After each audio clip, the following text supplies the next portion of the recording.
Hi guys, welcome back to my channel. Today we'll be doing Act 4 of the Nod Krai Archon Quest. In the last video we did Act 3 and it was so good and I'm so excited for Act 4. So let's get started. Oh, Do you think the others are making good progress? hope so. It's all going smoothly. Oh, hey look! They made it back as well! Hi Lauma. Lauma! How did it all go? Great. All is well, thank you. Nefer and Yehuda had to stay at the curatorium to wrap things up, so they won't be joining us for now. I ran into Miss Nefer and Miss Ino on the way back. Their work is still in progress, so I suspect they won't be back for a while either. You seem rather cheerful today, Mr. Flintz. I certainly am. I achieved what I set out to do and came away with more than I bargained for. More than you bargained for. Fighting alone can get quite tedious. Who's But this? I had the good fortune to Albedo? run to a pair of brave young warriors. And Durin. We meet again. How have you been? Albedo. Albedo! My What are you Pookie. doing here? It's been too long. I'm guessing you're here to see Varka. That would be Varka. a natural assumption to make. It's Varka. also the correct one. These two courageously lent me a hand while I was fighting the wild hunt. When they told me they were Sir Varka's colleagues, it all made sense. Sir Varka's And colleague. given how people of outstanding talent tend to cross paths, it's no wonder you're already acquainted. So, who's your travel buddy, Albedo? Why don't you come My and introduce travel yourself? buddy. Look. It's the Pookie Bear. Oh my A god. gentleman of few words, I see. And a rather stern It's countenance. Pookie. Doran, he's so I sweet. presumed you were acquainted with him. Is that not the case? We are acquainted. Look at him. Oh, my baby, my angel. He grew up, baby. Oh, this is our son. Literally our son. I think they should give us Durin for free. That might be controversial, but I think we all deserve Durin for free. Like, we have a special bond with Durin. After doing that summer event, we all deserve a Durin. Look at him. He's literally our son. Our collective son. Wait, those horns, you must be... Nice to meet you. Again. We've technically met before. Technically, huh? Wait a sec! You're Mini Durin! Mini Durin. That's right. It's me. I'm glad to see you again. Oh, look at him. He's so sweet. By the way, Oh my he says god. it's okay if you drop the mini. But why can't I call you Mini Durin? Please. Yeah, I'm not as mini as I used to be.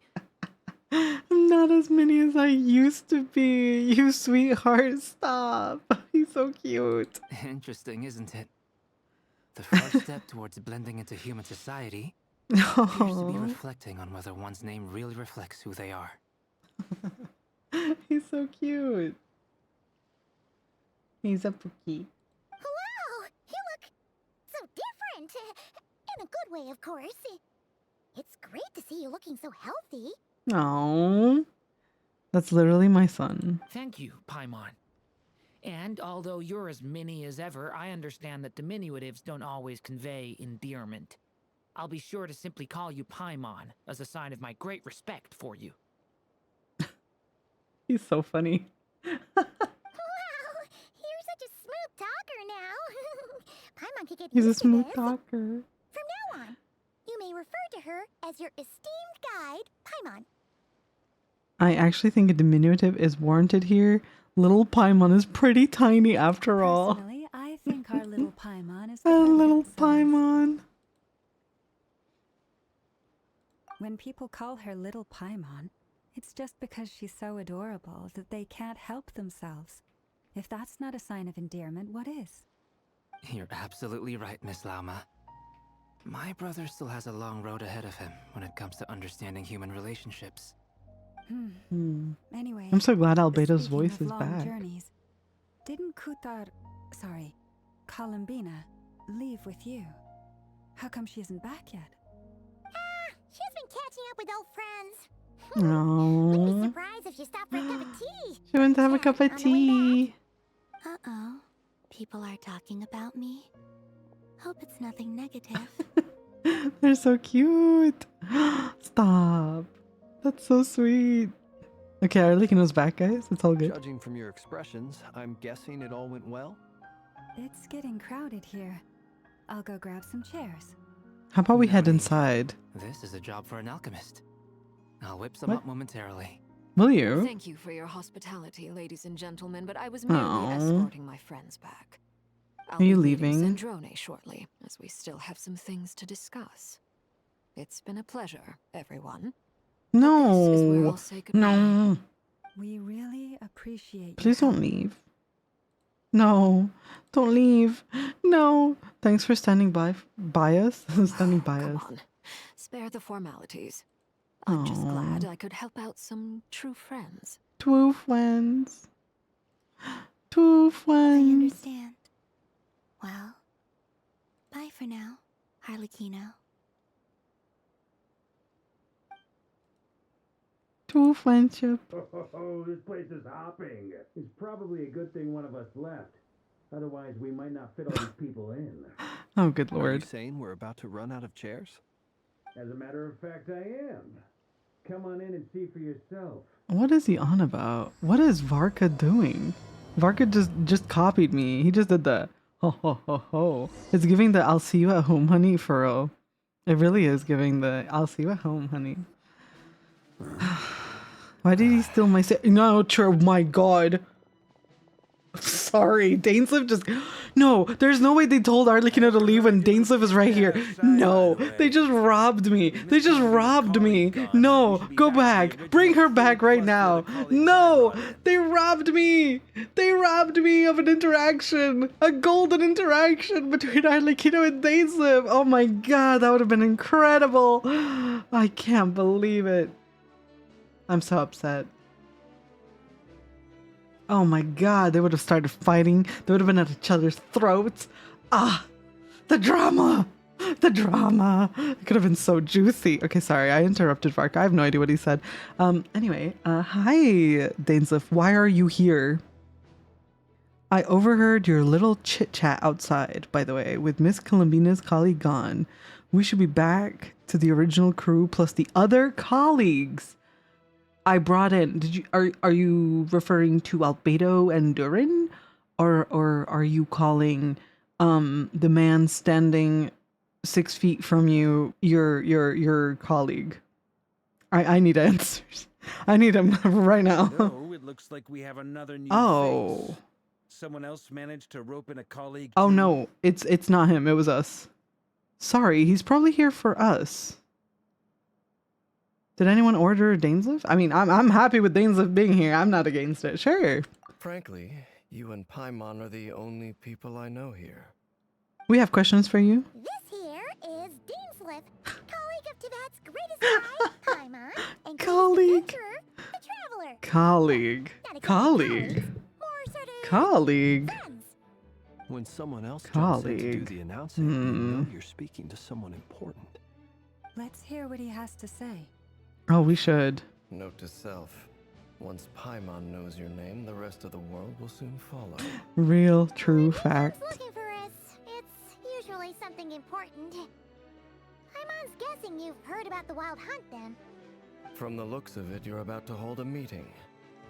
If I were to say that Oh. the Wild Hunt is our mutual enemy, would that Ah, only I a seat love at the this table? game. As the saying goes, the enemy of my enemy is my friend. Mr. Dainsleif, there's a seat with your name on it. Though, I can't promise the same for everyone else. Hey, Albedo, think you can rustle up a couple more chairs? Rustle up a couple After more all this time chairs. apart, Grandmaster Varka's first order is to rustle up a couple more chairs.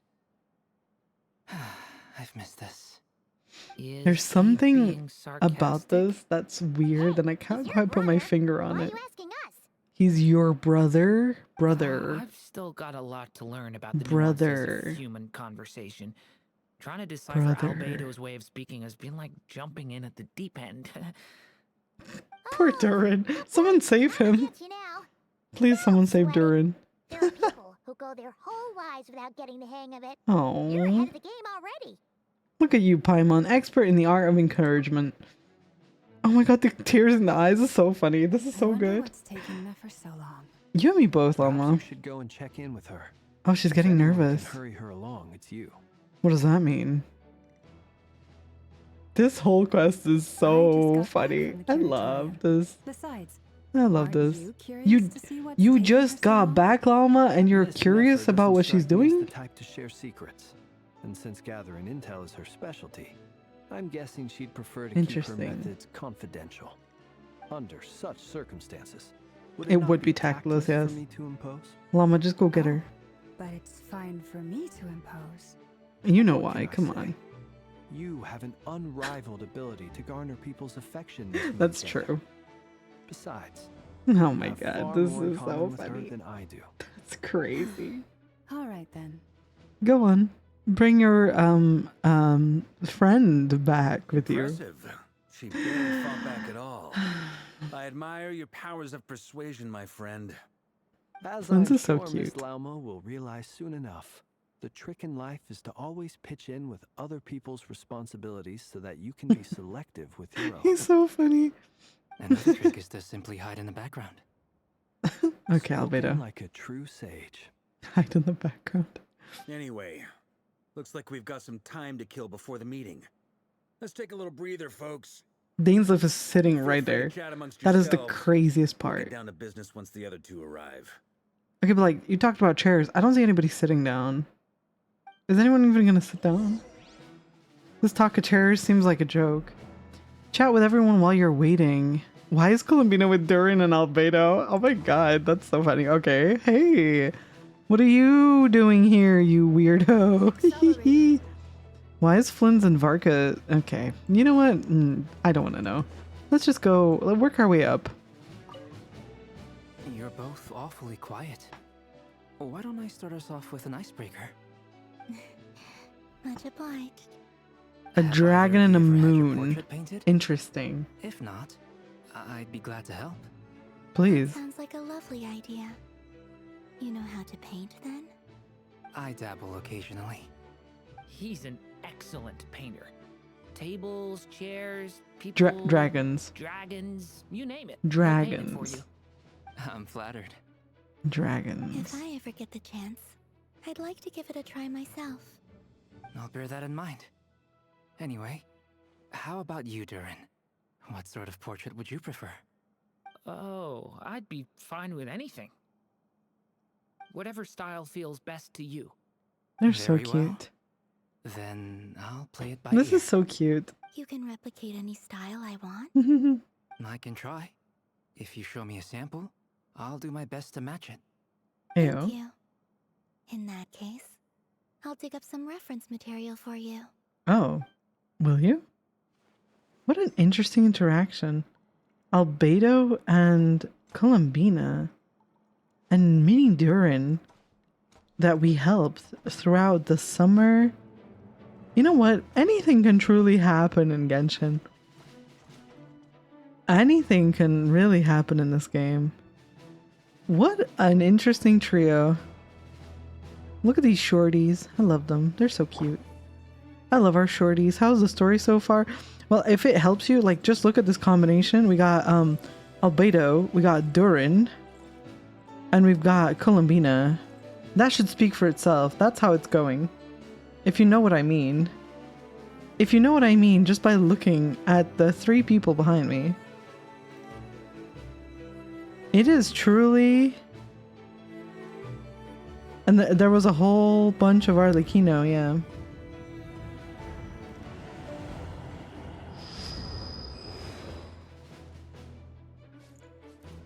I'm in shock. I'm in shock. Well, next we're talking to the Twilight Sword himself. Can I speak? Is there something you'd like to say to me? Oh, many things. For starters, why'd you just show up here without even giving us a heads up?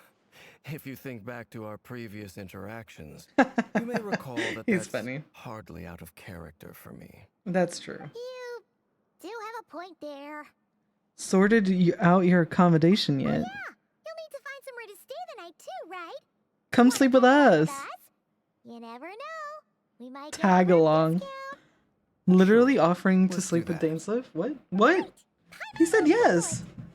And in He return, said we yes. can get Dainsleif to be our very own personal bodyguard. Paimon, you're thinking out loud again. That's so funny. If that's what you had in mind, you should have said so soon. I'd be Aww. happy to help. Oh, okay then. Paimon was only kidding, Aww, but that's good to know. sweet. Aww. Anyway, since we're all here together, we might as well watch each other's backs. That's just what friends do, right? Aww. Indeed. Thank you. Damn, Paimon. It sounds like Dane is trying really hard to be nice to Paimon. And something about Paimon and Dainsleif interactions has always been really weird and always strikes me as really annoyingly weird. Like something's not quite right. Like they're so they're so anyway, let's talk to Flins. Truth be told, I can't remember the last time I was in a meeting with so many people. You're not alone there, my friend. The Lightkeepers also struggle to bring everyone together for a serious discussion. I don't doubt that. I've only ever met two Ratniki, one being you, and the other being that young guy, Itlua. Itlua is a good apple. I'll give him that. Oh, He's Iluga. kind, honest, and regularly delivers Ilua? supplies to my lighthouse. A true Ratnik to the core. In that sense, he puts me to shame. So you're what? A fake Ratnik? A fake Ratnik. That's what it sounds like you're saying. But I get the feeling that's not quite what you meant. What is happening here? Hello? What's with this awkward interaction? Awkward silence. Sorry. I'm not even gonna bother trying to hide it. You've known all along, haven't you, my friend? What? What does that mean? Varka, you can't just out a man like that. Hello? Now, that was an awkward silence. Let's just keep this between ourselves. Probably best if Itlua doesn't know, huh? That goes without saying. Gotta be careful what you share with youngsters, after all. What is Anyone this else gonna know? conversation?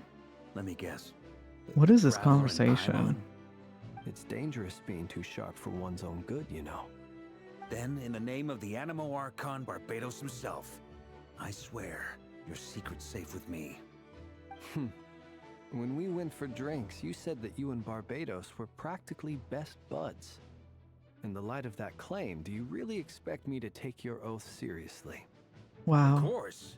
Just as long as you don't go spreading around the fact that I'm close with Barbados, all right? Okay. They're so Fair funny. enough, then. Nothing Mutual like a bit of leverage. leverage to seal the bonds of friendship. Yeah, they're funny. Yeah. I like them. Yeah. They're so cute. Yeah. Not long after. Oh, Nefer's back. Hi, Pookie. What's wrong? What's wrong, Pookie? Nightlight. I did not know that. Ah, Miss Nefer. You made it after all. But what about Yehoda? I'm Yehoda! here to give you an update on how things are going on our end. Where's Once our this is Pookie? over, I'll be heading straight back to continue my work. I left Yehoda back at the curatorium to watch over things while I'm gone. So much for just this once. Not so loud. We're on a roll here. What if she remembers and suddenly decides to back out? I think she heard you. Did you say something, Mr. Varka? Huh? I didn't say anything. Right, Flints? Not the right Flins. Why are you dragging him into it? Must have been a frog. A frog. They get so noisy around Must have here been the at wind, night. guys. It's like they're putting on a concert in the background. Yeah, Varka Anyway, sounds like a frog. Before we begin, there's a few introductions That's to so make. funny. Let me start by saying that it's an honor to be speaking before so many distinguished colleagues and collaborators. Right. First up, we have Miss Lauma. As Moon Chanter, she's the leader of the Frost Moon Scions, a local religious community in Nod Krai. Then there's Miss Nefer, boss of the Curatorium of Secrets, an intel gatherer extraordinaire. Extraordinaire. Nefer is leading the investigation into Rerir's background, assisted by Yehoda and Lauma. From the little I've heard, they're making some great progress. Over here, we have Mr. Flint's. a ratnik and guardian of the abandoned lighthouse. In our last operation, he courageously distracted the wild hunt to buy time for the rest of us. For those of you who've never met, this is Mr. Albedo, a renowned alchemist and captain of the Knights of Favonius investigation team. By his side is a new face for us all, myself included, Mr. Durin, who has come to lend his aid. Mr. Next up, we have the Moon Maiden and former Fatui Harbinger, Miss Columbina. Then we have the Traveler, who's earned more titles than I could possibly hope to list out, so I'll spare you the rundown. And Paimon, the ultimate travel companion and quite possibly the best guide in all of Teyvat. The best guide in all of Teyvat. What a team. What a dream team. Miss Nefer, it looks like you might have another job coming your way. So, congratulations on the booming business, I guess. You think I haven't got enough on my hands as it is? Who's looking for me now? That would be me, Miss Nefer. I have a commission for you. What? And you are? Oh, right, he didn't get an introduction. Right now. What does matter is that I'd like you to gather more intelligence about the Racher of Solnari. Oh. Well, it's not as if we never take on anonymous commissions, but in your case, I'll have to decline. I'm gonna take a wild guess and say something about you seems like bad news. Something about you seems like bad news. Something about you. It's my eyes, isn't it? Conrian, I assume. And what's with the mask? Are you trying to hide your identity? In any case, the fact that you're even still alive raises an awful lot of questions for me. Oh boy. My name is Dainsleif. And yes, I am from Conria. As I'm sure you're aware, the Racher of Solnari's real name is Rerir. He was once an acquaintance of mine. Really? Then you must have been quite an influential figure yourself. Just a tad. Me, but none of that matters anymore. My point was simply to clarify why I have asked Miss Nefer to investigate Rerir's background. Please elaborate. So you're both from Conria, and it sounds like you used to be friends. What am I missing here? Surely you already know how he became one of the 5 sinners. I'll tell you everything I know. The history of Conria, the names and identities of the 5 sinners. Oh my god. I remember it all. Like we're finally getting him to open his goddamn mouth. Oh my god. Never spoken openly of this before. Finally. But the truth was exactly Hallelujah. The 5 sinners were each driven by their own desires, and it was by playing upon these that the Abyss tempted them to their fall, tearing Conria apart in the process. Got it. The visionary, Vedifenir, who wished to foretell the future. The wise, Haroptatir, who sought limitless knowledge. Gold, Rhindaughter, who desired to create life. The foul, Surtologi, who pursued supreme strength.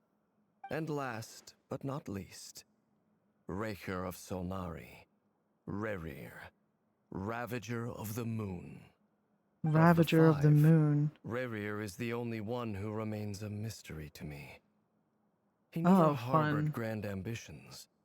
So what changed in the space of a single night? How did he come to fall like the others? In other words, you're saying that his change came as a shock to you, and you have no idea what actually happened? That's right. You mentioned how the Abyss tempted them, which led to their fall. But what did that look like in practice? And what other context can you give me about the events of that time? The more detail you can give me, the better.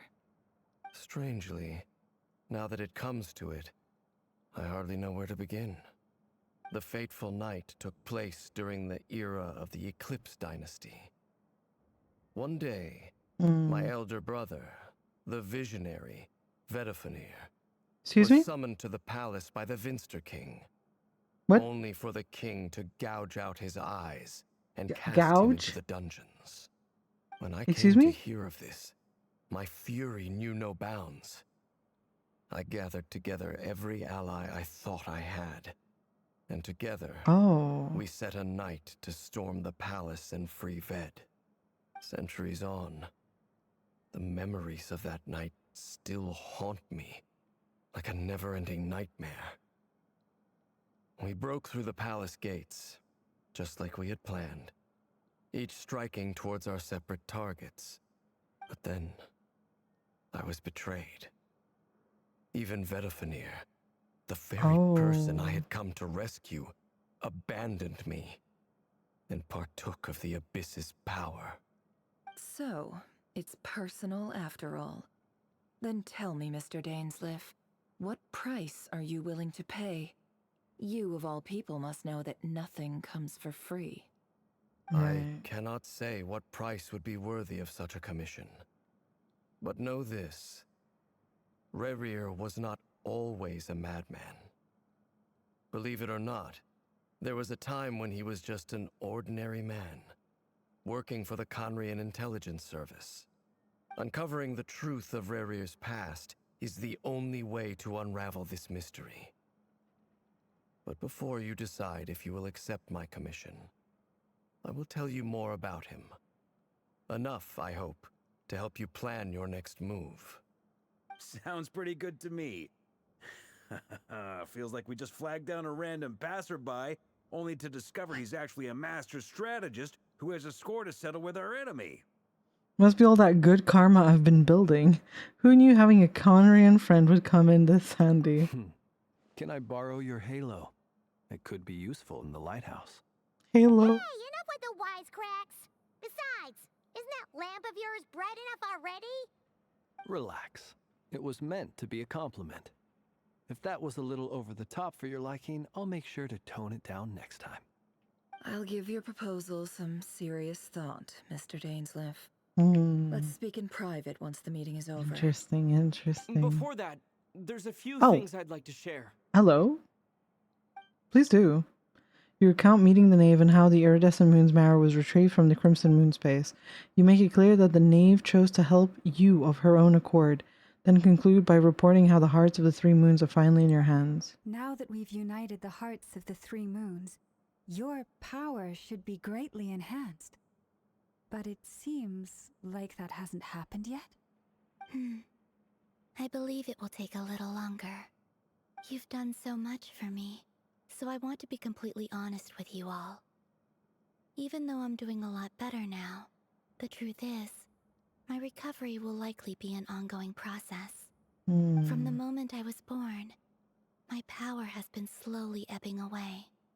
And that is because Tevat has never accepted me.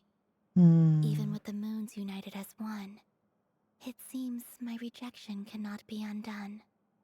So far, I have yet to find a solution. It may turn out to be a problem that will plague me until the day I finally leave this place behind. Even so, I will do everything in my power to help you drive out the Rerir of Solnari. As Arlecchino put it, this is not about chasing the spoils of victory. It's just a gesture of heartfelt gratitude. Kutar. She seems a lot more energetic and positive than she did when we first met. Defeating the Rerir of Solnari will be no easy task. While my strength slowly recovers, we'll also need to gather more intel. Naturally. We should take all the help we can get if we hope to defeat him. We've considered several viable plans now, but our choice hinges on the answers to a few key questions. Is it even possible to kill Rerir? What experiences shaped the person or monster he became? And what's he really after? Given Albedo's expertise in alchemy, I think we should leave him to try and answer the first of these questions. Understood. As for the other two, I'm afraid we'll have to count on you again, Miss Nefer. Believe me when I say it's not my wish to burden you. But right now, relying on your skills is our only option. So you're placing all your hopes on me, huh? We can't thank you enough for agreeing to help us. Honestly, I can hardly believe how lucky we are. You sure have a talent for changing your tune, Miss Moonchanter. Oh my god. Timid like Yehoda one moment, then flinches insincere flattery the next. Oh my god. Lady, They're so funny. please, I must object to your portrayal of me. Ladies! That's all. Feel free to keep bickering. Just pretend I'm not here. What the hell? I Keep almost don't bickering? want to leave this room. I'm curious to see how this plays out. What? What am I have faith in you, listening Miss Nefer. to? Something tells me you'll stand by Ladies! us until the very Ladies! end. Oh? And what makes you so sure of that? What if I suddenly decide that my compensation is insufficient? Hey, yo. This isn't about the money. I can sense that you've got a deep-seated distaste for Rerir. And knowing you, that alone is motive enough. Look at them getting along so well. Like two peas in a pod. They're And two peas I'm in the a one they pod? accuse of insincere flattery. There is no justice. There's no justice. Miss Lauma, you have to understand something. Yo. Unlike you, I Hey, don't yo. actually What's enjoy happening having here? everyone's hopes on my shoulders. Is that right? Well, maybe the fact that I'm willing to put my hopes in other people No. says more about me than you. But the fact is, Hey, I yo. also trust you. And that's because I know that you're someone we can count on. Oh, she's so Anyway. pretty. We've got Nefer's our so plans, pretty. So let's get moving. Mr. Dainsleif, let's talk. And Traveler, once we're finished, if you've nothing else planned, I'd like you to come with me. This whole experience is teaching me a lot. For instance, I now know that when other issues come up in the future, I'll have far more luck getting Lauma to convince Miss Nefer than trying to do it myself. What the hell? Hate to say it, friend, but What am I that's one of listening the funniest to? things I've heard in a while. Why? You think I've got it wrong? No, I think you got it right. Quite the opposite. But what makes it so hilarious is how long it's taken you to realize. Nefer and Dainsleif converse intently for quite some time. From the gravity of their expressions, you can tell how heavily the next stage of the plan weighs upon them both. After a short chat, Albedo and Durin head off with Varka on what they describe as a sample finding mission. Lauma steps out for a while, then comes back loaded up with emergency medicine. She tells you that while people rarely expect to get hurt, it's her duty to be ready when they do. You and Paimon wait patiently for Nefer, content to see how well everyone is working together. Once Nefer is finished, you follow her and Lauma back to the curatorium. That was a really weird interaction between Flins and Varka, where Varka is like, oh wow, you know, it seems like Nefer really likes Lauma. And then Flins laughs and is like, oh, you just noticed that? That is so weird. I know what you are. Oh my god, this quest. I'm really enjoying this quest. I know what you all are. Oh, Ashru, hello, Pookie. My Pookie bear.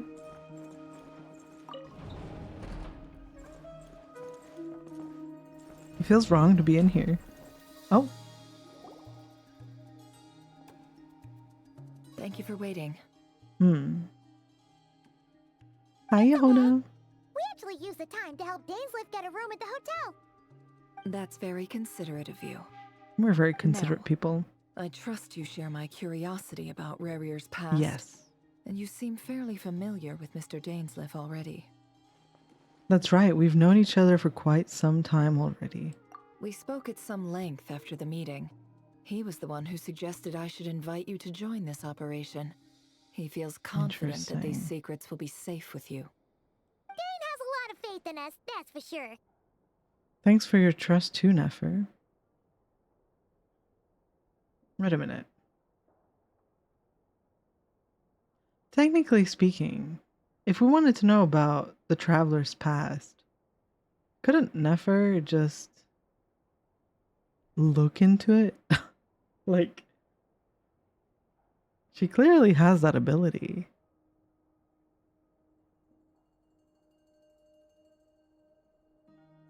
Thanks for your trust too, Nefer. Anyways. Likewise. I appreciate that you got right on board without interrogating me about why I invited you. It shows that you trust me to explain everything in due course. Of course. I'd follow you to the end of the We know what earth. you're capable of. We appreciate you too, Nefer. You might have been forced to help in the beginning, but this time, it was your choice. That sounds crazy, That's one way to Paimon. put it. Another is this, that once a decision's been made, it's set in stone. After that, my only goal is to see it through. Alright, so here's how it is. I'm going to access Rerir's thoughts again using my confidential method. Now, I'm sure you've seen things like this before on your travels, so you're surely well aware of how dangerous it can be. The reason I've gathered you all here is to ensure my safety during the proceedings.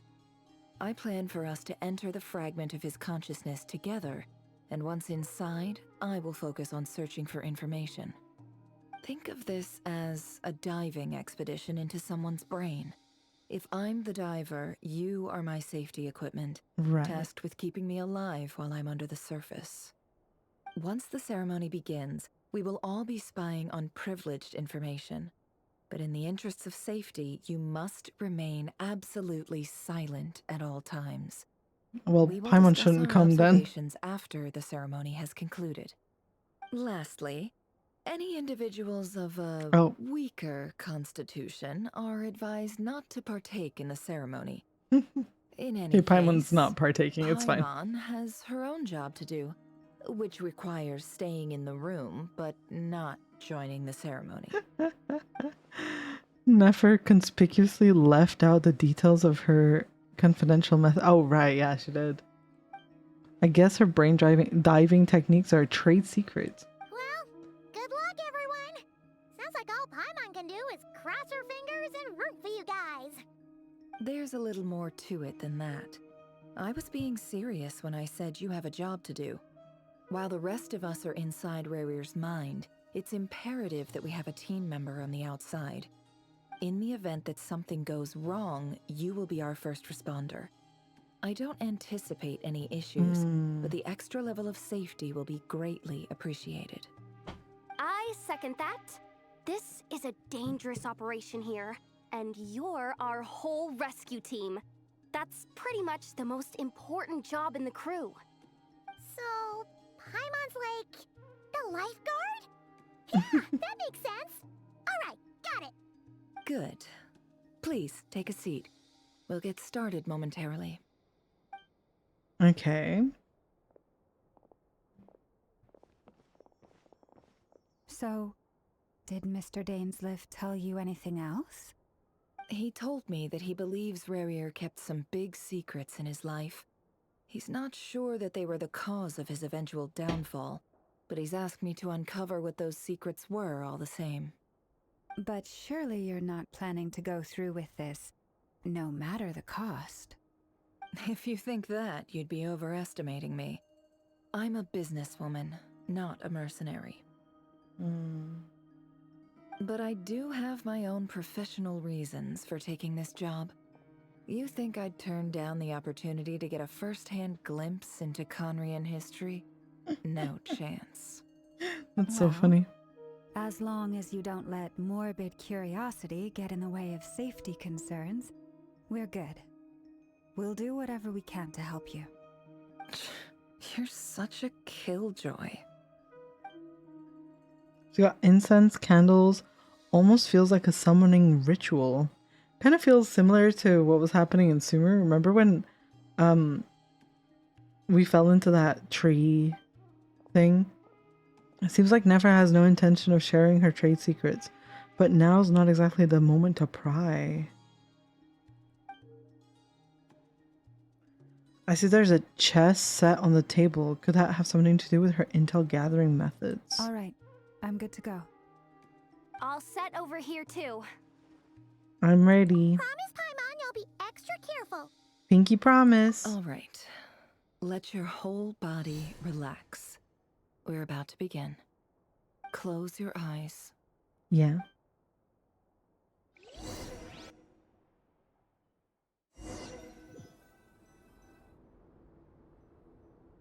Oh, we're back here. Phew.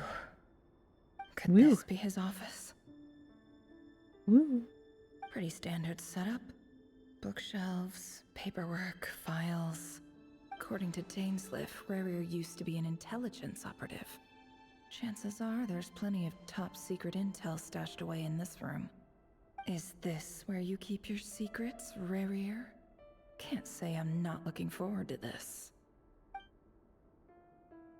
Oh. Nefer and Lauma's outfits look uncomfortable to cosplay. I mean, they look nice. But yeah, they might be a little tough to cosplay. They are kind of revealing. They look very good. This one especially, like, is pretty short. So it's a bit... Yeah, I guess. Show us your secrets, Rerir. Yeah. Wait, there's a bunch of... Ooh. A file tucked inside a folder.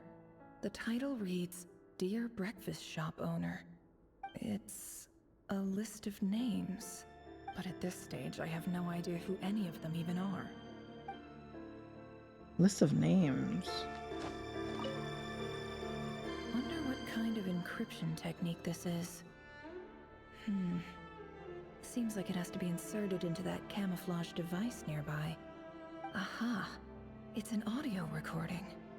Please, hear me out. I can't shake this feeling that someone's been spying on our house. What? No, I'm not being paranoid. It's true. I saw someone dressed in all black. It was a couple of days back, but that was on another street, not near my house. I swear, I know what I saw. There's a note in the margin. Surveillance of the Runforther residence has concluded. We apprehended the target and filed the mission report last night. Could the voice in the Oh my recording God. belong to one of Rerir's targets? That's terrifying. That's terrifying.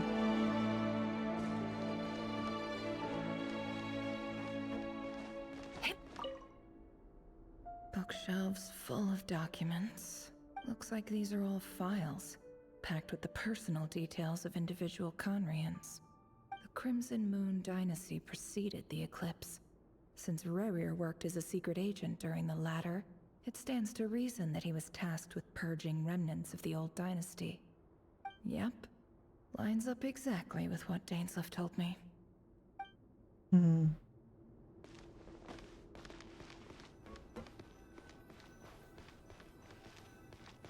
Oh. So sitting continues it, but there's more things to look at. A box containing a ring inlaid with a precious gem. Must be for his girlfriend. Oh. Must be for his girlfriend. Is there something on this side? Nothing on this side. But I can examine the mirror before I sit. He looks even gloomier than last time. Oh. I wonder what's changed. Let me sit down. Let me find out.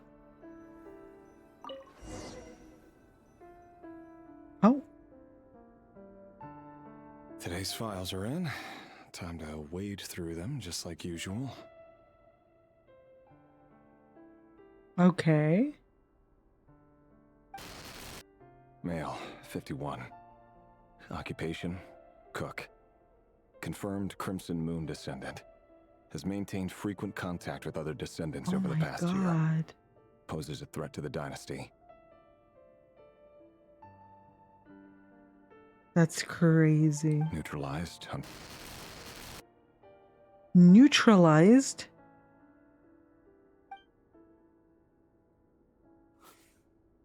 Oh, that's dark. Be archived under purged targets. Oh, that's dark. That's very dark. Oh my god. Female, 23. Occupation, office clerk. Confirmed Crimson Moon descendant. Has maintained frequent contact with other descendants over the past year. Poses a threat to the dynasty. Neutralized.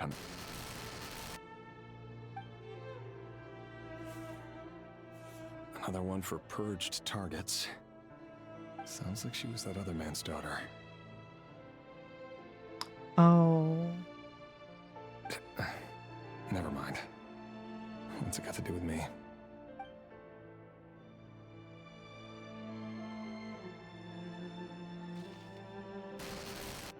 Male, 40. Occupation, teacher. Confirmed Crimson Moon descendant.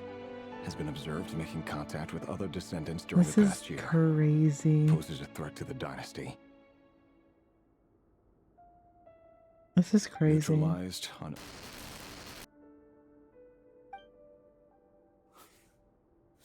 Just another nobody for the archive. That's Come crazy. to think of it, I remember surveilling this man. A case like his never would have been considered a priority in the past. Huh. He barely even interacted with other Crimson Moon descendants. Damn. Is that a child? Female, 16. Occupation, none. Orphan and confirmed Crimson Moon descendant. Has been observed making contact with other descendants during the past year. Poses a threat to the dynasty. Neutralized on...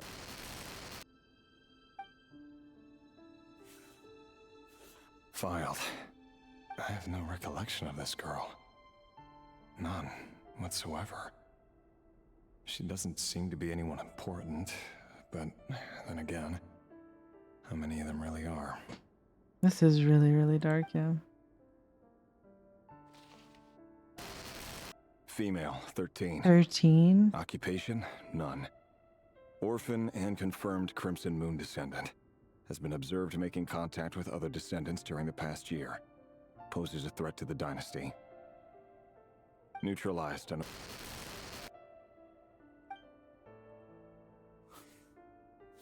Filed.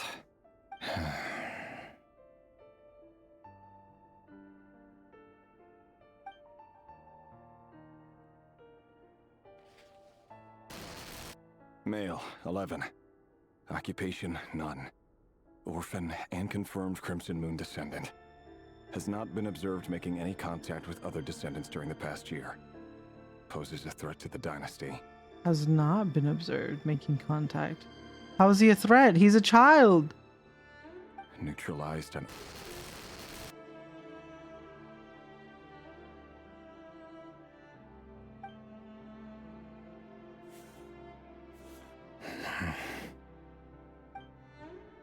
Oh my god. Male, 6. Occupation, none. Orphan and confirmed Crimson Moon descendant. Poses a threat to the dynasty.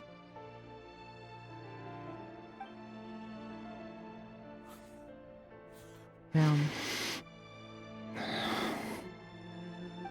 It's funny, isn't it? Your job is becoming both harder and easier at the same time, depending on how you look at it. Sooner or later, the Crimson Moon descendants will be completely wiped out. But as their numbers dwindle, they become harder and harder to track down. That's not how it is. Fortunately, however, most of the able-bodied adults have already been taken care of. The remaining weaklings will be increasingly easy to deal with. No! No. My job is to ensure the survival of the Eclipse Dynasty. And the only way to do that is by eliminating any and all potential threats. It's a perfectly legitimate line of work. Every single one of my colleagues can attest to my fairness. And if my friends were aware of the facts, I know they'd back me up too. Assuming, of course, that they were aware of all the facts.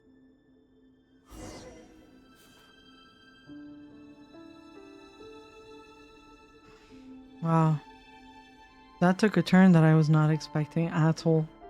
I mean, like, I guess it was expected, but that was really brutal. He looks even gloomier than last. That was really brutal. Their king is so stupid, yeah. Is your cat okay, Spooky? I have to go look for Vedfulnir. Where the hell am I going? Where's the exit? Oh, this way?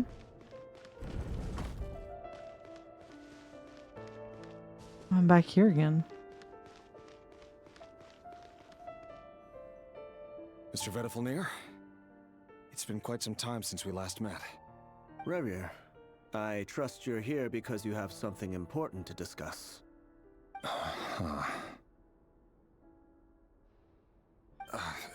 Forgive me. I wasn't tuning out, it's just, I noticed you didn't even phrase that as a question. As if you knew I was coming. Tell me, does someone in your position ever feel the need to ask questions at all? It is indeed within my power to foresee certain things. Things like your arrival. I was just thinking. It won't be long before I'll be inviting both you and Dane to my wedding.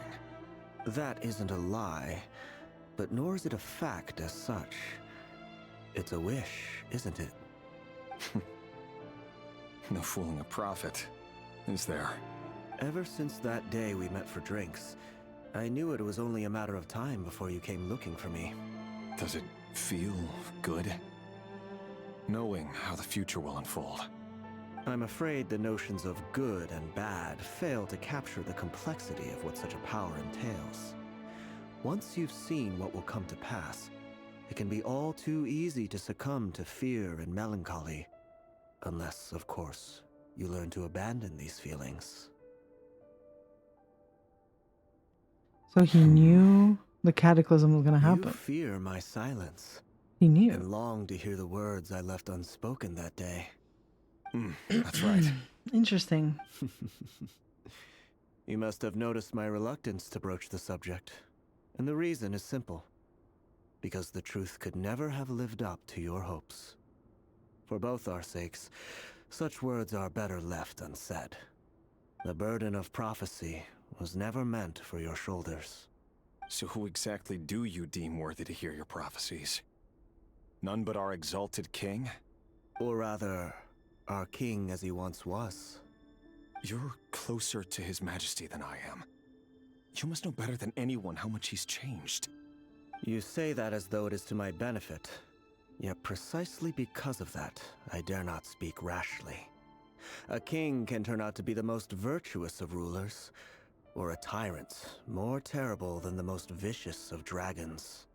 You are so wise and far-sighted, yet still you would have me live in fear of the unknown?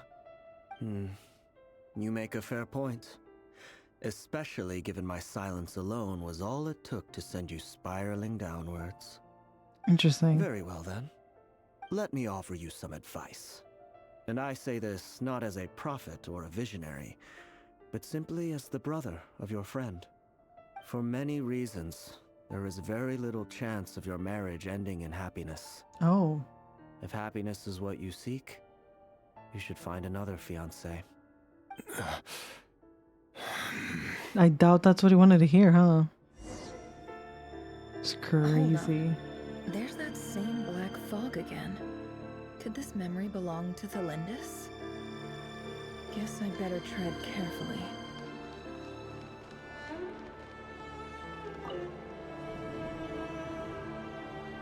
Wait. Hear me out. This time we finally got a clear look at his face and learned his true identity. His name is Rerir, and he claims to be one of the king's guards. What did you say? A cruel irony, isn't it? The man you're set to marry leads a double life as a brutal executioner. Why are you telling me all of this now? Simple. It's because I want you to kill him. You are the only person he would never suspect. Oh. No, absolutely not. I would never dream of doing such a despicable thing. Oh. So you'll just stand by and watch him slaughter us to the last? Do not forget that the blood of the Crimson Moon flows in your veins too. Oh. The blood of the Crimson Moon? What does that matter now? Oh. The dynasty has long been dead and gone. Oh. You think that alone is reason enough for me to throw away That's everything insane. I have? Why wouldn't it be? That's you insane. two were once a child of the Crimson Moon, just like me. Don't tell me you've never felt so much as a flicker of fury for the way we were trampled into the dust. Fine. As long as you promise to abandon this pipe dream of restoring your dynasty, I can try to persuade him.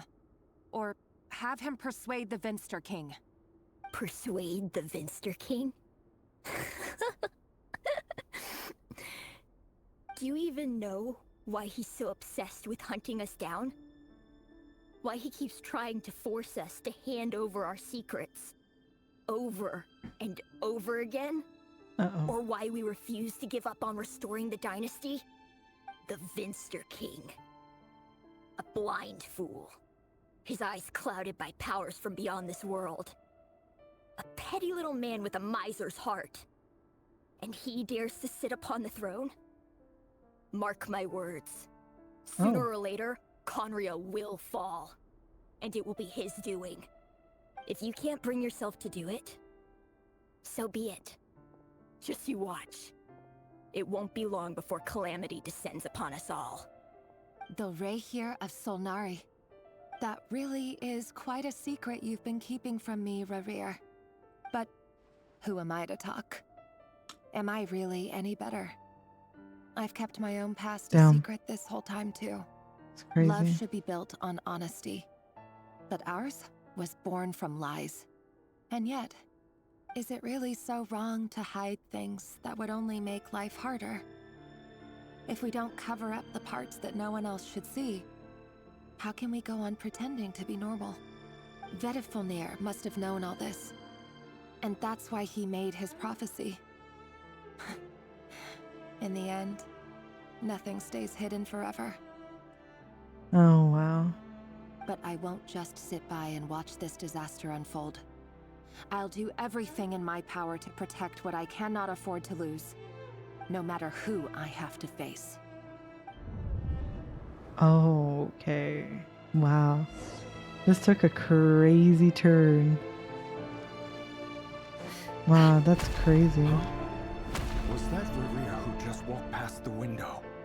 Doesn't it give you the chills that he still takes the same road to work every day? As if nothing ever happened. Those people at the deli. Enough already. They're clearly pretty taken by their own disguises, so just smile and play along. Pull the rug from under beasts like that, and you'll risk having your throat torn out. Deli? Oh. They're talking about those people from the opposition. Right. I'd almost forgotten they used to run a deli. People of no consequence always vanish so easily. And no one even remembers them. Ah, the windows closing are so creepy. Why are the windows closing? What's happening?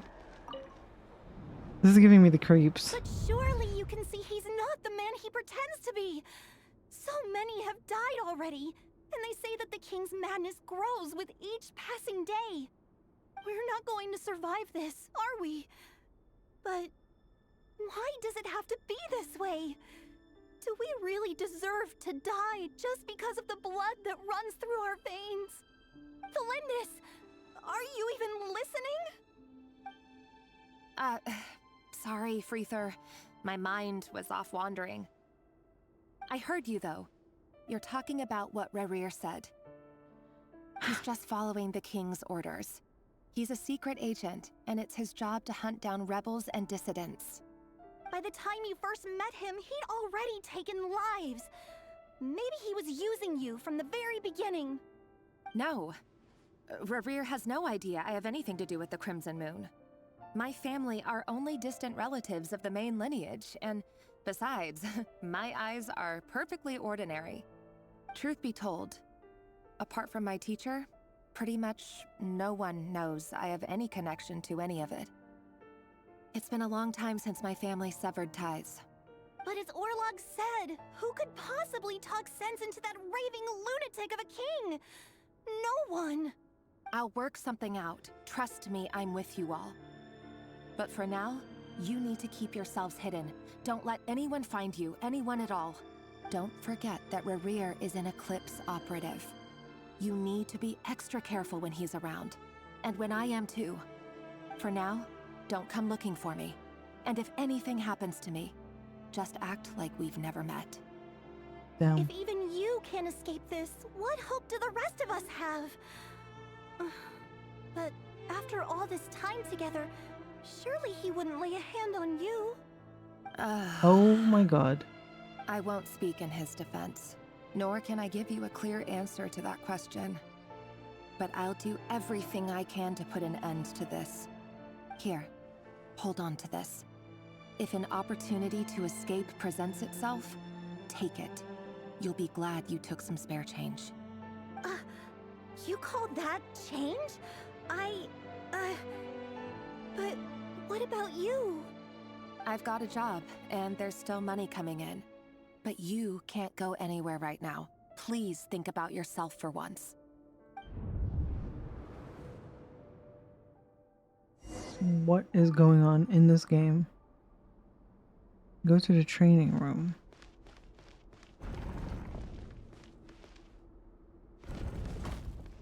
What is the training room?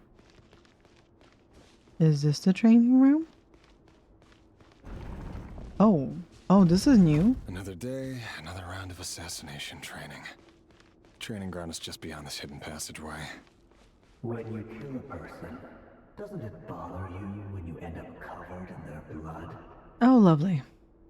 Why would it? Aren't we all just walking blood bags? But not everyone is accustomed to hunting down others like prey. You've been a hunter for so long now, you seem to have forgotten that most people don't just go around killing one another. Damn. Leave me alone.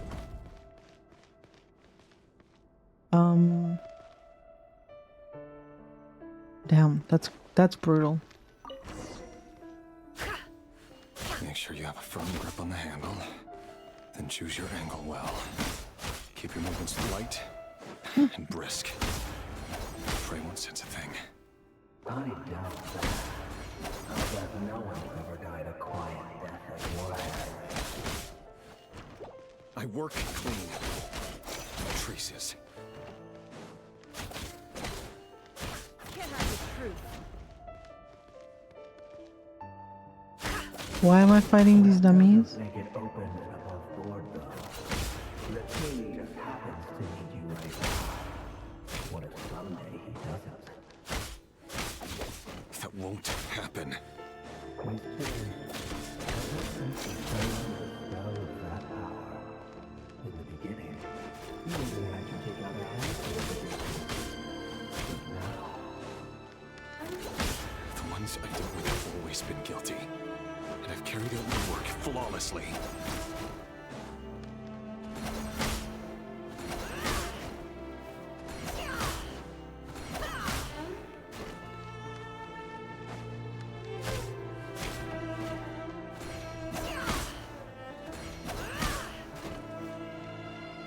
It all adds up. You know I didn't accept your proposal, don't you? Was it because she didn't trust you? Or something else?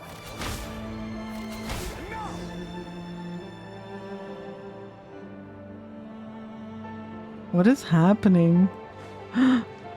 Oh. Oh, that's messed up. That's messed up. That's really messed up.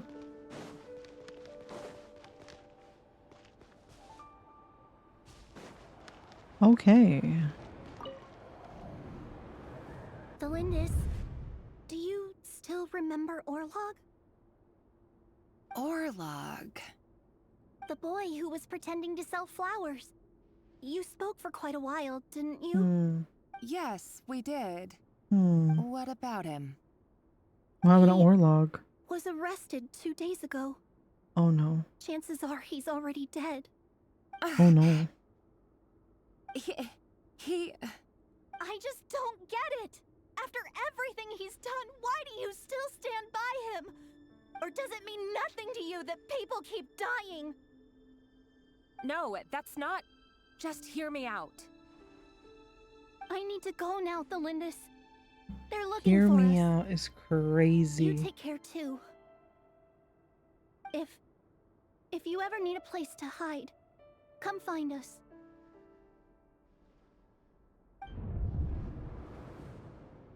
Okay, so Orlog died.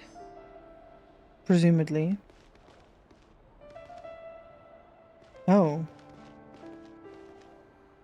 Yeah. Oh god.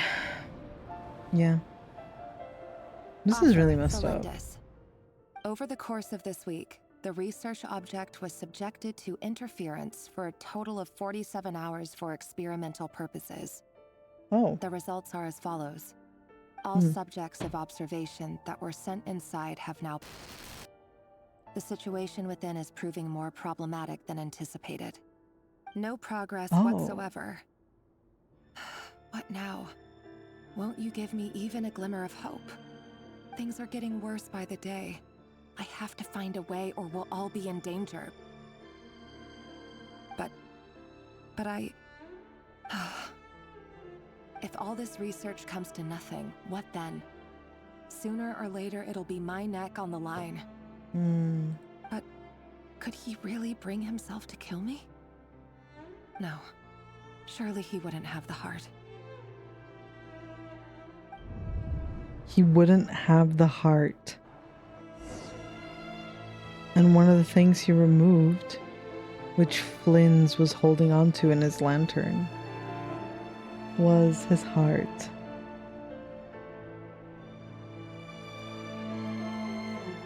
He wouldn't have the heart. That's a fun way to put it. Okay. Oh my god. Why won't you just let us go? We don't even know each other. All we want is to live ordinary, peaceful lives. You want to live?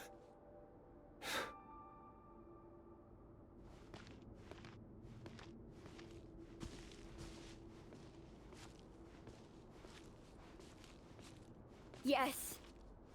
I just want to go on living. Is that really such an unforgivable crime?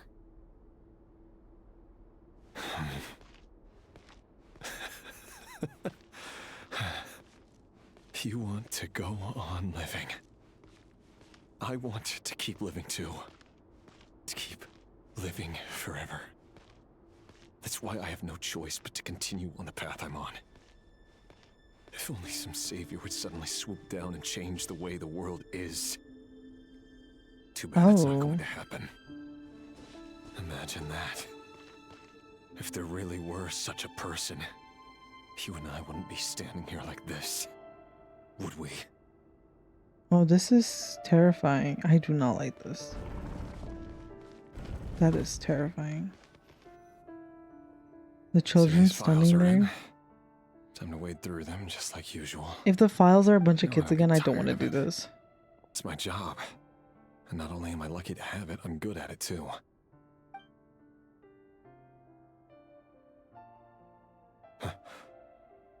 Wait. That's... Thalindis? Hello? No. No! Why? But you bear no mark of the Crimson Moon. Oh my god. How could you possibly have anything to do with them? It cannot be. A diluted bloodline. Carefully concealed. I see it now. Oh my god. You've been living in the shadows just like me. What a fool I've been. Numbing myself with talk of justice. Even imagining my friends would back me up. But in the end, Irminsul. Finster King. Irminsul? How far are you going to take this? Irminsul. From a direct bloodline to secondary offshoots? And then what? Today it's the descendants of the Crimson Moon. Who will it be tomorrow? Will you not rest until everyone down here is dead? No.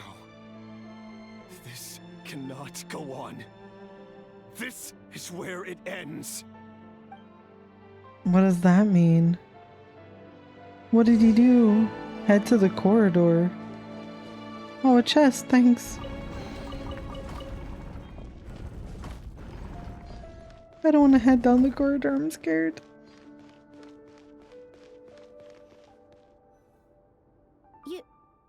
You're really letting me go? I am. As long as you can guarantee that no one will find you. Don't worry, I'll be extra careful. No one will know I was here. But what about you? Me?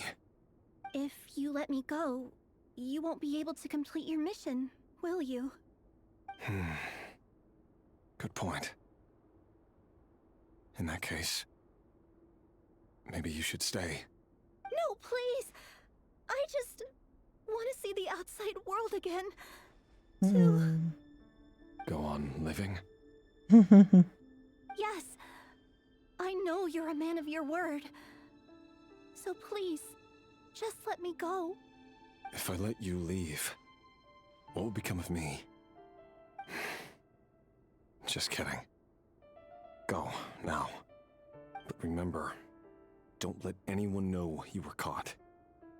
We'll be seeing each other again very soon if you do. Damn, this is so messed up. Even shadows in the dark must live by a code. But you can't save everyone. You've been whispering in my ear for days now, Vedifilnir. What are you trying to do? Break me down? Vedifilnir? I say this because you long for an answer to your problems. Let her go, Rerir, or you risk losing everything. I will not abandon Thalindis. Then you'll need a No little more way. and a lot more power. The world is changing, Rerir. Keep your eyes peeled for your moment I of see. opportunity. I see what's going on here. The voice used to be so unclear, but now I know exactly whose it is. It's Vedifilnir. Why are you obsessed with He won't him? tell me how to actually resolve any of this, but he keeps trying to manipulate me like a puppet. Manipulate me. What's his game here? Tell me then. What will this moment of opportunity look like? And no answer. He's like a ghost. Always disturbing me when I'm on edge, but never answering when I need him most. So, the Eclipse Dynasty was purging, well, massacring the descendants of the Crimson Moon. And it seems like it was all connected to the Vinster King's research. The King's obsession with abyssal power left the future of Conria hanging in the balance. No wonder every aspect of Rerir's life was so unstable. And it looks like this Thalindis, Rerir's would-be fiancée, herself belonged to a sub-branch of the Crimson Moon Dynasty's descendants. It almost That's a defies crazy belief story. that a couple like them could hide the truth from each other for so long. If the Vinster King hadn't intervened in such a drastic way, That is crazy. they might have gone on deceiving each other for the rest of their lives. And why does Vedifilnir, Dainsleif's older brother, keep talking in Rerir's head? This guy kept more secrets than I ever imagined. The human mind is like a vast desert of shifting sands. When you follow the flow of someone's memories, you only ever see the parts they're willing to let surface. Time for something a bit more creative. We've been inside Rerir's mind this whole time, building up a picture of his psyche. There's already enough clues on the board to start reading between the lines and mapping out the rest. Now, we can finally begin to put the pieces together. Sure, it'll only be a reconstruction, part simulation, part reasoning, but it's usually pretty accurate. Once we've built up a cognitive profile, we just need to cross-check the logic behind his actions. And then we'll be able to take a sneak peek at whatever it is that Rerir has really been hiding. Damn, that sounds crazy. Wow, Nefer's really cool. I'm loving this quest. This is so fun.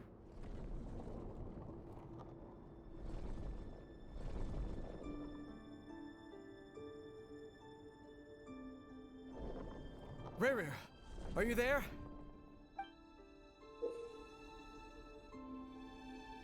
Moving pieces consumes action points. When all your action points are used up, You'll be returned to the previous save point. When a piece moves to a square with this marking, you'll gain the corresponding number of action points. This square will also become the latest save point.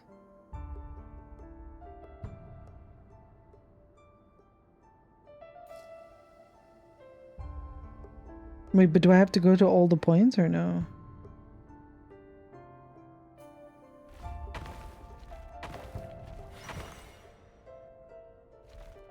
Oh, they give me points. I see. Ah, I see. Rerir! Come out, it's urgent. Dane? What's wrong? Quick, come with me. I'll explain everything once we've met up with the others. Okay, I'll come. But the Lindis is still over at the Universitas. I'll need to leave her a note. All right then, but make it quick. I've never seen Dane so worked up before. Whatever this is, it must be big trouble. Oh, I see. So this was on the 9th.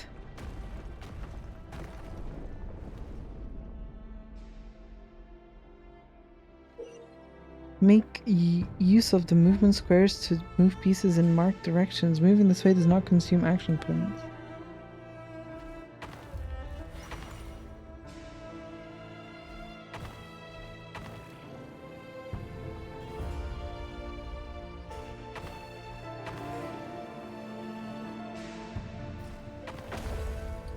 Oh, I need to pick up the 5.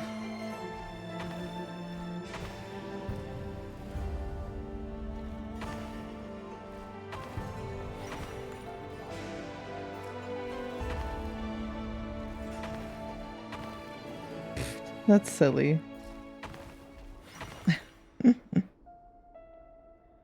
Oh.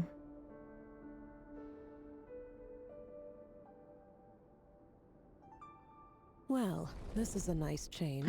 There's Reindot here. When men and women of ambition can speak face to face in broad daylight, I say that's a big step forward for our dear Conria. Don't be ridiculous. We do not fear the day. Why would we seek refuge in the night? You might ask your blade that same question. I'm told it prefers the cover of darkness. Oh my The word on the god. street is that Sir Elegy only strikes when he has an unfair advantage. But that is patently false. I see you're missing an arm and a leg. Surely only a fair fight could explain that. If this is your way of offering me replacement limbs, believe me, I'll take them. Oh, we can certainly discuss that. With bioalchemy, anything is possible. That's crazy. Assuming I have your full support in my research. Lunatic. Lunatic is crazy. What brings you here? Why, Dainsleif, of course. He invited me. Please, cast aside your apprehensions, Miss Rhindaughter. Whatever the rumors may say, I am but a humble servant of the king, and I can assure you The he affords me no voice. greater convenience than he does you. Well, I like the this voice. Universitas Magistrorum won't I stop liked it. fawning over you. So at least some of the rumors must be true. You're clearly doing well for yourself. So drop the humble servant act. It endears you to Interesting. no one. You're president of the Universitas Magistrorum, the chief royal mage known as the Wise by royal appointment, and by far the most favored among the 4 pillars of Conria. Vice President Veit doesn't even try to hide his envy when he sees you. My success is the product of hard work and good luck. It's as simple as that.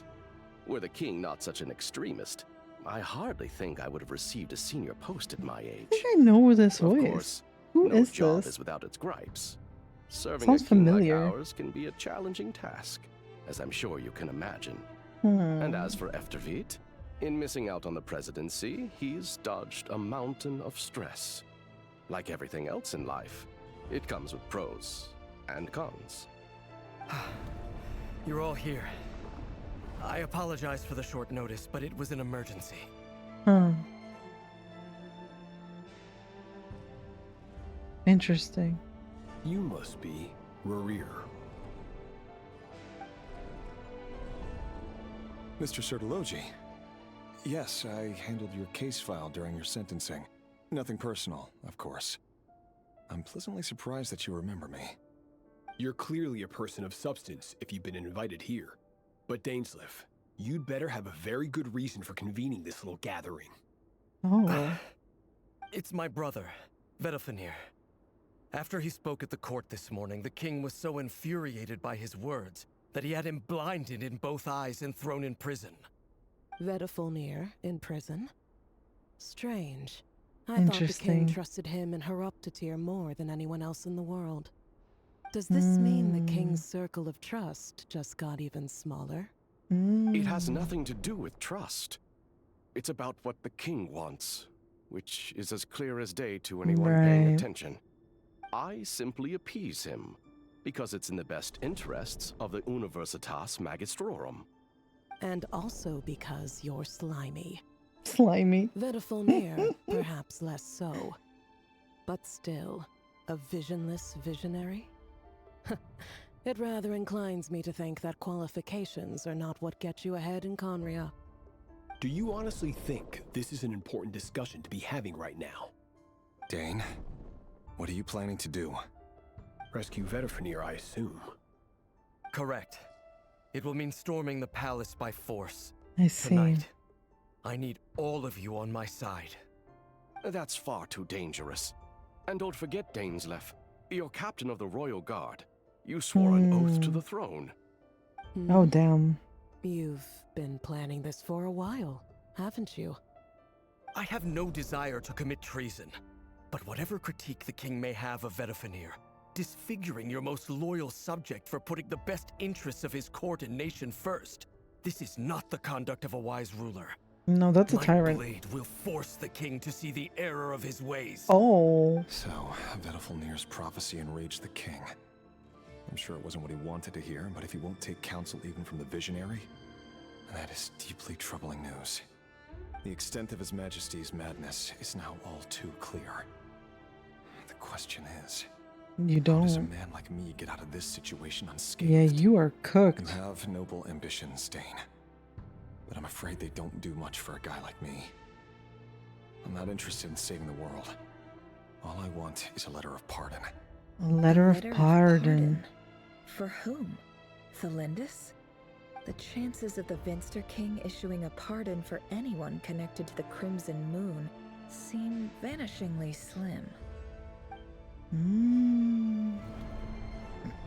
This is kind of crazy. What are those? What are those? This black fog over the board must have some connection to Thelindis. But why is it taking this form? Does it have something to do with Rerir's past? Another mystery I'll need to unravel. Oh my god. Consume the marked number of action points to defeat your opponent's pieces. Your pieces will only attack when they have more action points than needed. Okay.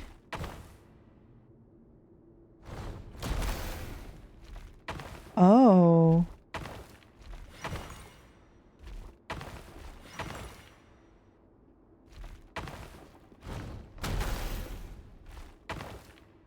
Wait, why did it go forward? No, I wanted to go back, you silly goose. I was trying to go back to the 6.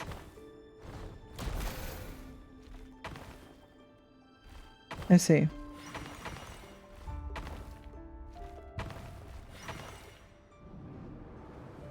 Interesting. Author Thelindis. Over the course of this week, the research object was subjected to interference for a total of 60 hours for experimental purposes. The results are as follows. Research dating back to the Crimson Moon dynasty has established 2 points regarding moon marrow. Firstly, its origins have something to do with a god's power. Secondly, it serves as a portal to an as-yet indeterminate location. Moon marrow can thus be defined as a spatial gateway. However, there are a number of hurdles to overcome before we can answer the question of where it leads to.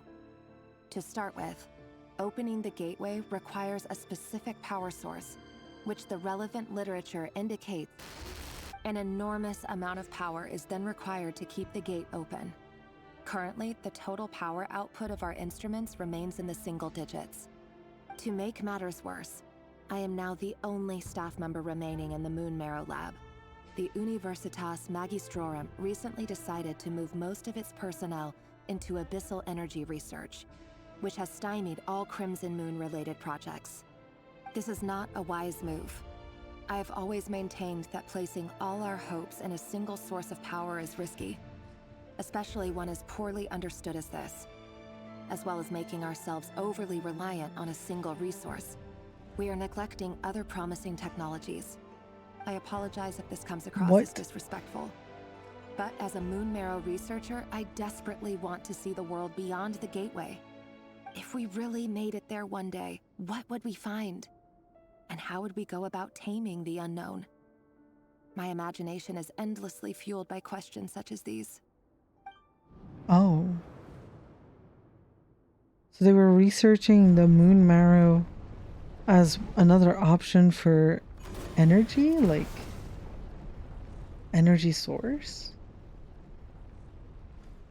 Well, we know that they were researching the Abyss as a form of power to fuel them based on like what happened in the desert underground. Do I need to fight these, or is it like not necessary?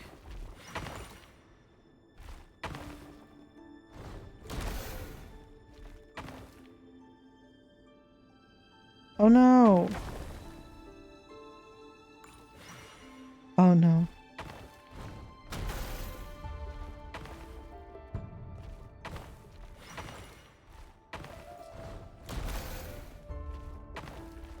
Oh, this is funny. Hee hee. I like this. That's crazy. It's very fun, actually. I'm enjoying it. This is for you. I heard you're gonna leave the city with your parents. Valindis, did you hear about what happened? I've heard nothing. Rerir got back very late last Friday, and he was acting a little unusual. Good luck. You're gonna need it. Pretty well, so I'm guessing Have whatever he did fun. was a good deed.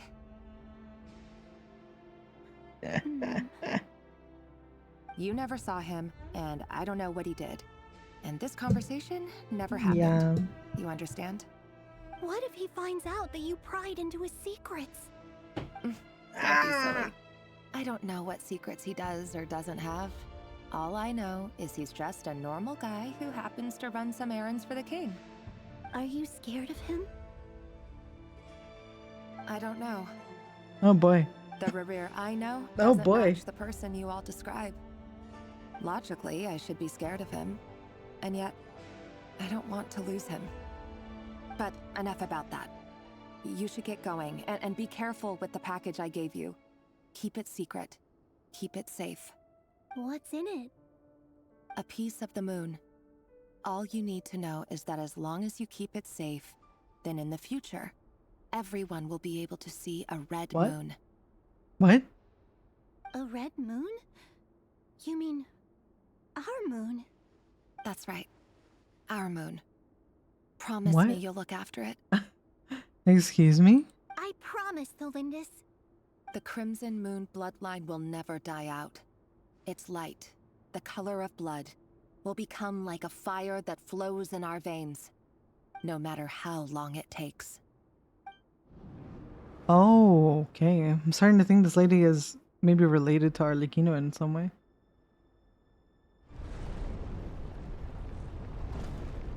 I mean, I thought that earlier, honestly, but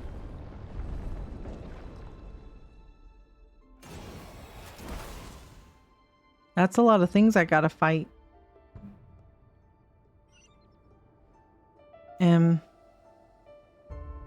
Do you guys know, do I have to fight all of them? Or do I just need to get to, like, the point that I'm going to?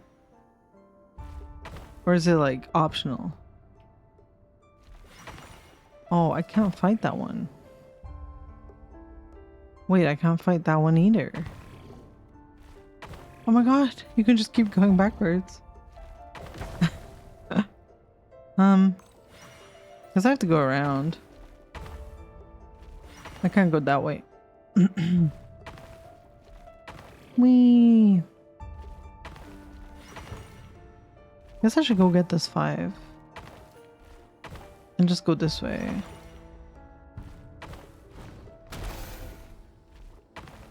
So I don't necessarily need to fight them. I just need to find a path. And if they're in my path, I need to find them. Oh. I'm stuck here. Because I can't go to the 4. Okay, buddy. No, I went the wrong way.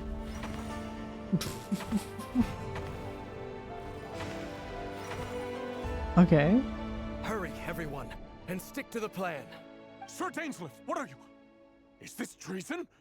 You know what happens to those who betray the throne. Please, don't do this! It is the king himself who has betrayed the throne. He has betrayed all of Khanria.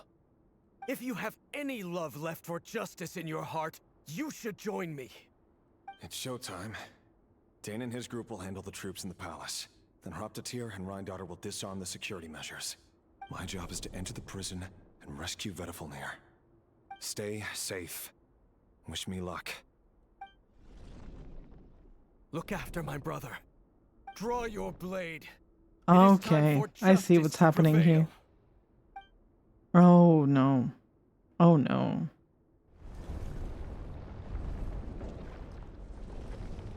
Oh no.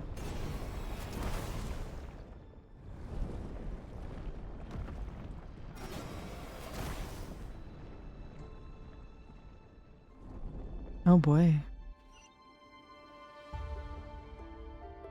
Oh, I have to go back.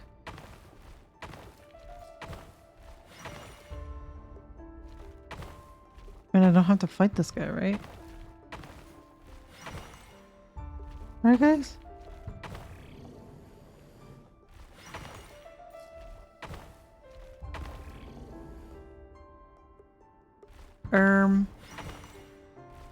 I guess you don't really need to fight them. Oh, never mind. I ran out of points. I might need to fight it. Go to the side. Thank you. Thank you. Thank you. Thank you. Okay, I'm silly. I'm being silly. This place is filthy. And the smell is abominable. Clearly the king doesn't allow his prisoners a single shred of dignity. This is dire. Oh boy. Thank you. Hello, Mr. Vedifalnir. It's you. Surprised? Oh, wait. I guess surprise isn't an emotion that prophets feel very often. I certainly felt some surprise in the moment when I was blinded. Surprise at the king's sheer ignorance. Surprise at just how unfairly this world responds to words of earnest remonstration. I'm curious. What did you prophesize this time? It wasn't a prophecy. It was a word of warning. He's a snake. Someone had to say it. He's an Ouroboros. He's forsaken all reason in pursuit of his obsessions. I simply told him that if he continues on this path, Khanria will surely fall. But he didn't listen. Worse still, he stabbed you in both eyes and locked you away. Dane asked for my help. The court is in complete chaos now, but I'm sure you predicted that. Everything is transpiring as I foresaw. Yet I am powerless to change it. Fate is an immutable force.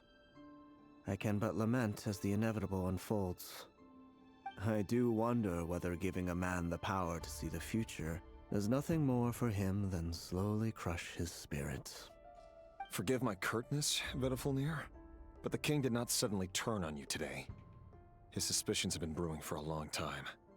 You can't have wisdom beyond the reach of your fellow man without attracting his fear and suspicion. There are things the king does not want to see. So, he doesn't want you having visions of them either. He blinded you because he thought this would make the visions stop. He wasn't entirely wrong. I did indeed lose my power to see the future, Oh. Right up until... Until what? Until what? Just now. I believe I saw something new. Well, tonight could go a lot of different ways. 5 of us banded together to storm the palace, also we could rescue you. This will go down as the most tumultuous day in Conrian history. I sense hatred in you, but also hope. A desperate hope that with the tyrant deposed, that will be the end of the story. But this is not the end. It is the beginning of a new chapter, in a whole new story. There are many men of honor and courage in this world, Rerir. Oh, damn. But you are not one of them. You're not here for justice, are you? You're here for yourself. Is that a dagger? Interesting. Why not the polearm? It was always your weapon of choice. With your abilities, I don't doubt that you were able to recover some of your sight. But I also doubt that you want to make an enemy of me right now. Of course not. We're on the same side, aren't we? We could be. But I need you to be honest with me, Vedafilnir. At this point, you're my only hope for the future. You mean your future? With your beloved, Thalindis? Oh, God. Yes. And I know there are bigger things at stake here. A dynasty, a nation, maybe the entire world. But forgive me, I care first and foremost about myself. I can't abandon the one I love to save myself. I just can't do it. But you see a broader picture of the future than I. You see the solutions to the biggest problems of our age. So tell me, what is my solution? What's the answer? In matters of fate, answers are either right or wrong. What will be and what will not. Maybe you are willing to pay a certain price in the pursuit of happiness, but unfortunately, fate does not negotiate. That is the cruelest thing about fate. It is unmoved by your sacrifices. That can't be true. I know it's your voice that I keep hearing in my head, urging me to see how the world is changing, to seek more power, so I can protect the things I love. You show me disaster, but you won't show me how to avoid it? Why? Why are you doing all this? My voice. In your head.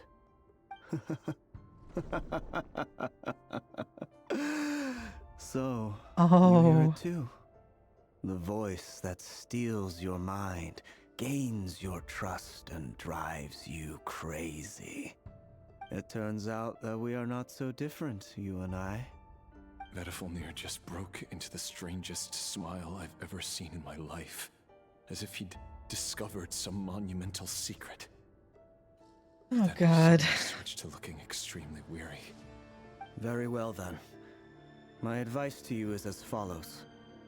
You must persevere. Whatever trials and tribulations you may face, be steadfast in the belief that they are your path to the future.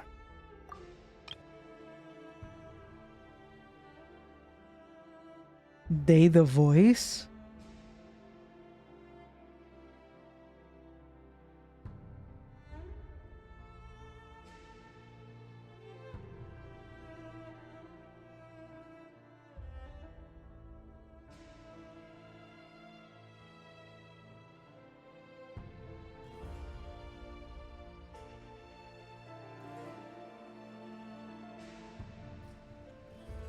Wow, that is a choice. That is crazy, actually. For as long as you live, your story with Thalindis shall not come to an end. That is the only chance you have of fighting back against fate. It is up to you whether you believe my words. Regardless, that is all I will say on the matter. I have no right to intervene any further. I will hold you to your word. Thank you for setting me free. In return, I will tell you one more thing that you cannot afford to ignore. Just then, a strange wave of energy rippled through the city. What does that mean? No idea what it could mean.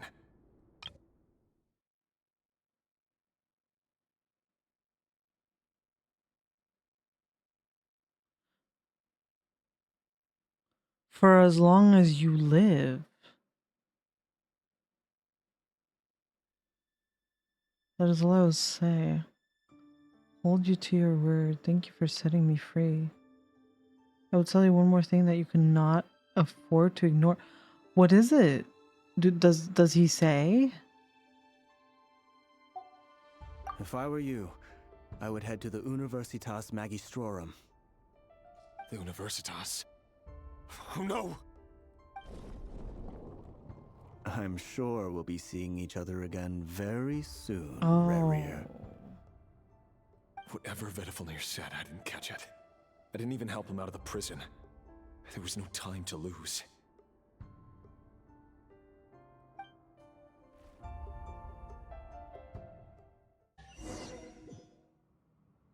Oh. We gotta hurry to the Universitas. To the Universitas. Why does everything look so weird? It's like bent. Monsters? Is this Rhindaughter's doing? Or the Universitas Magistrorum? Out of my way! I must rename. It all adds up. It all falls into place.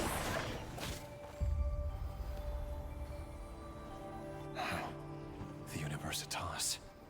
A That reminds me rumor. of a rumor I once heard.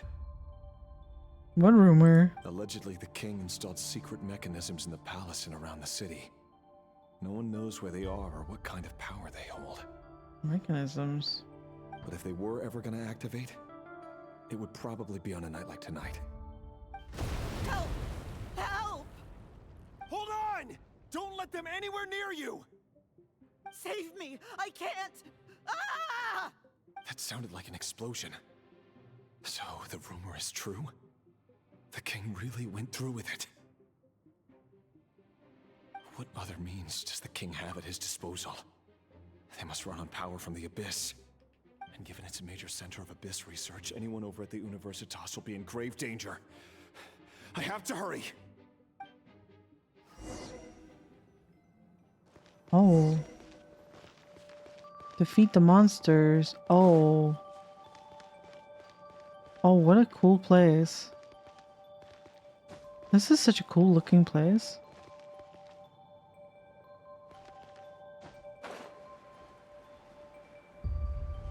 Guys, do you think we'll save her?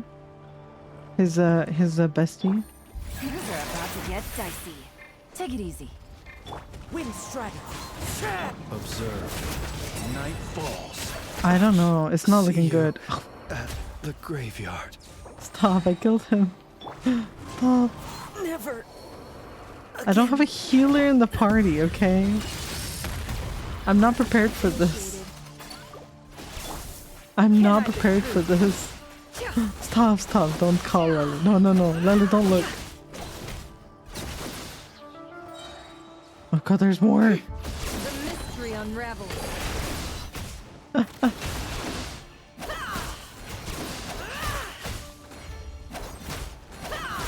It all adds up. How farcical. Jesus Christ. Busted. I'm running out of green of chicken. It all adds up. No more lies. Game's up. Fun's over. Can't hide the truth.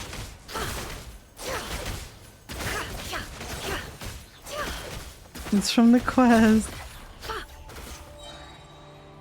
What? Who am I fighting? Oh. The deception Fighting a ends wolf. here. Gotcha. Wow, my team was not prepared for this. Be silent. Preparing for destruction. team was not prepared. Busted.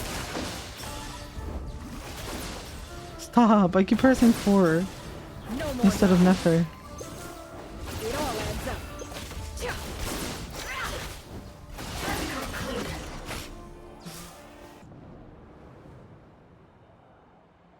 Monsters at the Universitas Magistrorum? Why now?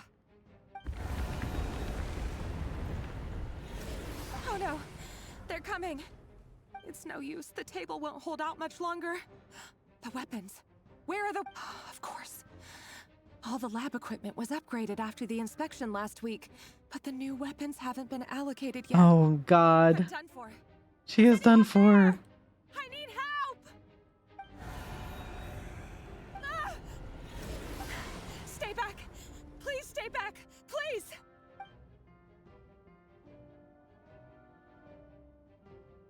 What is going on? What did she see? What is that? What is that light? Oh, it's Rerir. Rerir! So the rumors about your work are true. What? What the hell is that? No! Listen, something happened at the palace tonight. We have to leave. What is that? You don't need to lie to me anymore. What do you mean? What is that I gaping know hole? why you're worried, and I will respect the decision you've made. But it's okay, because I found a solution. I know how to end all this. What? You can have it back. The normal life you so desire. But until then, I'm afraid our wedding will have to wait. What is she doing? Cylinders? No, don't do it! Cylinders! Cylinders!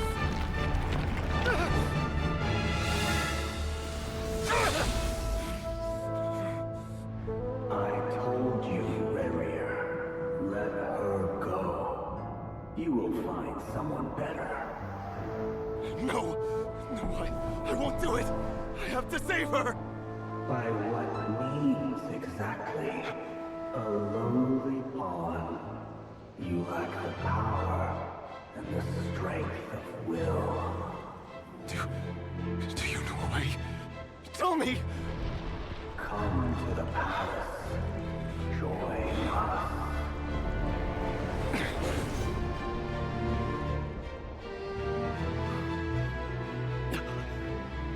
Rerir, thank goodness we... Step forth and take your share. You made it. Not you too. What in the God's name is happening here? Hatred or grief, despair, desire. We all have our own.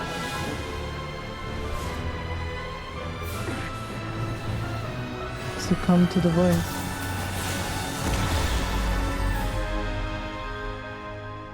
Rerir.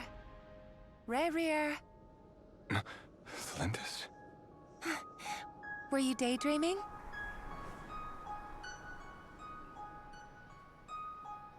Oh. You still remember, Rerir? That question you asked me a couple of weeks ago? Oh. You mean the proposal? Yeah. I'm wondering, where do you think would be a good place to discuss it? Maybe in the garden? Or were you thinking a fancy restaurant? It's your choice. Oh, this is sad.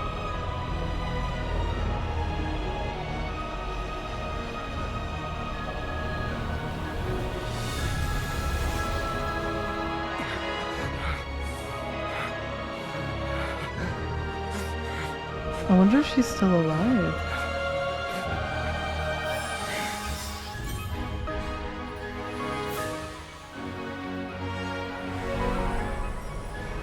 Where did she even go?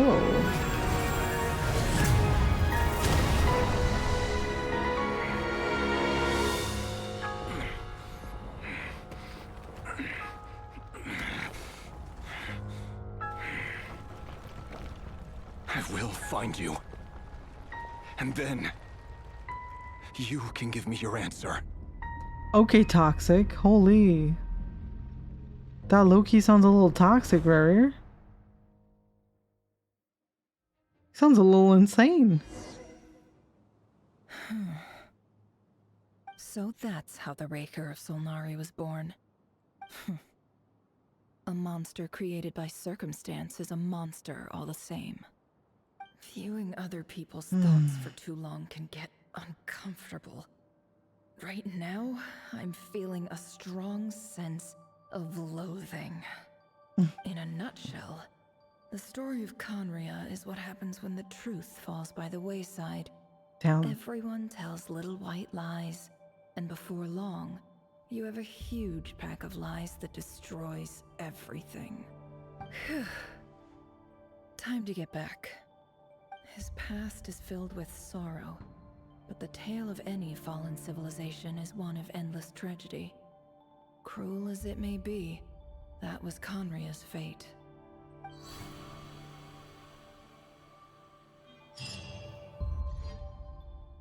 That was absolutely insane. I hope we get to witness it from other POVs as we get more quests. I'm back. Can I get a standing ovation? Standing right now and clapping for you, Pookie. Feeling okay? She's fine. Boss is a pro. Yes, I'm fine. You will have seen the events of Rerir's life through my thoughts. It's now clear that he is just a regular nobody. Driven Regular by nobody. Tragedy, as he said himself. That's crazy. I mostly agree. There's only so much we can know about him from his memories alone, but they did give us a clear glimpse into his life in Conria. However, I would not consider Rerir to be a nobody. He was deeply involved in the events of that era. Yet, when the catastrophe of a generation strikes, nobody is safe. Sounds to me like you're speaking in riddles again. Is this you urging me not to abandon the people of Nod Krai in their hour of need? That's not what I meant. Although I do hope you choose to remain a part of the plan. Without you, the mission ahead will be all but impossible. Then try to remember that I respond better to the carrot than the stick. And I don't appreciate being bossed around. Now, as for you, Missy, you were excellent. You stuck to the rules of the ceremony and kept your mouth shut the entire time. Bravo. Cool. So, can you fill me in on the deets now? Most of what I saw went right over my head. Patience. You'll hear the whole story, don't you worry. But let's meet up with the others first. It will save me narrating it twice. Yehoda? Yes, boss. Let me get that door for ya. That's more like it. For a moment there, I was worried you'd forgotten about the first clause of your employment contract. You're so cute. Forgive my curiosity, but what does the first clause say? It says I gotta do the annoying stuff that boss is too lazy to do for herself. That's so cute. Opening the Stop. door, pouring the tea, yada yada. Is that right?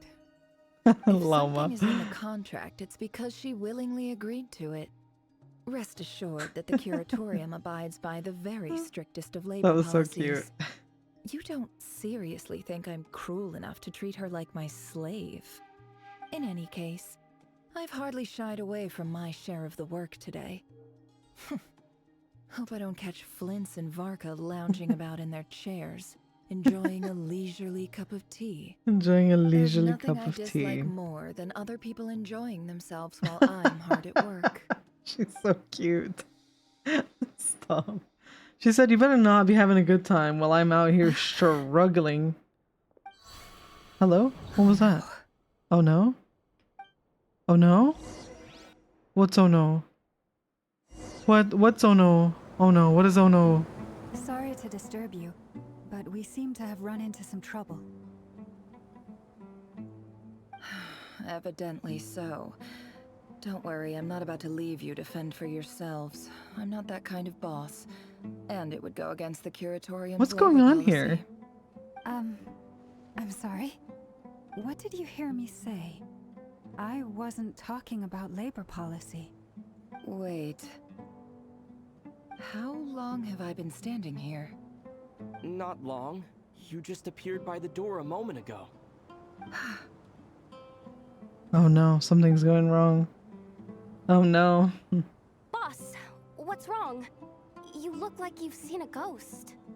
We've been tricked. We never left at all. Somehow I hallucinated that whole scene back inside the office. Where are we then? Hallucinated? But how? How indeed. This place should heed my will alone. All thoughts and actions that occur in here are just a result of pawns moving across the chessboard in a carefully calculated manner. And nobody has access to this chess set but me.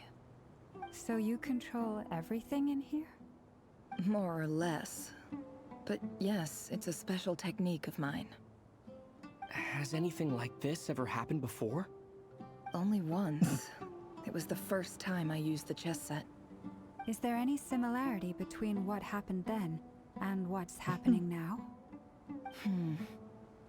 I suppose my thoughts are a little turbulent, which was also the case my first time. Is there anything I can do to help? The first clause of your contract clearly states that I only need your help with things that I'm too lazy to do myself. Meaning you're not feeling lazy right now? Not feeling lazy. Meaning this is not something Yehoda can help with. The chess set is a personal treasure that they're I alone stuck. understand. Fun. I must be the one to find our way out of here. I love Boss, this. it's fine. Really. Let me do something useful. Oh, listen to you. Whatever would I do without you, Yehoda? That's so sweet. What? Really? Yes, really. Where would I ever find another employee as obedient and servile as you? God forbid anything ever happens to you. Oh. Oh, okay. Oh, she doesn't know whether to be happy about that or not. I was thinking of fetching some water. There's gotta be a source around here somewhere. I suggest everyone finds someplace comfortable to take a rest. We gotta conserve our energy. Even though all this chess malarkey doesn't exist in a physical sense, mentally speaking, it's all real. And so is our tiredness and fatigue. You don't want to dismiss mental fatigue. Just because it isn't physical She's so doesn't mean cute. it's any less serious. But anyway, I got your backs, so don't worry about a thing. Don't I have the best employees? Jealous much? If we can find a suitable Jealous much? I'd love to borrow Yehoda for a day to help out at the Frost Moon Scions. Would you be amenable to that, Boss Nefer? Would you be amenable to that, Boss Nefer? Oh, Lauma. Have I ever told you just how pretty you are? Beauty runs from the tips of your antlers to the depths of your imagination. Excuse me, Nefer?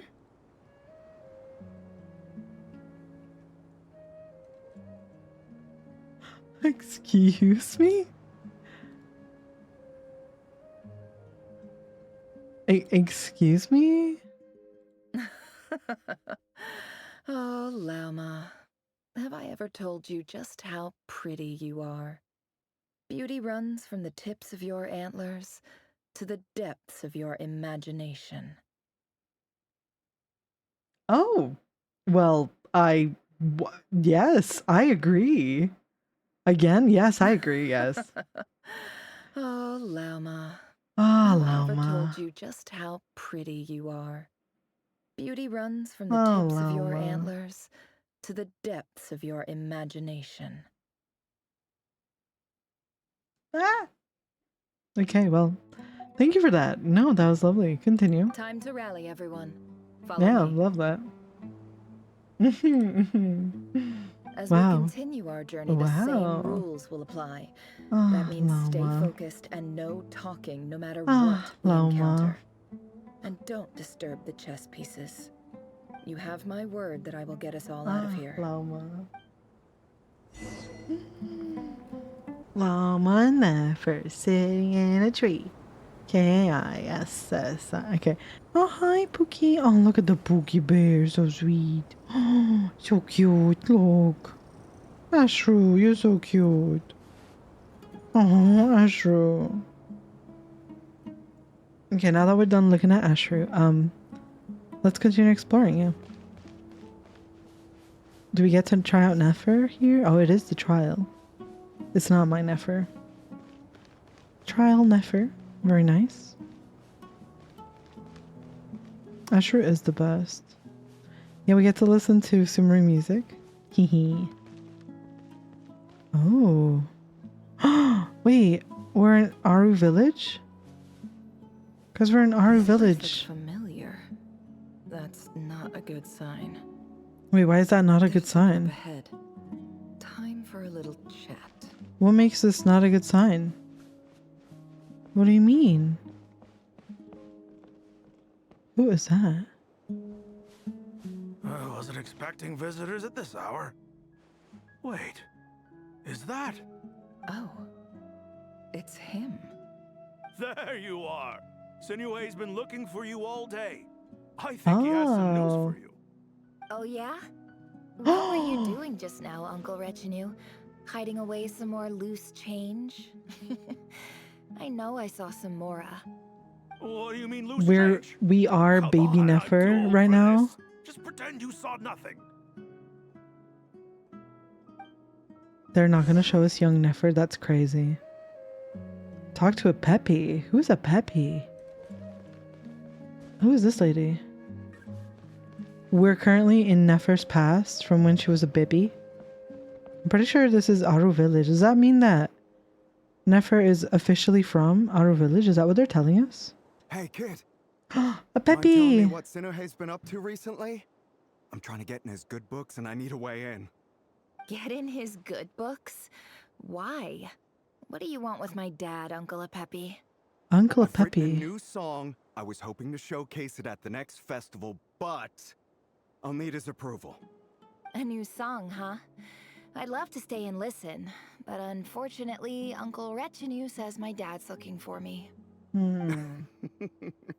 Well, there's plenty of time and I'm not going anywhere. See that pile of stones? I'll be sitting there warming up my vocal cords. Come find me when you're done. Okay. Pile of stones. Got it.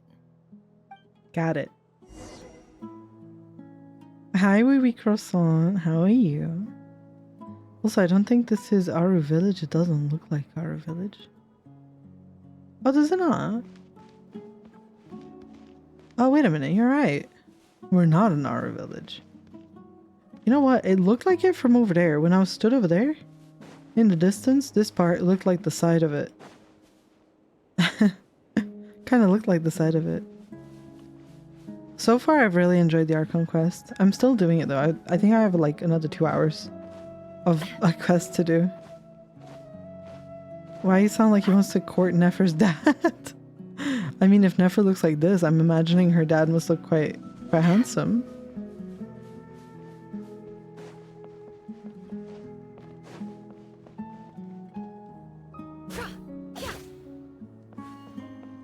Is it Nefer's dad? Oh, they give you her weapon? R3? Hello? C3, okay. They give you C3, R3 Nefer. Sit up on the counter to welcome our clients, of course. A kitty's got...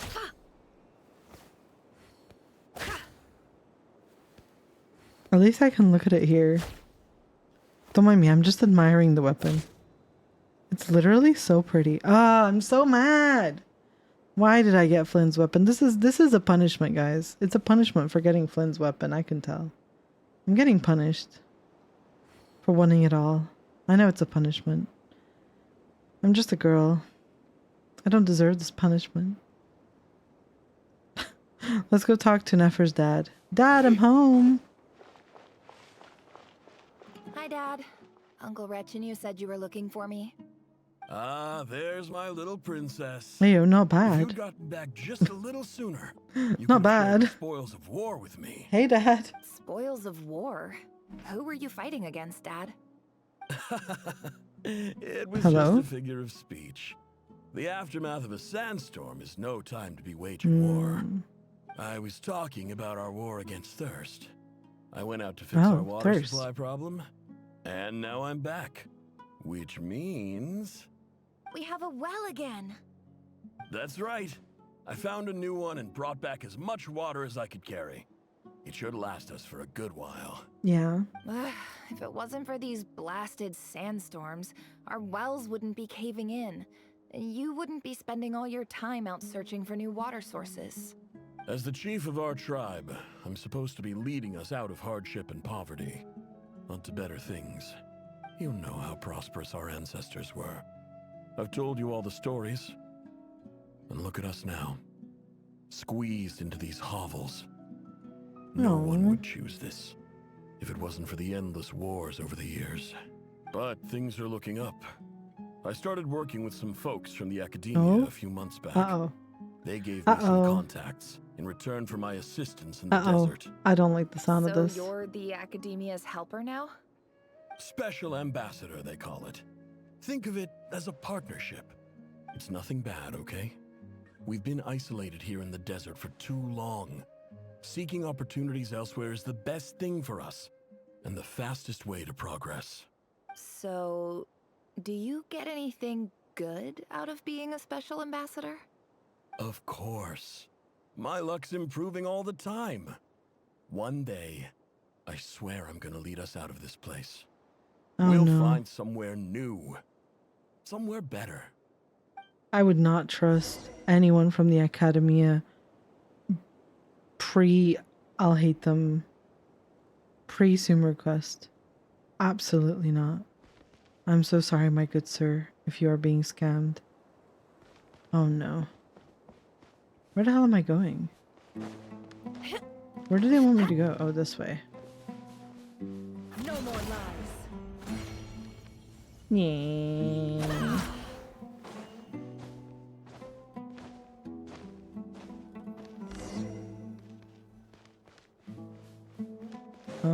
Where are we?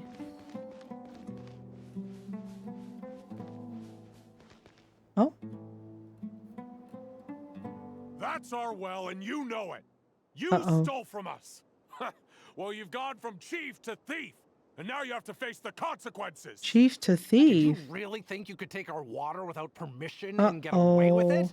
You're either brave, stupid, or both.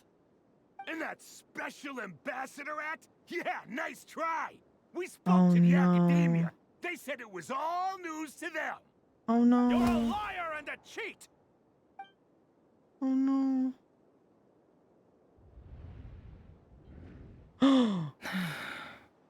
I heard Yehuda gasp, but I don't blame her. Most people are terrified by the sight of blood. Corpses strewn across the ground. The wounds are clearly from scimitars and daggers. The desert dwellers' weapons of choice. There's a handwritten note on the ground. Oh god. Let's see what it says. Halil, this is Sinuhe, chief of the Shimti tribe. Surely you remember me. I was the one who helped you and your colleagues avoid the quicksand in the desert. This is my second time writing to you. I assume my last letter must have gotten lost in the mail, as I didn't receive a reply. Oh no. I hope this one makes it to you safely. Poor I'm guy. writing to you because I need some help. That sandstorm the other day completely blocked up our well, forcing me to look for another water source in Iab and Unut territory. It was a matter of survival. Praise the gods. The well of the Iab tribe was intact. It was my last resort. I drew what water I could and left, but not without being spotted. I fear they will retaliate. You told me to write to you if I ever needed help. You said you'd be my ally in the academia. I urgently need you to formally recognize my title of Special Ambassador and send some of your people to assist me for a few days. It's the only way I can convince them that this was the Academia's decision and prevent them from retaliating. This is an emergency. Please send help as soon as possible. Looks like this letter never got sent. The writer died a poor grisly guy. death, and the letter was trampled into the ground.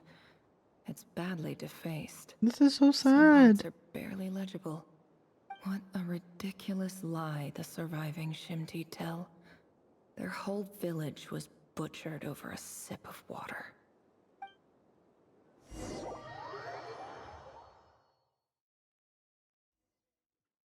That's so sad. Poor Nefer. Officer, welcome. Welcome to our humble village. Look, it's I thought Uncle you would at least have Apple. the courtesy to Uncle- provide some respectable libations. This is the finest wine our village has to offer. I promise. Uncle.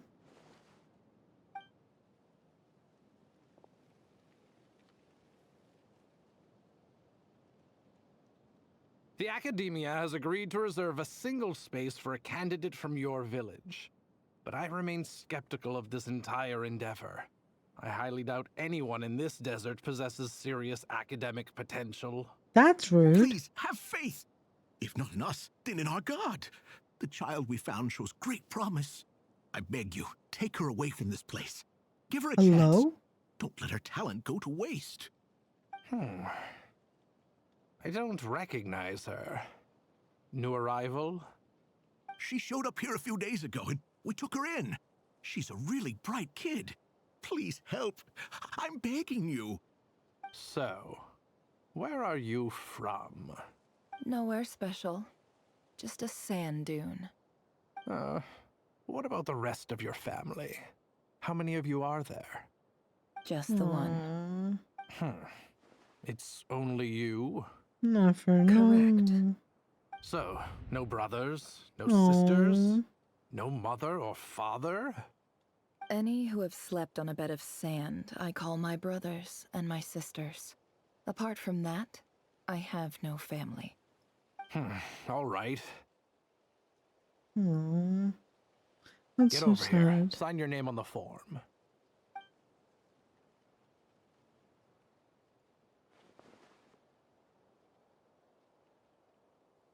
Nefer? You're rather fair-skinned for a desert dweller. What is that supposed to mean? Hello? What kind of a comment is that?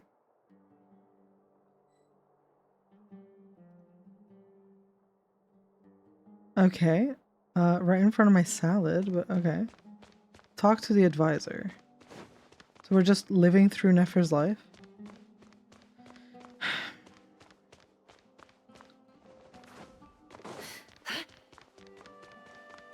Hello? Nefer, this term's assignments have been issued already. Please read through the materials thoroughly, conduct your own additional research, and then write an essay on the topic. Yes, Professor, I'm aware. I just had a couple more questions I wanted to get your perspective on. Oh? Please, ask away. Well, I saw the other students' problem sheets, and I couldn't help but notice that my assignment is much easier than theirs. Excuse me? Do you really think I'm a weak student? A weak student? Goodness, no. Quite the opposite. You have a sharp mind. Almost too sharp. I think what you're saying is, a weak student wouldn't have noticed the discrepancy. And if they did, they certainly wouldn't complain about the lighter workload. You see, sharp as they come. You see things the way they are. And I'm sure you know why they're like that. What does that mean? Because of where I come from. Because I'm different. I'm sorry, Nefer. I don't like it any more than you do. It's just... That's crazy. Anyway, you said you had a couple of questions? What's There's the other no one? way. I wanted No to check. way. If someone sent me a letter to the Academia, where do I go to collect it? Ah, your family wrote to you. Well, as long as they put your name on the envelope, someone should hand it right to you. Not exactly. It's not even a recent letter. I was just curious where the mail would end up if no one collects it. The House of Dana, I expect. I know there's a box for unclaimed mail somewhere in there, Oh. probably sitting on a shelf. Is she Whatever looking you're for her looking for, that'd dad's be the place to letter? Okay, got it. Thank you, Professor. Oh, don't mention it. Honestly, I feel like I failed you. I'm supposed to be your teacher, but I haven't taught you anything. You've definitely taught her Hey, something. Don't negative. say that. You're a great teacher, and you do your best for all your students. But the rules are the rules. You're not allowed to teach students like me. It's not just the academia either. The whole world bends over backwards for the successful and leaves the losers to suffer and die. That's crazy. Oh, my dear child. Don't tell me you've given up on life already. I haven't. I just think that if you want to make it in this world, you have to find a way to become successful. That's insane. This is insane. Look for the box containing the letters. Damn. Nefer's having her whole life exposed right now.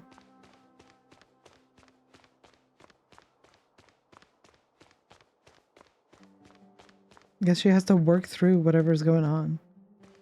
Damn.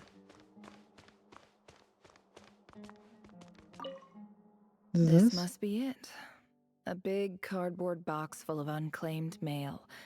And probably some letters that ended up here by mistake, too. Let's take a look. I'm guessing she's looking for her dad's letter, right?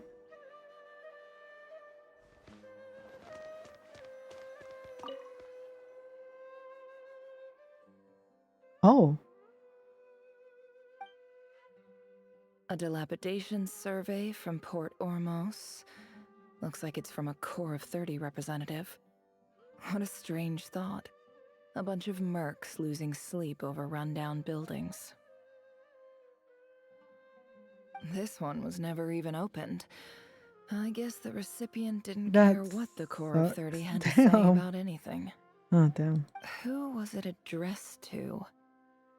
I don't recognize the name, but it must have been a Kasharawar professor. What's this one? This one is addressed to the Immorta Sage. The title is Changes Observed in Satyavada Life Symptoms. Why do all these letters read like full-blown dissertations? Full-blown dissertations? Guided by the incense, we became lost somewhere in the forest. All the barriers between levels of consciousness disappeared as our minds soared around in circles, looking for a branch to seek refuge on. Same. In clinical terms, these symptoms fit the description of incense poisoning. The Immorta Darshan strictly prohibits the use of hallucinogenic substances, but I believe there are still people getting away with it. Yeah, there are people just getting high. For example, my neighbor who always breaks out into song and dance after using incense. Oh my god. Who's your neighbor, Nefer? It seems like something the academia would want to know about. Why wasn't it collected? That's crazy. Wait, what's this written on the back? It's so small. The note says, the sender authored this letter while under the influence of mushrooms. I would send it back, but no return address was provided. That's so funny. Stamped by the Grand Conservator of the House of Dana. That's so funny. What's the next one? Wait, these are so good. This I like next these. one is addressed to Grand Sage ew. Azar. Azar, bleh. A few words of protest regarding recent changes in Sumeru's educational policy. In recent years, the academia has taken on a small number of students from the desert region as per the policy to this effect. Okay. However, it appears to me that these students have not, in fact, been provided with educational opportunities that are, in any meaningful sense, equal to those enjoyed by their peers. as well as Ew. receiving dumbed-down assignments and perfunctory tutoring. They do not even have full access to the Akasha system. Oh, great. Education is the fundamental purpose of this institution, which Great. should go without saying in a nation whose founding virtues are knowledge and wisdom. I ask you, is the lip service we pay to the policy of education for desert students truly the standard of pedagogy to which the academia aspires? As Grand Sage, policy decisions are your prerogative, but do not forget your roots. You and I were once students too, as was everyone else in this institution. Wow, this is crazy, yeah. Yeah, Sumeru is a little crazy, yeah. I do hope you will give some serious attention to this matter. I encourage you to discuss issues like this with myself and others, and listen to some alternative opinions. Great letter. Shame it didn't get to where it needed to go. True. And the sender is... Huh? Sage Cyrus of Spantamad. Sage Cyrus? That sounds familiar. I didn't realize anyone else even knew how bad students like me Isn't have it in this that place. Sino's teacher? Am I wrong? Isn't that Sino?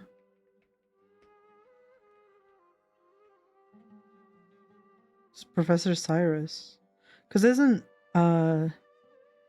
Sino also from like the desert originally? Like basically the same position as Nefer? And I remember there was also like a conversation about Sino also complaining about being treated differently or something like that. I remember this. All of this kind of rings a bell. Oh dear. I can't believe even Nefer got this kind of treatment. That's crazy. Poor Nefer. That sucks, bro. So this is where letters from the Sage of Spantamad end up? Nice one, Grand Sage. Really enlightened leadership. Yeah, the leader from the Sage. From the Sage of Spantamad. That's crazy. Whatever. This isn't what I came here for. Moving on. Moving I'm not on. exactly holding out hope that a letter sent from the desert would even make it here. But if it did, where else would it end up if not in this box? I can't believe how much discarded mail there is. Must have been years since someone last went through it all. And this is just one box.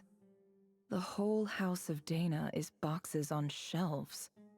Oh. I don't believe for 1 second that any human being has sat down and read through all the documents in this place. Who has that much free time on their hands? Wait, could this be it? Plain letter. Least fancy envelope in the box written on crude quality paper. And of course it would be right at the bottom of the pile. Clearly no one gave this letter so much as a first glance, let alone a second. The handwriting on the envelope looks very familiar. Greetings, Halil. My name is Sinue, chief of the Shimti tribe. Oh. I was the one who came to you and your colleague's aid when you ran into trouble in the Great Red Sand. Oh no. I don't know how well you remember it now, but I brought you to safety and gave you some water and other supplies. You seemed very pleased and told me your name. In my tribe, learning a person's true name is serious business, and I therefore see you all as friends. You were kind enough to leave your contact details so we could stay in touch. The Shimti tribe lives a harsh, nomadic existence in the desert. You were sympathetic towards my plight, promising to make me a special ambassador of the academia and help us find a way to make a better living. This brings me to my reason for writing. Our tribe has fallen on particularly hard times, and I would like to ask for your assistance. There was a terrible sandstorm a few days ago, which blocked up the well in our land. To ensure my people's survival, I had no choice but to venture into Eob and Unut territory in search of an alternate water source. The Eob and Unut are descended from the Thamudians, while we trace our ancestry to Tulatula. We worship the Lord of Flowers and have had relatively good relations with our fellow tribes up until now. Wait, what? Nefer's related to Tulatula? No way. That's crazy. Oh my god. The city of Sapphire was an ancient city-state in the hypostyle desert, Great Red Sand, Sumeru. It was so nice. The lore behind Tulatula. I promise I can read. I can never read that word. It's like a tongue twister. That's really interesting. Oh my god. Guys, this is so sad.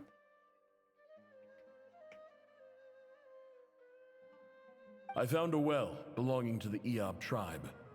They declined to help us, but I really had no other option. So I took some water to keep me and my tribe alive. My actions are certain to incur their wrath. When we met, you assured me that you would be my ally in the academia. Oh. I would like to take you up on that offer, because I really need your help. I wonder if you could send an academia representative to meet with me. This is so sad. They didn't help them. That aside, the last time you were here, you mentioned that the academia had started accepting students from the desert, and I told you a little about my daughter, Nefer. We have next to no resources here in the desert, and my power and influence are limited. Would you consider enrolling my daughter at the academia? She is a smart girl. I know she won't disappoint you. Oh, Nefer. It's like she ended up here, but like the circumstances that she managed to end up at the academia are so horrible. That's crazy, actually. I'm so sad. From the outset, the academia never took you seriously. Those things they promised were just empty words. Yeah. I doubt they even remember the name Sinuhe. And you were so emphatic that your luck had finally changed for the better. Oh. You swore you'd lead us to a better place one day. You spoke with such conviction, like you were the most powerful chief in the whole desert. You liar. You lied about everything. You promised the world and delivered on none of it. And who fell for it? Just me, by the looks of it. Despite your best efforts. That's so sad. Which makes you a pathetic liar. You weren't even any good at it. I think I'll take over from here. Let me show you how it's done. Bid farewell to Katoyun. Who am I bidding farewell to? Where? Which way? Hello? Why am I stuck? Why does that name sound familiar? Katoyun? I thought you said bitch farewell. Bitch farewell.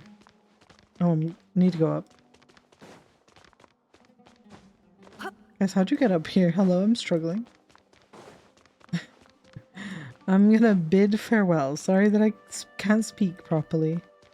Katoyun, is that somebody who usually stands here? Hello? I just came to say goodbye.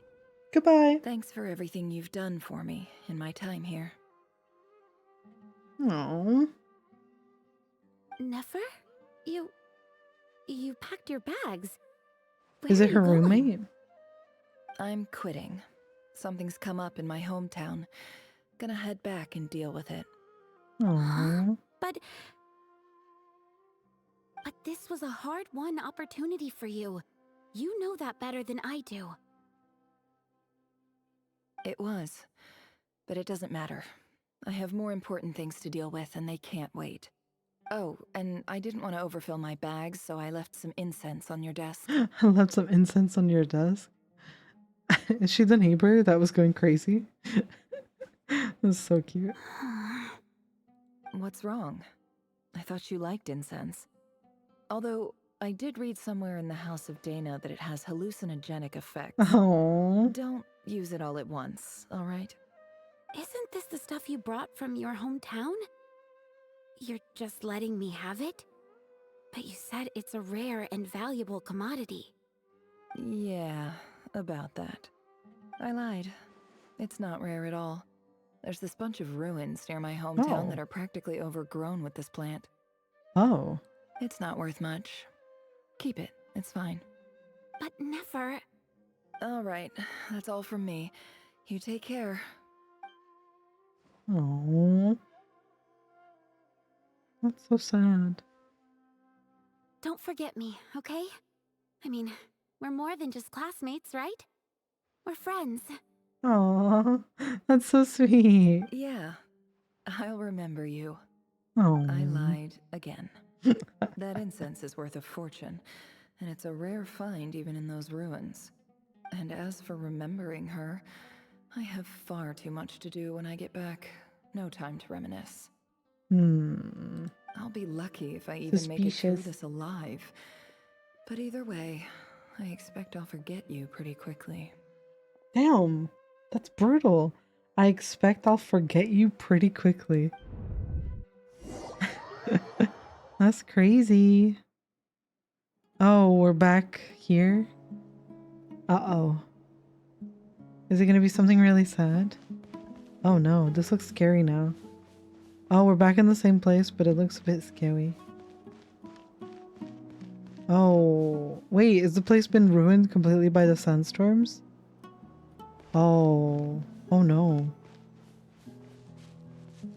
Oh no.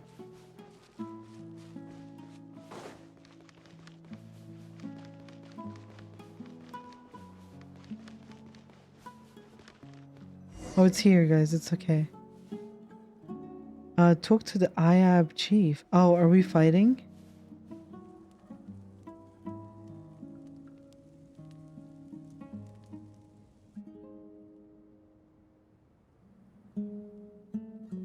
Did we come back for revenge?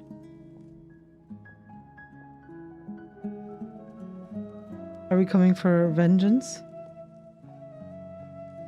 It's a pleasure to meet you, Mr. Arif. So, what does the Academia want?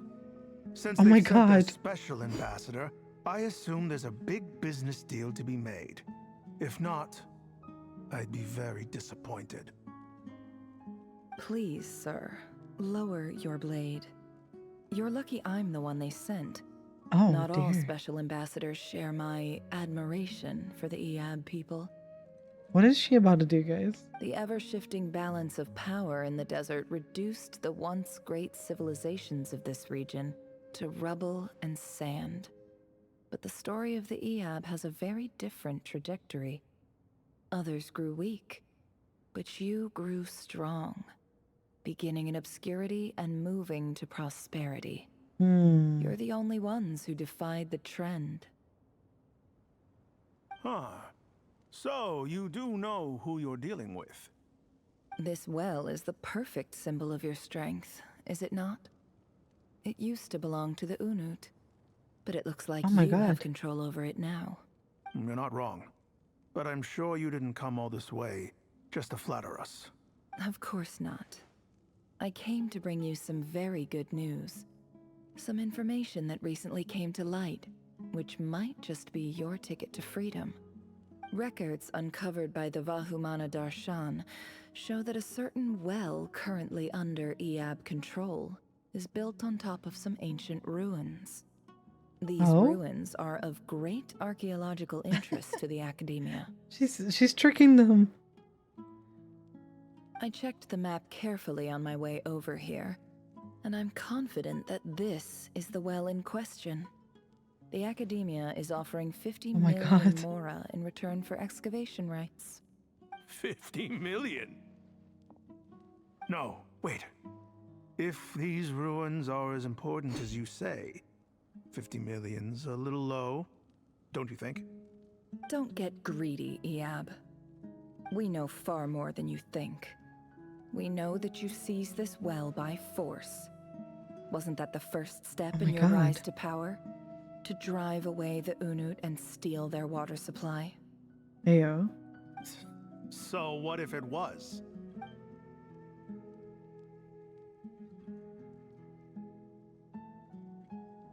Don't worry. As unscrupulous as it was, it's something we're willing to overlook. The Academia is only interested in dealing with the de facto power holders in the region. I hope I am making myself clear. And I hope your words are the truth. If I find out the Academia is trying to play me, I'll hunt down every one of your people and make you watch as I cut their heads off one by one.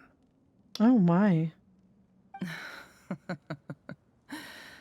I assure you, Chief, that would not be in your long-term interests. You don't want to make an enemy of the Academia. You see how I'm dressed, don't you? I appreciate that you've never been to the rainforest, but surely even you recognize an ambassador's attire when you see it. And what does a barbarian like you have to lose anyway? You really think the Sumeru Academia would bother to come all this way just to lie to you? We have more important things to worry about.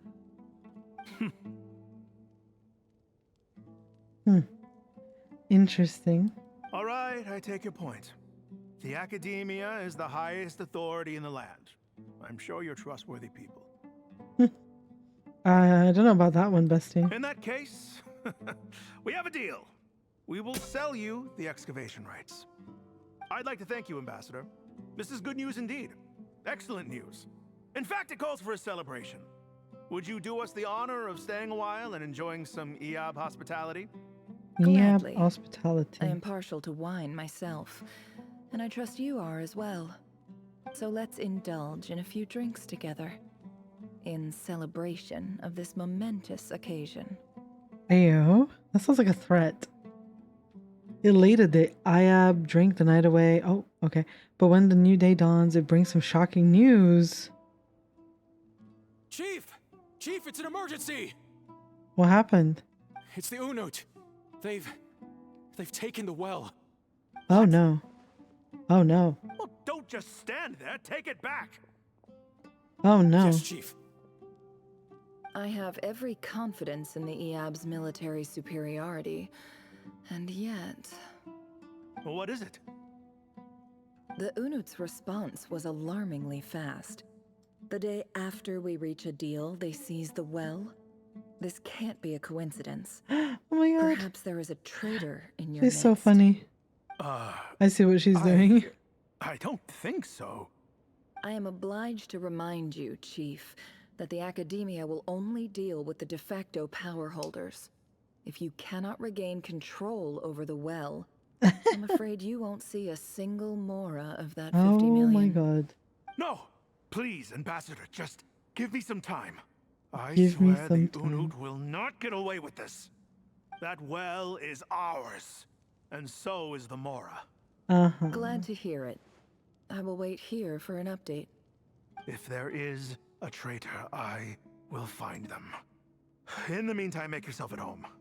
I'll report back as soon as I have an update. Uh-huh. Much obliged. Damn. She is so good. Wow. All it took was a few words and I've got him wrapped around my finger. What an amazing feeling. All it takes is the promise of some In Mora. summary, Ambassador, the Academia would rather negotiate with our tribe instead of the Iab, yes? The Iab are ruthless murderers who don't listen to reason. And now they have the gall to interfere in our research projects in the desert region. So let me ask you, Chief. If you were the Academia, what would Oh you my do? god. Kill them all. She's playing both sides, guys. Precisely. The Academia does not tolerate those who stand in our way. The EAB have held back our academic pursuits for too long, and our patience is wearing thin. At the same time, there is simply no way that the Academia can be seen to be intervening in desert affairs. Damn. I'm sure you understand where I'm coming from. We have our own rules out here. If the rainforest dwellers raised arms against a desert tribe, you'd start a bloody war. Right. We can't confront them ourselves, but we can support their enemies. The Unut have always had strained relations with the EAB, which makes you our natural allies. Nefer is so smart. Natural allies. Natural Weren't the EAB allies. your allies once? You were quick to send them after us to protect your interests back when we stole that water. And now look at you. You're at each other's throats. Let me be clear. The Academia wishes to collaborate with the legally recognized rulers of the desert in this matter. We are asking for excavation rights to that well, and our offer is 50 million mora. Damn, who could say no to 50 million more? I believe we have Who could say no to that? Good. Then I know I suggest couldn't. You get to work. Get us access to that well, I would do and the more same is for yours. 50 million You more. see, Dad? Lying is easy when you know how. People will believe anything. Clearly. She said, maybe I will use the power of the Academia to get my revenge. And you know what? Good on her. Good for you, Nefer. You know what? I fully support this. You know? I think this has been a great idea, Nefer. I think you are so smart. And it was a very well thought out plan. And honestly, if I was as cool as Nefer, I would do that too. Lying works, yes. Oh, a birdie. Hi, birdie. Oh, what happened here, huh?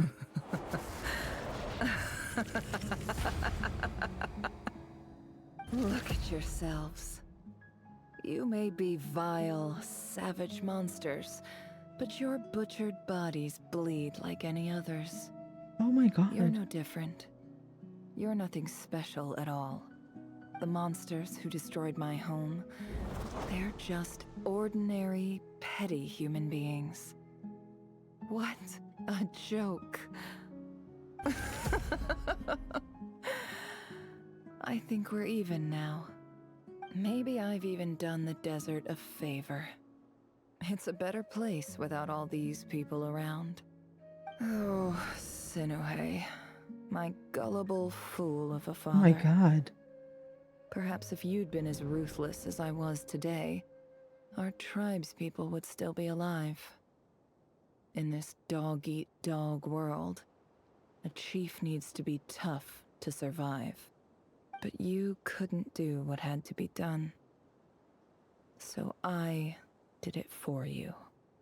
Nefer, it's okay. All of this is in the past now. I believe I remember you promising to remain silent. Oh, Lauma couldn't do it anymore. Even so. Poor Lauma. Yehoda, is there anything you can do to ease the tension? You got this, Yehoda. It's your time to shine. Stop. Lauma couldn't take seeing the pain Nefer's in anymore. That's so sad. I can't. I can't with this. Alright, time for a sharp turn onto a completely different topic. They're making me cry. Anyway, that's enough of that. When are we getting out of this place? Feels like we've been walking forever. I'm getting pretty tired. Oh, Lauma, you tired? Yes. If we can find somewhere to sit down, I could certainly. Look at her face. She's so cute. It's not far now.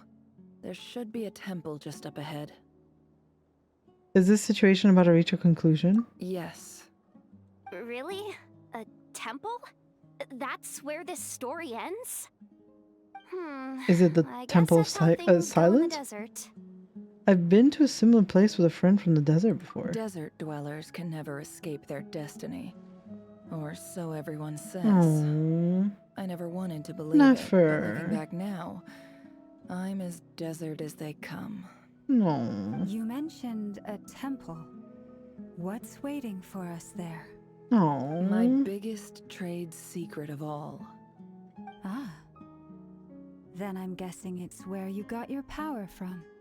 The power to peer into other people's minds. I didn't know you were clued up on any other religions. I'm no expert in the history of Sumeru, but since you come from the desert, I would imagine it has something to do with King Deshret. And the 7 pillars who served him. They are major figures in the desert belief system too. Sounds impressive. I have some friends with connections to this stuff, specifically with Hermanubis. Oh, I know who you mean. General Mahamatra You know Sino. The spirit of Hermanubis dwells within him. Are we going to the Temple of Silence? She knows everything. Wait. Sino's hardly a figure of obscurity. We But I know are. about We have to Sethos, be. What about him? Sethos. Is he a big deal or something? Well, he's not a small deal. Let's put it that way. Does that mean she comes from the Temple of Silence too? You sure know your stuff. Please, this is the bare bone basics. Save the flattery. Oh. Thanks for your patience, everyone. I was enjoying that. It's been a lot to take in. With any luck, it's okay, that's our Nefer. exit just up ahead. It's okay, Pookie. Love getting to know more about you. Hee hee. Hee hee. Hee hee. Hee hee, Nefer. Hee hee. Pookie. It all adds up. Her skill is so pretty. Dee dee dee dee dee dee dee. Oh, flowers. Cute. Oh, enter. Go to the entrance of the temple. Pretty. Oh, it's very pretty. It's a very pretty temple. They could have at least given Nefer the Sumeru wings. No? Why'd they give her these wings? Stinky.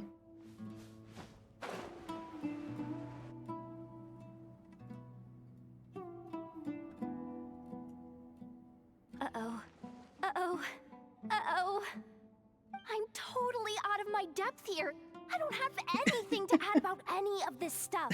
Like, look at that statue, for instance.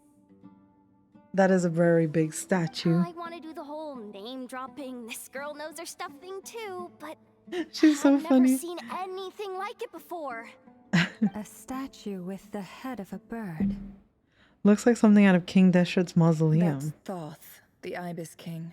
One of the 7 Thoth. pillars of King Deshret. The legends say that he, the Crocodile King, and the Goat King were the 3 retainers of King Deshret. Crocodile Let's take a King. look. Uh-huh. Oh, cutscene? What's happening here? Ooh, pretty. What is that? Oh my god, Ashru! It's just Ashru. So, all is well? Oh, Pookie. He's so sweet. Look at him.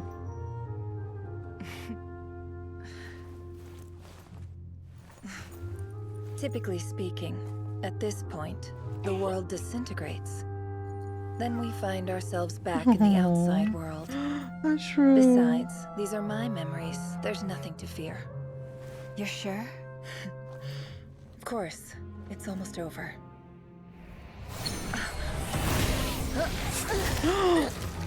That's not Ashru. That is not Ashru. That is not Ashru at all. Hey, you leave Nefer alone. Hold on! Hello? Oh. Guys, I don't think he took kindly to us invading his memories. Too much is always a death sentence. Speak for yourself. Does that mean he knows about Nefer now, too?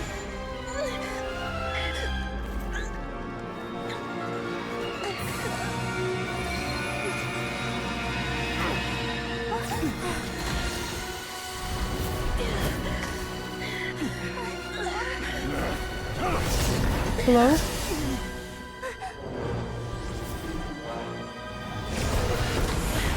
What is that? How What is all? repulsive. What is that?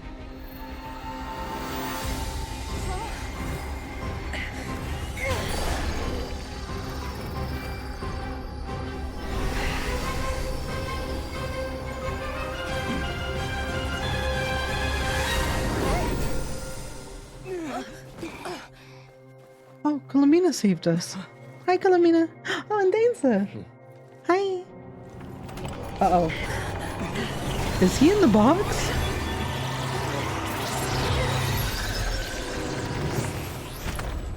How'd he get in there? Bro, how did he get in there? How the hell did he get in there? What? What the heck? Whoa, that was absolutely insane. I mean, I'd pretend to be her pet too. Yeah, that's true. Timed that pretty well. Yeah, you actually saved our ass. Actually, you saved us. You saved our butts. Oh my god. Oh my god, that was terrifying. Whew, that was scary. Oh my god. Yeah, no, I absolutely would pretend to be Ashru just to get pet by Nefer. But I think I mean that in different ways. To Rerir, yeah, for sure. Hi, Columbina. Thank you for saving me, Pookie. It's okay. I'm just glad no one was hurt. Thank you, Pookie. Love you. doing something too, Dainsleif. Hi, Dane. Get them out? Thank you, Dane. When I asked Nefer to conduct this investigation, I You're was the not best. naive to the dangers involved. Ayo. I had a duty to ensure your safety. Good to know your sense of justice is still intact after all these years. After all these years. I take that to mean that you saw the truth. What? Oh. That comes as a great relief. I see. I certainly did. And thanks to your help, I also managed to trap Rerir inside the chess set. Did you? Oh, really? How'd you manage that? Well, to be honest, I sensed that something was wrong long before we made it to the temple. Oh. By using this fragment to probe into Rerir's past, well, the monster formerly known as Rerir, it seems I alerted him. I was see. tracking him. Then he caught on and started tracking me too. Ah. Can't say I'm surprised. Right. But how did he track you through your thoughts alone? That shouldn't be possible. Rerir was a secret agent who reported directly to the Vinster King. He is an expert at finding a trail and hunting down his pursuers. Right. That makes sense. He infiltrated the chess set, read my thoughts, and built a new virtual chess set inside of it. That's why we Damn. weren't able to leave at first. He was playing her Speaking of your game. chess set, it's quite a remarkable item. Would I be right in thinking you have some connection to King Deshret? You overestimate me. I only have a connection with one of his underlings, the Ibis King. Ibis You King. all saw how this came to be. A long time ago, the Iab massacred my tribe, the Shimti, in our home village. A few years later, I enrolled in the academia, where some new information came to light. The Unut and the Iab fought a bitter battle over the rights to a well, all for the sake of a non-existent 50 million Damn. mora. The Iab ultimately won that confrontation, but their victory came at the cost of almost every warrior in the tribe. The final blow to the Iab came at the victory feast, when an Unut assassin beheaded their chief right before my eyes. The remaining Iab fled and have been scattered to the winds ever since. What a Having shame. gotten my revenge, I returned to my hometown, where to my surprise, the nearby temple was still standing. There it was, seemingly immune to the relentless hostility of the desert, while my tribal home lay in ruins. As I stood there gazing at the temple, I noticed a cat just outside. This cat, as it turned out, was home to the spirit of the Ibis King. That's the Ibis He led me King? to a gate deep inside the temple. He's the Ibis King. He made a deal with me. Oh. This chess set is my gift from the Ibis Thank you. King. Thank you, The chessboard Ashru. within is made to the same specifications as the one in the mausoleum of King Deshret, and represents his power of piercing analysis. That's so With funny. this chessboard in its container, I gained a certain ability to perceive hidden secrets. Now, you could conclude that the Ibis King simply wanted to give the people of this world the power to seek the truth, but I don't believe that's the full story. Isn't the Ibis King the one that is mostly associated with Al-Haytham? Or am I wrong in thinking that? Because isn't Al-Haytham's constellation supposed to be like an ibis bird? Or, well, a bird that mostly resembles what an ibis, I guess, would be. And then I remember, it's a vulture, right? That's what it was, vulture. And then, Kaveh had like, yeah, and I remember reading at some point about Ibis King and Al-Haytham, and I remember at some point I said, you know, Nefer and Al-Haytham have like really weird similarities, and if you think about it, like if you think about like Nefer and Al-Haytham together, they could literally be good pals. I think this is really interesting. Wow, this has been a really nice dip back into Sumeru, and we know that Al-Haytham is also connected to the Temple of Silence, which I'm guessing, you know, Nefer's acquainted with, obviously. But what I like most is that while Rerir's actions are explained, he is still condemned for all the awful things he did. Yeah. I mean, just because you have an awful life does not mean you are allowed to do awful things. Also, he was an awful person anyways. I mean, he was an executioner. No matter how you look at Rerir's life, like, he was an executioner because of his circumstances. Nobody was forcing him to do all of that, like, no matter how you look at it. And it's like, if he had come to the realization that he didn't want to do what he was doing a long time ago, he would have been like, probably, he would have died, but he would have died like for a better cause, which is, you know, not murdering people. Like, it doesn't, you know, like I would have rather died than keep killing children, which is basically what he was doing. I personally, you know, if it got to a point where I was being told to murder innocent random kids, I'd be like, whoa there. You know what? How about we end this? Like, I don't want to be doing this. Rerir's awful and Conria low-key awful. I think we've always known that Conria was awful based on what we know about the Vinster King. I mean, that was always in the game. It was always told to us that the Vinster King and, you know, the sinners, we knew that this kind of story was coming. And based on how Dainsleif has always been mysterious and held back telling us the full story, it was obviously not going to be anything positive or anything that you could be like, oh yeah, I can see why you would do that or whatever. Yeah, we definitely had that feeling like it wasn't going to be anything good. They built literal machines to till the land with blood. Yeah, when you think about it like that, it's rather telling that Rerir only changed his mind when it affected him personally. That is how people usually are, though. That's kind of like, I think this has been the most realistic quest in that sense, in terms of like showing how people act and how people are. You know, I think that's quite realistic. People usually only care when it affects them directly. Which, you know, I think Genshin, in terms of storytelling, has always been very good. So I think this has been one of the best quests so far. I'm enjoying it.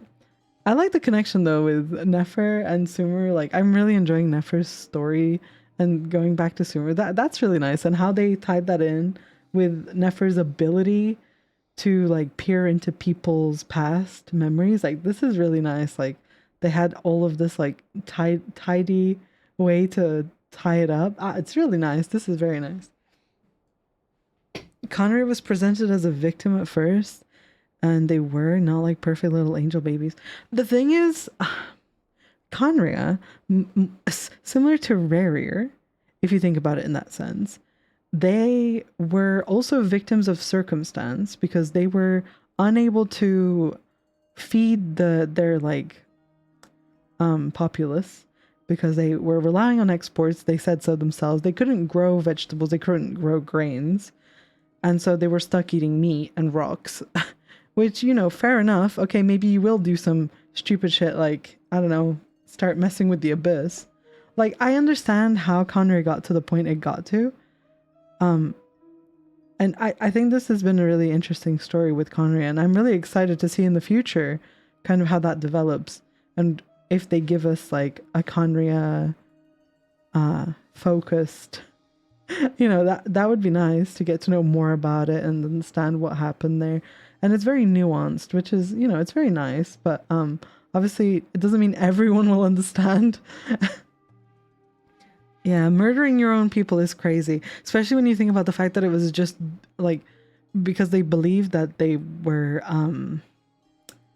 what was it, poisoning or corrupting because they were from the Crimson Moon, right?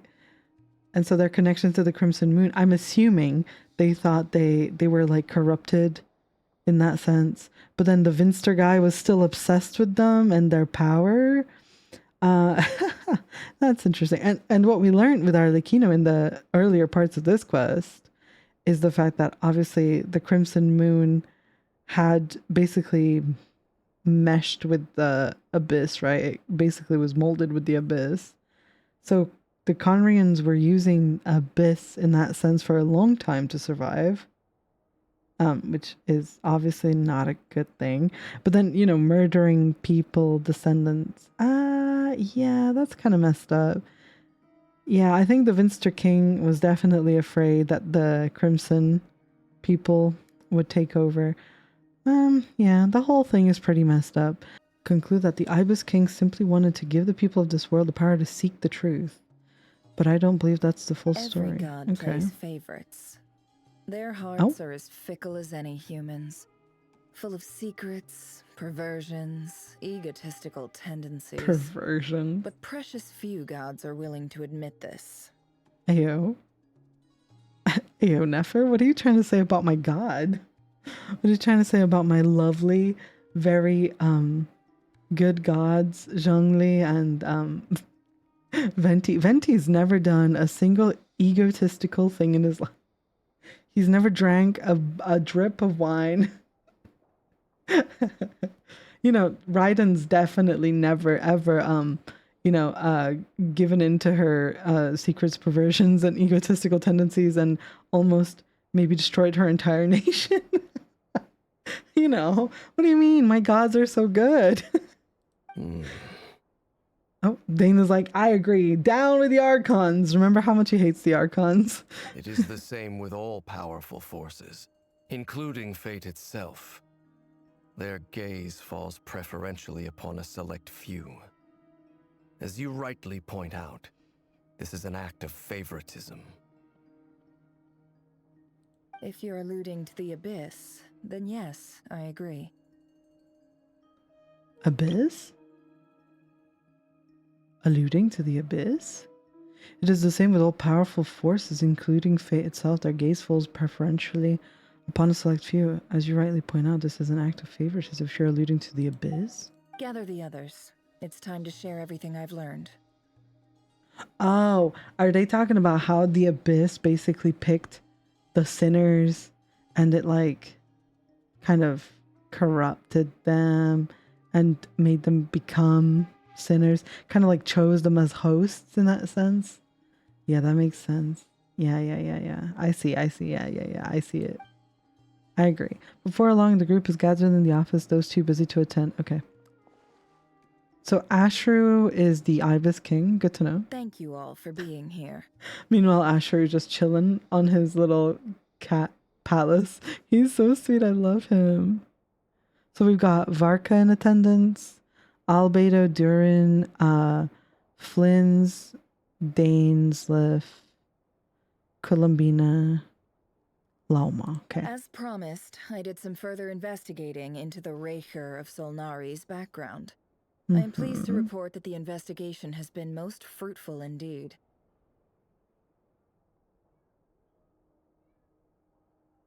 The Racher of Solnari, real name Rerir, was once a Conrian subject who served the Vinster King.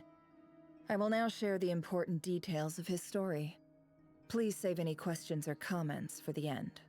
Yes, boss. Oh, I was waiting for the narration. I thought they were going to let me listen. I was excited. At the Vinster King's behest, he gathered intelligence and assassinated descendants of the Crimson Moon dynasty. Unwilling to take down his beloved, Tholindus, who was secretly of Crimson Moon heritage, he then got dragged into court politics. Vedder Folnir's voice, which spoke to him of his fate, was like a reflection of the moon, though he could disturb the waters to gain some temporary relief. He was powerless to erase it entirely. Disturb the waters. What a way to put it. In contrast, Rerir's own life was like a reflection of a broken moon. Once the stormy winds of fate blew across the water surface, it was utterly destroyed. Tholindus smuggled away a piece of the moon before disappearing through that mysterious portal. It was passed down through the ages, finally falling into the hands of the knave. But what lies on the other side of the portal? Is it really a whole world? What lies on the other side of that portal? Is it really a whole other world? Okay, I can read. I promise. I promise I can read. I also realized Racher of Solnari is literally his job for murdering people, then his sinner title. Yeah, I think they were calling him the Racher of Solnari in Conrail. Like, that was his title in Conrail. Yeah, so I think he was like, it like translates to Avenger of the Moon or something like that. So he's literally taking out the descendants of the moon. So it is his literal title, yeah. Like, pretty much literal. I think all the sinners had the titles before they became the sinners. Yeah, they all had their titles because they had like, they had reputations. Like, they were already known as the best of the best. They were like the best of Conria, which is what Dane said. So it's like the best of the best were basically infected with Abyss. That's the best way to put it, because they were technically infected against their will, because they had the voice in their heads that persistently kept talking to them. And then, if you remember in the earlier part of the quest, when Rerir goes to the prison where Vedafolnir has been held, he says to Vedafolnir, "I've heard your voice in my head, like, I know what you've been doing this whole time." And Vedafolnir very clearly does not know what he's talking about. He's like, "You heard my voice." And then he realizes, oh, you've heard the crazy voice too. Like, it's not just me hearing this voice. And then we also saw in the bedtime story quest that the voice was also being heard by, what was that guy's name? Clothar? Was it Clothar? When we went to the, like the edge between the chasm and Sumeru, or whatever it was. I think it was Ravager of the Moon. Yeah, Ravager, Avenger, you know, that regardless, he was murdering the descendants of the moon. And so then we went into that like area, which was in the chasm, that upside down area in the chasm, where we saw our sibling, if you remember, in the bedtime. Was it in the bedtime story? No, it was in what is the name of that guy? Care Bear. In the Care Bear story. It was in the Care Bear. Do you think the voice they were hearing was the big purple stone? No, I think the big purple stone is Vedafolnir. So I think basically Vedafolnir became shapeless. Shapeless? I think that's what it is.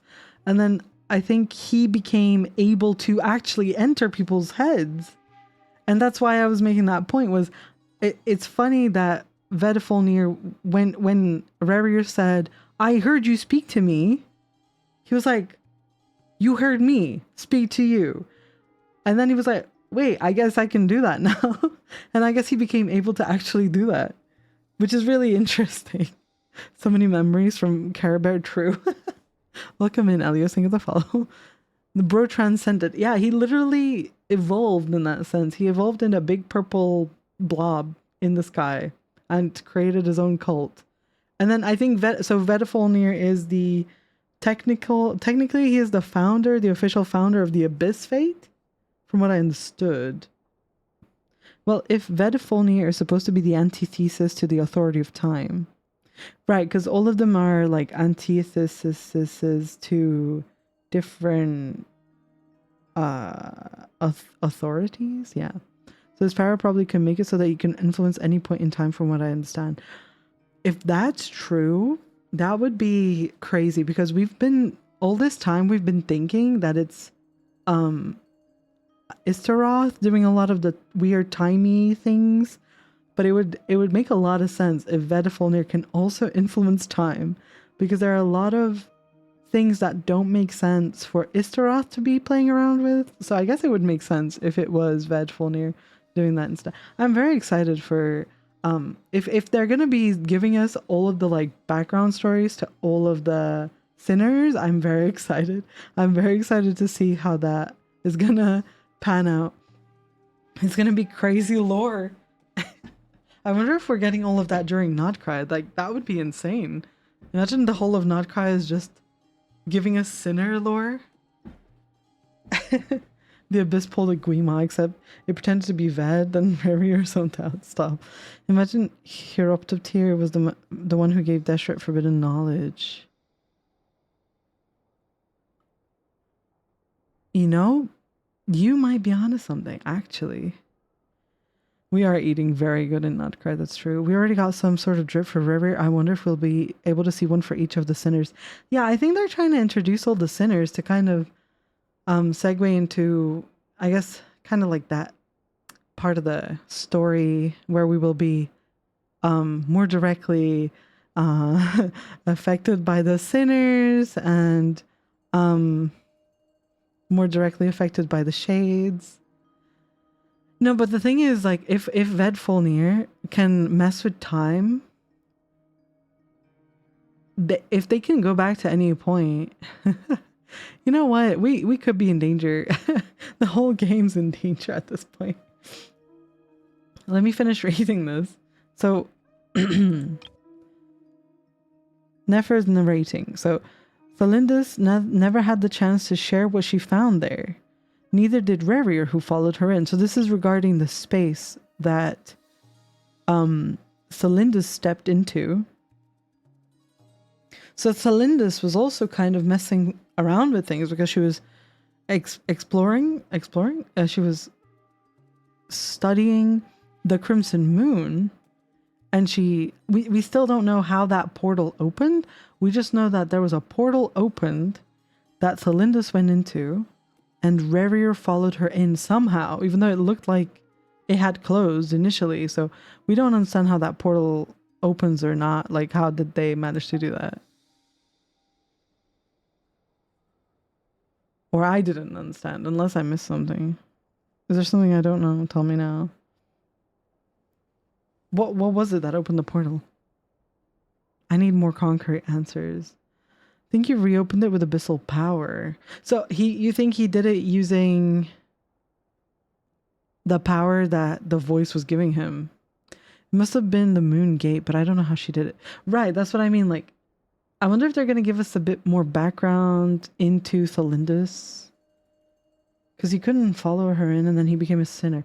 He became a sinner because he accepted the power of the abyss, and then he went back and opened the portal. Right, yes.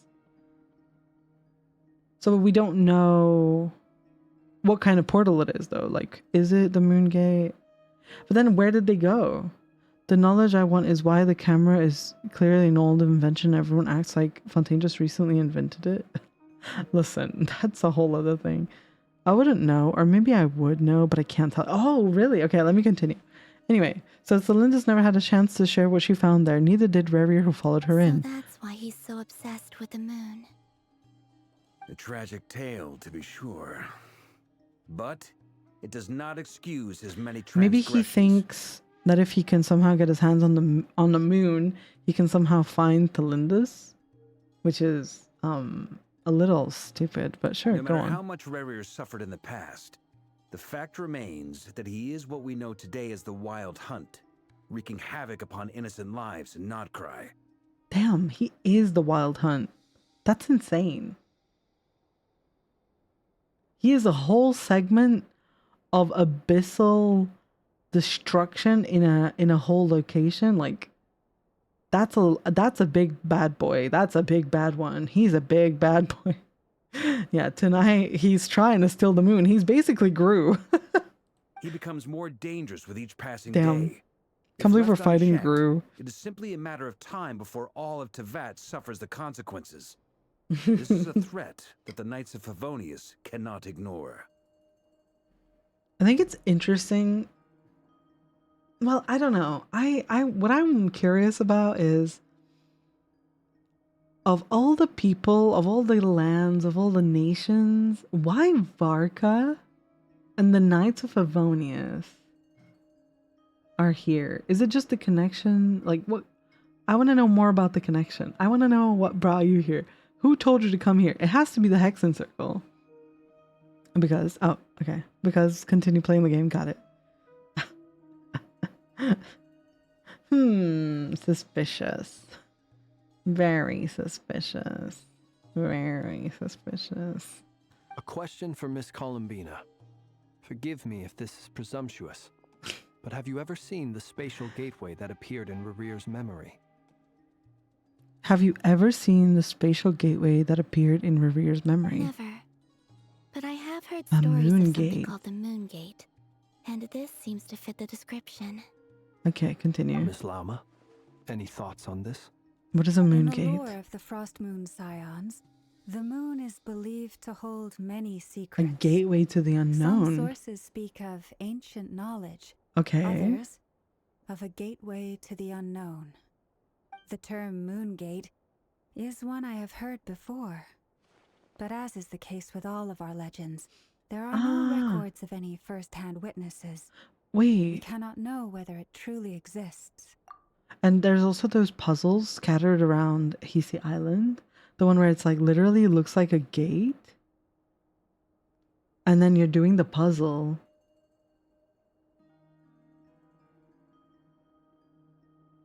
And interesting.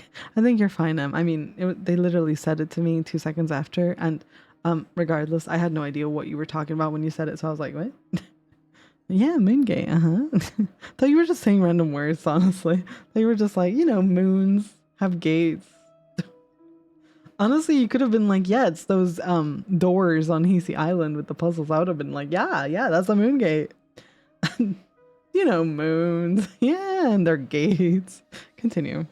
Then back to Miss Columbina. As a moon As the moon goddess. goddess yourself, do you have some idea of where the moon gate I don't think she's been there, Not at bestie. this stage, sorry. I do hold the power of the Frost Moon, and my strength is recovering well. I can sense that the gate would open at my open. command, But? There's more to the power of the frost moon than that. Look at Thane in the background. So funny. a moon goddess has the right to open the Moon Gate, since it is Okay. a path to the moon. A pass to the But moon. as Nefer mentioned, holding open a spatial gateway takes a huge amount of power. And right now, Is I need to conserve my energy to Felindus fight the Racher of living Solnari. on the moon?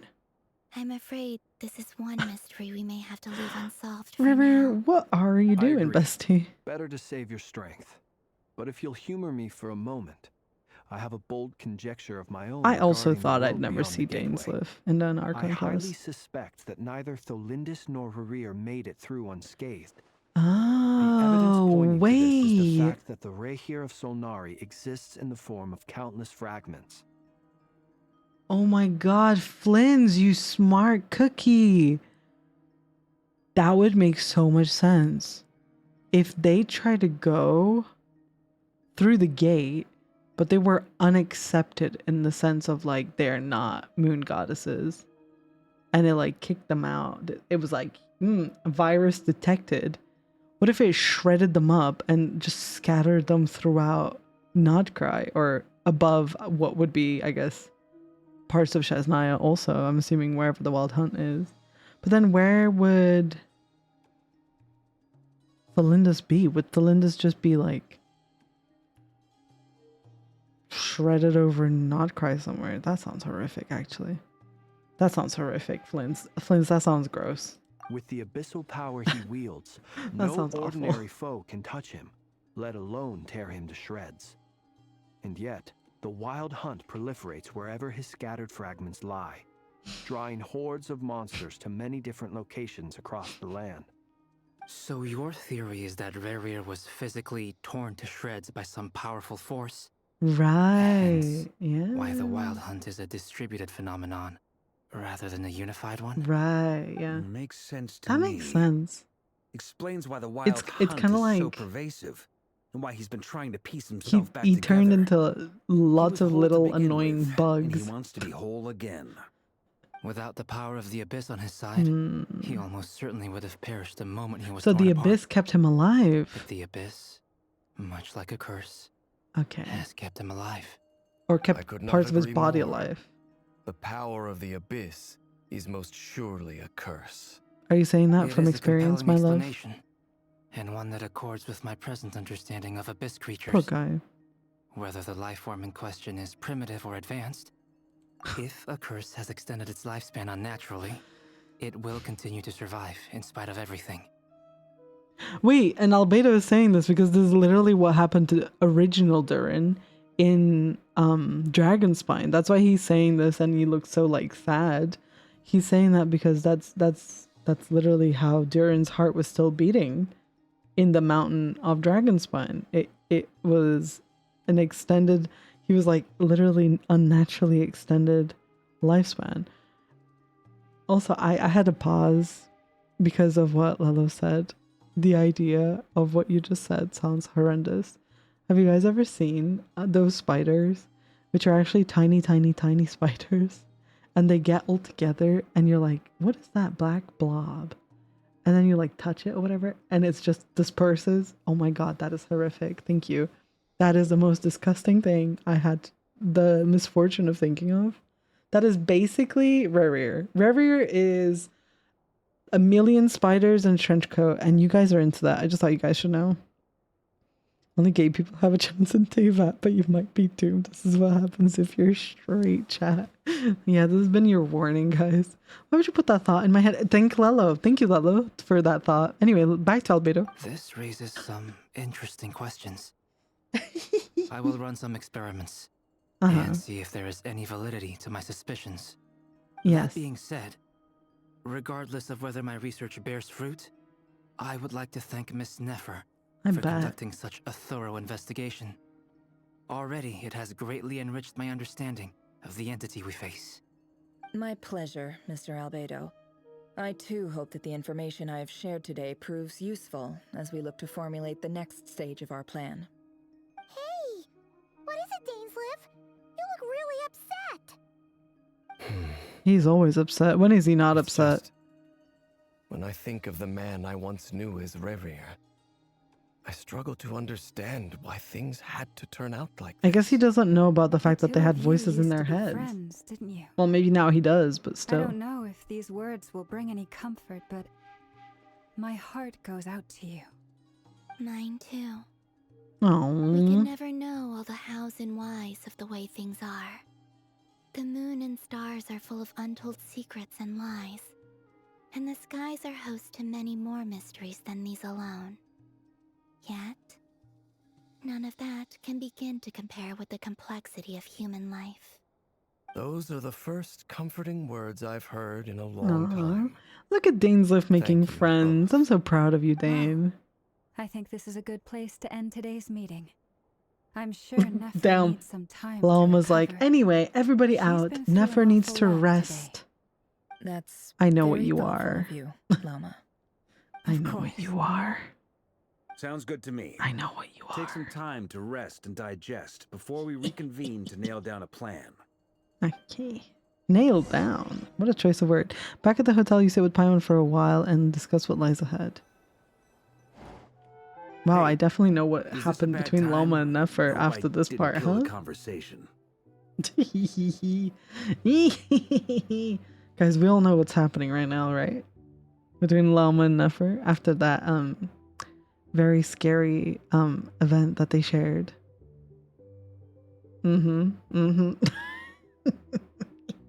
Anyway, yeah, no, it's fine, Varka. Come on in. Yeah, welcome in, Varka. No need. Come on, let's talk outside.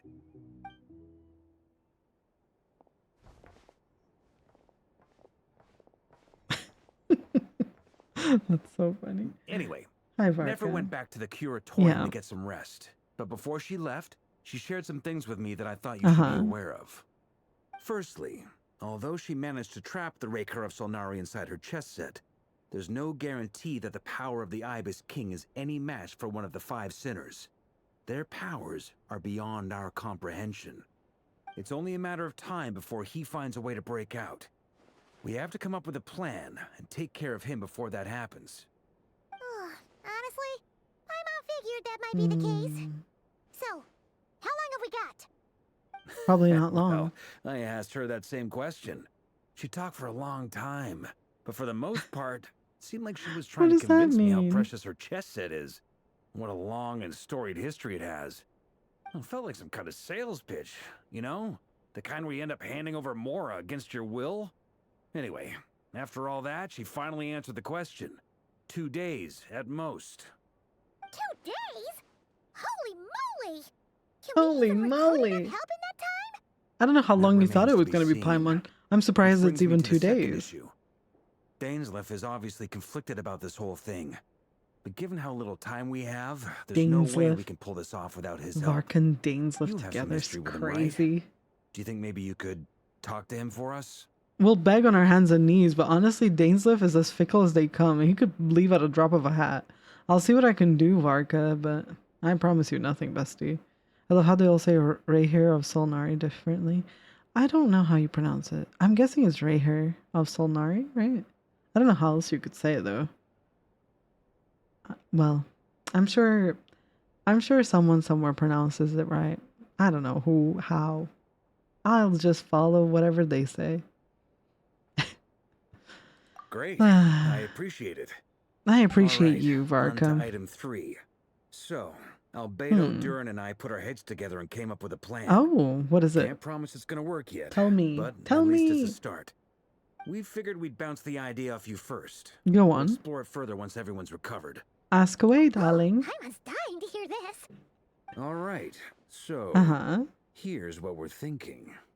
What are you thinking? In a hushed voice, Varka lays out the current plan. It's a shocking plan, but nothing can faze the greatest traveler and the trustiest travel guide in Teyvat. It doesn't take you long to get behind it. We felt a little uneasy about roping you into this. I mean, firstly, you're not locals, and secondly, none of us Neither are are your boss. you. What do you mean, Well Varka? within your rights to refuse if you so Varka, choose. you're not local either. Why are you helping them? Why would you even say that? We know the stakes here. It's all of us against the Rerir of Solnari, or none of us stand a chance. I choose my words very intentionally, I'll have you know. I like to think there's an art to striking a down-to-earth tone even when the stakes are through the roof. Sir Varka, I have a few thoughts about this plan. Sir Varka. I'm all ears. I think we can be more flexible with how the roles are allocated. In my view, the most sensible lineup would be like this.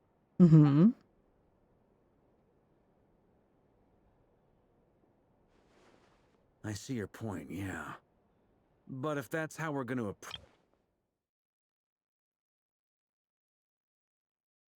What?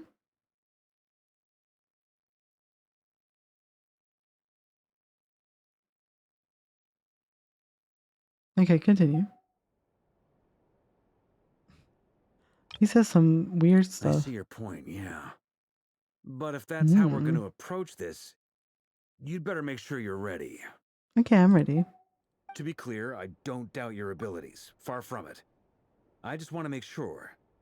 Are you really willing to take all this on? Always. I When are we do not? everything within my power.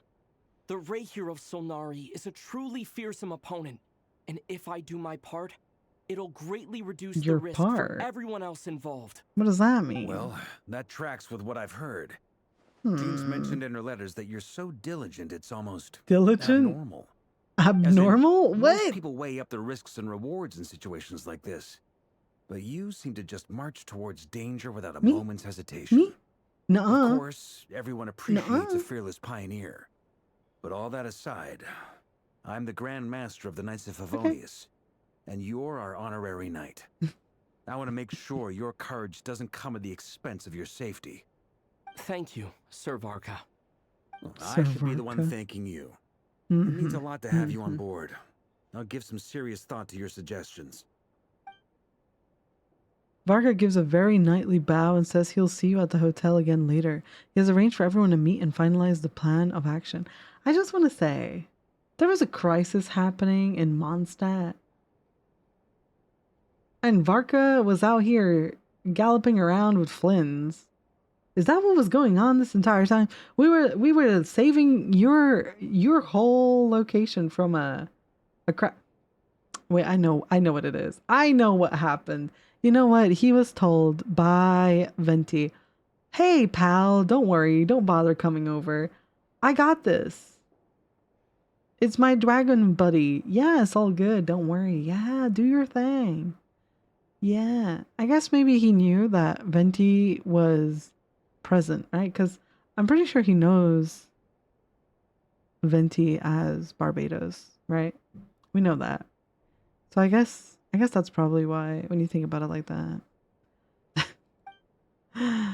In an effort to lighten the mood, he booked out the hotel for this meeting so he could all chat over a drink. Oh, the whole hotel just for us. As the moon rises in the sky, you and Paimon leave your room, discussing whether Paimon has any other options than fruit juice. I think we should get Paimon drunk. I think it'll be funny. Everyone is already there waiting for you. They're chatting and smiling. Clearly, the rest has done them good. As well as the existing crew, some unexpected help has arrived. Like who? Still, you remain conscious of the fact that the future of Nod Krai rests of one is decided tonight. Okay. So many lives are at stake. You may never meet most of them, but whether they know it or not, all of them are counting on you. Wow. I love the pressure they're putting on us. A game of blood and what? That was called a game of blood and sand. Not but a handful of dust and sand. Damn. I guess that's like we just did Nefer's like story quest basically. That's what it comes off as. Where are we going? This way? Oh, everyone's waiting here for me. Is that Dory? Oh. This is a thorough plan, but I do have one last question before we take action. Right. How can we be sure that our enemy won't leave the designated area? Good question. Great question. Albedo's been hard at work analyzing Rerir and the Wild Hunt's behavioral patterns. Oh. His conclusions are as follows. Mm-hmm. Firstly, from the earliest known confrontation until now, Rerir has never displayed any ability to manipulate the dimension of space. So it's unlikely he has any power in that dimension. Good to know. Secondly, he seems to have a particularly strong vendetta against our group. Right. If we put him in a fight-or-flight situation, he'll choose to fight every time. Thirdly, finally, and most importantly, he is consumed by hatred, both for the moon and for his enemies. Uh-huh. Turns out, we tick both of those boxes. We have a reincarnated moon in our ranks, and a spy who accessed his private memories without permission. He'll be baying for blood, not looking to escape. Baying As for someone blood. who's had Crazy. their fair share of interactions with the Wild Hunt, those all seem like valid observations to me. Understood. Then I will defer to the verdict of the group. God, she's so everyone, pretty. that's the plan. I love in full Lauma so detail. much. Albedo and Durin are carrying out their part as we speak. What's their part? Plan approved. Scheduling. Okay, any firepower you need, I got you covered. Let's light this baby up. Light this baby up. The Frostmoon Scions are behind you as well. And the rest Okay. of you? Well, don't have a choice, huh? No objections? All right. Then it's settled. This is the plan we're going with. Next up, an old tradition of mine. Anyone who wants to back out, now's your chance. You know, I'm sure Nefer would love to back out, but now she's stuck for sure. Regret, right? I don't want anyone feeling trapped because their mouth said yes before their brain had time to think things through. How kind of you, Varka. People first approach. I hear that's common practice in the Knights of Favonius. Who'd you hear it from? D-Luke? D-Luke? We don't use people's real names at work. This contact will be known only as Owl, please and thank you. Owl. This plan can only work if everyone does their part. Flint's and I will absolutely support it. We shall indeed. You'll be glad you accepted our help. Also, you are the last person I expected to see here, Miss Dory. You and me both, Flynn. It's not often I get called Dory in a work context. My peers usually call me Lord Sangama Bay. So, the longer your name, the higher your net worth. Is that the idea here? In that case, Mr. Flint's here must be worth a fortune. That's right, I know your full name. It's... The walls are thin here. I'd appreciate you keeping that a secret. Okay. How does she know that? I'm actually only here as a favor for someone else. Do you have any idea how much it would cost to hire me otherwise? Oh, does this mean someone out there actually has the power to boss Dory around? It most certainly does not. We have a long-standing and mutually beneficial business partnership. She's actually the mom of a friend of yours. Alice! Said mom supplied me with a great little trinket, but now that lady's ruined everything. If I don't start building a little goodwill now, my whole business in Nod Krai is gonna go down the drain. Okay. Oh, so dear. what exactly is so special about this pendant? It's a lucky charm that a great mage made for me. We have a business relationship, and she was worried that something bad might happen to me. So, she wanted me to have something that can store power to protect myself with. I finally got it all fully charged up with Kovaki, and then Nefer went and used it all up at once. Never lost so big in my life. Wait, this is so funny. It was all my fault. I didn't mean to drain all the Kuvaki in the pendant, but I'll make it up to you. You will? Well, in that Damn, case, the audacity, you Dory. give me your chess set. Damn. We call it even. I knew you'd say that. Well, it's yours if you want it. Nefer. In fact, take it now, and I'll even throw in a free Racher of Solnari. Deal? You're putting me in a difficult position here. It's a very useful thing to have around. That's I have a crazy. funny feeling it won't be around much longer. Oh, Nefer, I guess no. we'll see in a couple of days. Oh no, she's sad about the box. Looks like bankruptcy for me. For you and Nefer, don't worry. Hey, You're not don't be so alone. pessimistic. See this through and you never know. Oh, good lord. You might find a new business opportunity on the other side. Hopefully not. Dory, get the hell out. I don't want to see you here again. With an action plan in place, everyone chats amongst themselves before... Why that was so fast? You and Paimon decide to check in and... Okay. He is such a nose? He's a nose? Oh, Varka. You're talking about his nose? Damn, y'all are mean. Leave him alone. Can a guy not have a nose? Look for Dory. Oh my god, this just keeps getting worse. What if they give Ito Varka's nose? I think I'm fine with Ito's current model. No offense. Hi, Dory. Hi, Dory. Oh, where is she? She's so short I can't see her. Feeling ready? Oh, I was born ready. We only have 2 days. Lord Sangama Bay would let an opportunity like this slip by? Don't forget, when something's in high demand, the people with the goods on hand get to charge the highest price of all. Even higher than the sellers taking advance orders. Ta-da! See? It's right here. Ah, it's so pretty. What is that? Did you make it? I had no idea you were so skilled with your hands. No, I have a supplier. We go way back, so he made me a very attractive offer. Aha! No wonder you were talking about lucky charms at the meeting. even getting Kave to make them for you. Kave? That's not the full story. It actually started a while back as a project between me and the Dendro Archon. Mage Alice once warned me that this world won't stay safe forever. There may come a day when everyone faces a great crisis. Look at Dory being nice. I passed this on to the Dendro Archon, and she secretly brought together a research team made up of Sumeru's top scholars to invent a technology that could keep people safe.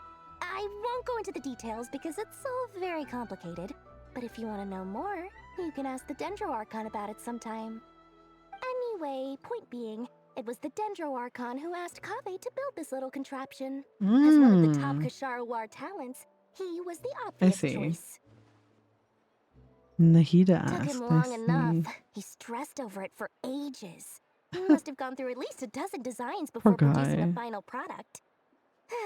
But that's Kave for you. Marak delivered it to me a couple of days ago, along with a letter from Kave.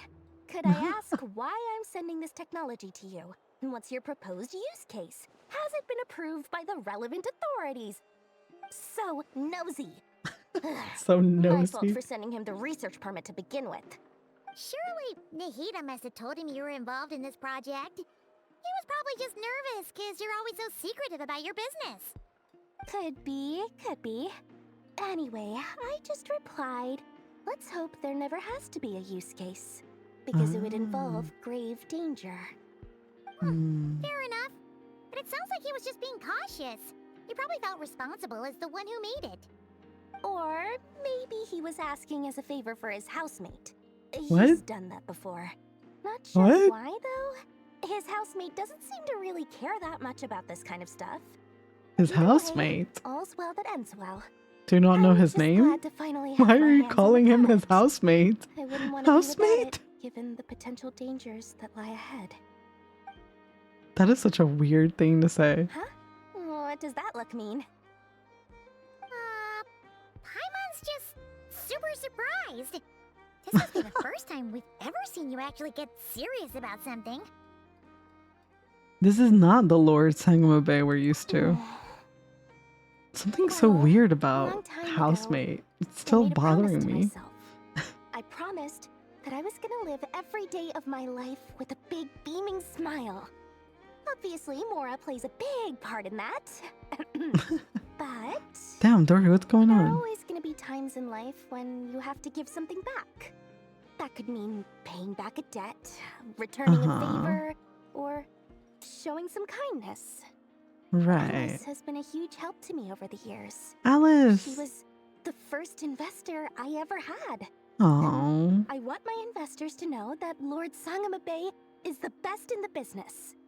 And more than that, no one knows what the future will bring. Whatever happens, I want to make sure the Dendro Archon and all of Look at Sumeru her. is prepared to face whatever comes. So back to the pendant. You never intended to ask for it back, did you? That? I was just making sure Nefer and I are square. She's funny. Don't be thinking it was some sort of benevolent act. I'm no saint, so don't treat me like something I'm not. Oh, we know you're My no saint, priority trust is me. doing the business that I I'm wanna do. aware. So I know long what as you my did to conscience lets Kave. me, but it usually does. You That's the Lord traitor, Sangamabe you business trickster. model. Yeah. If you say so. I do say so. Fraudster. And that's the whole point. I'm a businesswoman. Don't go trying to figure out what kind of person I am. You'll exhaust yourself. Much easier for everyone involved if you just take my word for it. Oh, and could you two help me get this stuff where it needs to be? Thanks You're so my much. favorite You're assistant. My favorite assistants.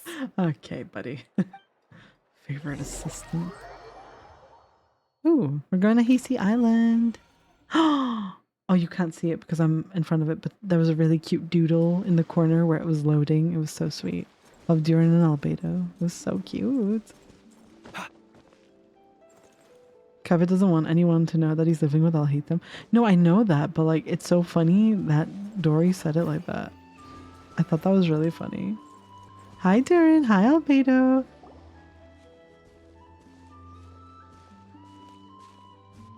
Traveler, Paimon, it's good to see you.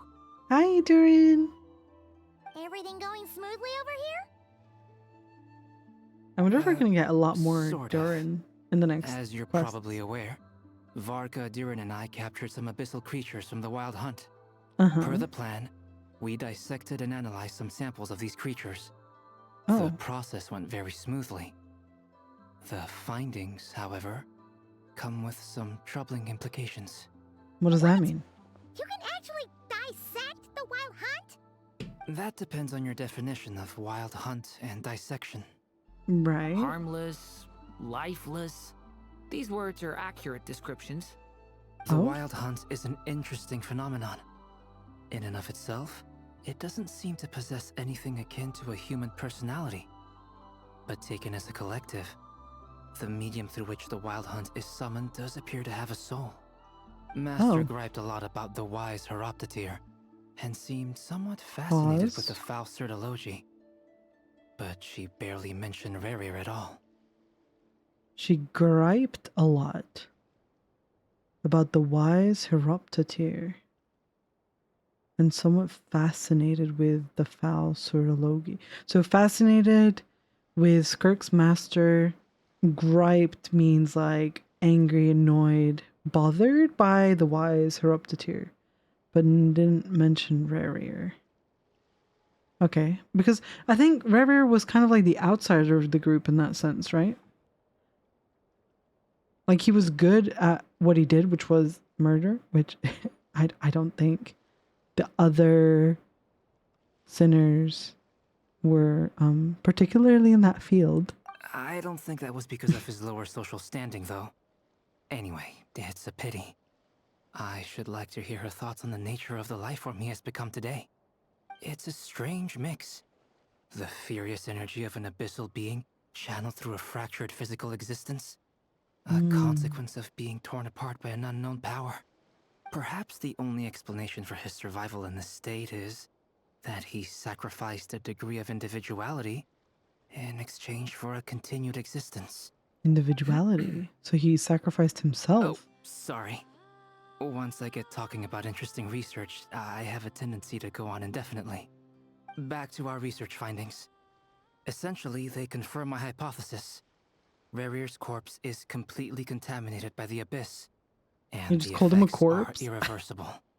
And You he's a could think corpse. of this as Rerir in mutated form. Right. But in my view, even that would be inaccurate. In reality, his whole being has been consumed He's by the no abyss. longer Rerir, basically. In other words, he's he just is a now monster. nothing more than a manifestation of abyssal Right. power. Unfortunately, at There's present, no Rerir left. we have no means of completely eradicating abyssal power. Hence, we cannot fundamentally destroy the Rerir of Solnari either. That's terrible news. So, that's it? We can't defeat him? Not even if we get the power of the three moons? What if Aether just sucks him Columbina's up? situation is a Thoughts? difficult one. She can never achieve wholeness when the world does not accept her presence. It's as if her creator banished her to a place she can never be accepted. It means she spends most of her energy just on her own That's survival. crazy, actually. Given the circumstances, it's only natural to despair. But we must see this plan through to the end. Time to kick off the backup plan. Hmm. Oh, Paimon almost forgot. This is for you. Dory asked us to bring it. Ah, how wonderful. Well, thank you for making the trip. Durin and I will be heading off shortly. I'm sorry I won't be there to protect you in person Aw. this time. Aww. Please be careful. He's so sweet. We will, Durin, you sweetheart. All right then. He's just a Stay Pookie. safe. Okay, Pookie. Don't make me love him, please. I can't afford that. Stop. I'm gonna cry. Go to the Frost Moon Enclave. Okay, coming. Oh, Pookie, I'm here. Oh, wow. Oh my god, the names. Wait, can I speak to them? Why did everyone's names just like... Did you see that? The way they popped up? Kablam. That was unexpected.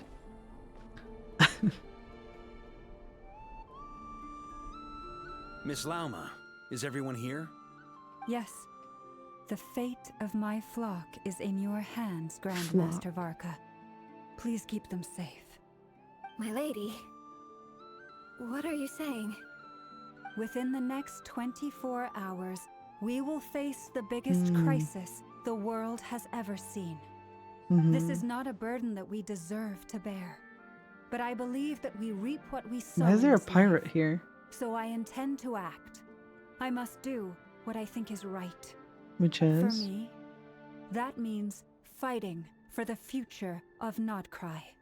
This gentleman is the Grand Master of the Knights of Favonius, Varka, Knight of Boreas.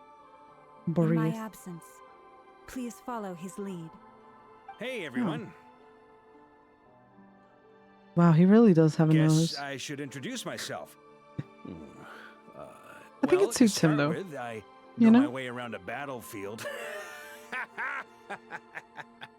I also like the fact that there's no biggest noses in strengths Genshin, personally. Honesty You know? and hard workingness. Anyway, point is, I don't intend to let Lauma down. I'm gonna do everything in my power He is to very keep every dorky, last isn't he? one of you safe and sound. He is such a dork. Dane and Columbina. Wow, what a team. What a team up. Talk to Dane and Columbina. Yeah, of course. Any day. Anytime. Oh. What are we looking at? Where are we? Where are they? Something on your mind? Ayo. Miss Columbina, was it? I believe that's how the others addressed you. That's right. Names are funny things. What does that Have you always mean? been called Dainsleif? What does that mean? Yes. I take it your own name has a more complicated history. I have a different relationship with names than other people. To be honest, I'm not even sure that Columbina is my name. At least, not in the same way that Dainsleif is yours.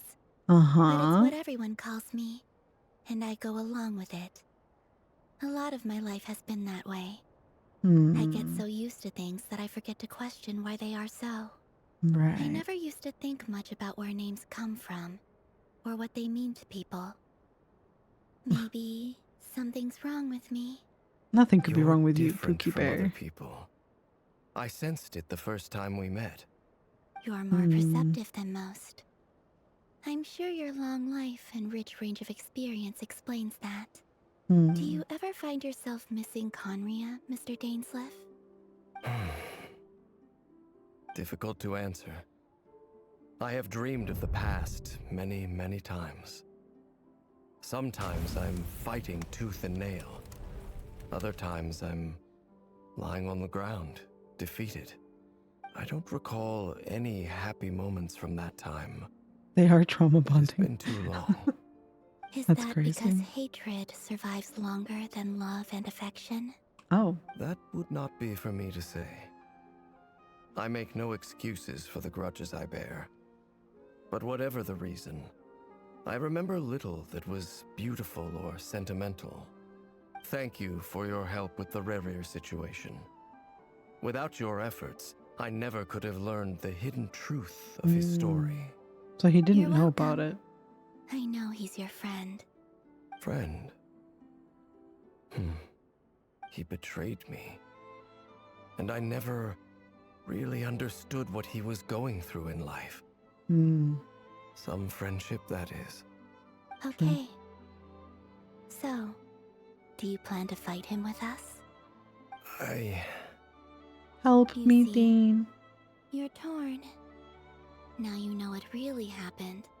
You see the things he's done in a new light. I need some time. We don't have Of time. course. I completely understand. We don't have that kind of time, Anyone bestie. else in your position would feel conflicted too. We don't have that. Actually, I went through something similar myself recently. Something happened that changed my perspective on a situation. A situation I took for granted at the time, but now I feel very grateful for it. I wonder what happened. You mean the Harbingers who still support you, even though you've left the Fatui? Yes. I wonder why she left. I always thought they were only helping me because Harbingers are forced to work together. But then I abandoned them. A warrant was even put out for my arrest. And even now, they still support me. Which means I was wrong about them all along. Clearly, they view you as a friend. I feel a little guilty now. I regret not seeing her help for what it was, and not Her help? treasuring it. Wait, what? I feel a little guilty now. I regret not seeing her help for what it was, Her and help? not treasuring it. Hang on. We're talking about a specific person here. That is not what that says. That says, I regret not seeing their help. I'm hearing her help. I feel a little guilty now. I regret not seeing her help for what it was, and not treasuring it. Why did they change it? I wonder who her was referring to in the beginning. You're here there? Am I crazy? I feel a little guilty now. I regret not seeing her help for what it was, and not treasuring it. I only hear her help. I regret not seeing her help for what it was. Am I crazy? Am I losing it? Okay, listen. I feel a little guilty now. I regret not seeing her help for what it was, and not treasuring it. I wonder which her they were talking about originally, but go on, continue. I see the guilt that you're feeling now. Oh, great. This isn't... I see the guilt that you're feeling now, because I feel it too. Hopefully, talking about it will do us both some good. Okay, continue. Have you noticed that the Traveler and Paimon are over there? Damn. I've been caught. I've been caught eavesdropping. My bad. Oopsie. Sure. They caught me eavesdropping, guys. Hello. My bad. They caught us! Sorry, we were just concerned about you. No, I know sometimes the words that are spoken don't match up with the dialogue. That means that they were changed. But it was not changed whenever the VA read it, right? Because I don't think the VA would make that mistake. So I'm guessing like it initially said her and they didn't have time to change it for whatever reason. I'm assuming. So I'm just wondering why they decided to change that in the subtitles. Just thought it was funny. Maybe it was like a mistranslation, but it was just funny. It was just a funny moment. I thought it was funny. We got Giga caught. I apologize for making you worry. We're always No worried about doubt you Dane, though, wish to know be where I fair. stand on the plan to take down the Racher of Solnari. I'm afraid I need a little time, but I will seriously consider joining you. You will? Oh, thank you so much! Everyone will be so grateful to hear that! They needn't be. This was something that I was going to have to face up to eventually. That doesn't matter to them. They're grateful to you regardless. You can't control their gratitude, so just accept it. And then, have a think about whether you're willing to join us. Gratitude. Columbina's so funny. So, what's next? The Sanctum of the Oathkeeper. It's nearly showtime! Let's go rendezvous with the others. You know the place. Do I know the place? Is this where the place is? Oh. Are we sure this is a good place? Are we sure this is a safe place? Oh, it's Flynn's. Flynn's with Flynn's. Hi, Flynn's. Ah, you're earlier than I expected. Hi, Flynsy Poo. Been waiting here long? Not too long. I came a little early so I'd have some time to think. What you thinking about, Flynn's? Quite the opposite. I'm reminiscing on my past battles. When I was awakened by the Ratniki, I had not touched a weapon in many years. I felt like the battlefield was not where I belonged. But after waging war against the Wild Hunt for so long, I came to realize something. A life of absolute peace is simply not a possibility for me. Ayo. My restless flame indicates that somewhere inside of me, there is a deep yearning to root out the evil in this world. Deep yearning. That doesn't sound like such a bad thing. He's a deep yearner. I agree. Well, in the past, when I was a Fae whose primary concern was hibernation, it was hardly ideal. But it certainly serves me well here in the present. And I am delighted to be able to join forces with you in this endeavor. He's just a sleepy boy. He's just a sleepy boy. Miss Lauma. Did you sleep okay last night? He said all he cared about was struggled hibernation. to settle down at first because of the nerves. But don't worry. I got enough sleep in the end. I'll be just fine. Aww. Thanks for everything, Lauma. Please. I'm just doing my part. Nefer! Hi, Nefer. The goods have been delivered and the backup plan is underway. Aino asked me to relay a message. She said Nefer will be on high alert and keep a close watch over all secondary districts where defense is required, providing support as necessary. Meanwhile, Aino herself will provide range support to us directly, using her latest invention. Excellent. My thanks to all involved. Oh, her box looks like it's about to burst. It's looking a little unstable. Oh no. It won't hold him much longer. We should be prepared to Oh, engage no. at a moment's notice. No sense sitting around waiting. Let's make the first move while we still have the option. I agree. Paimon, find a safe hiding place. Got it. Be careful, traveler. Bye, Paimon. Oh, poor Paimon. Everyone, take your positions as soon as the battle starts. Yes, Every Lauma. ounce of strength we have in our bones, let us bring to this fight. Yes, boss. Ready? Ready. Let's go. Heyo. I've seen all your futile ploys before. You have become the authors of your own demise. I wouldn't be so sure about that. You are merely a moment of sport before I tear down the moon. A moment of sport. Oh, that's an image. Huh? Stay on your toes. Yep, you too. What in the God's name? Go. The moonlight betrays. How are we supposed to fight with this team? What is this team? That is a crazy team. Wait, let me turn this down a bit. It's so loud. Why do I have a Hydra Traveler? Is it just for the Hydra applicant? Why is Flynn's here? Please, let me live my life. What is... Oh, okay. What in the God's name is this team?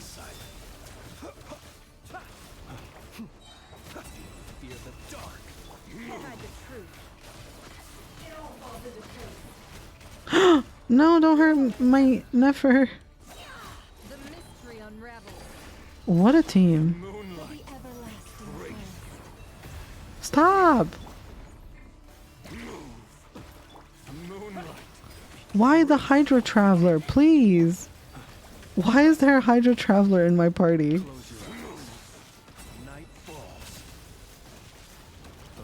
Hello? Stop! No more lies.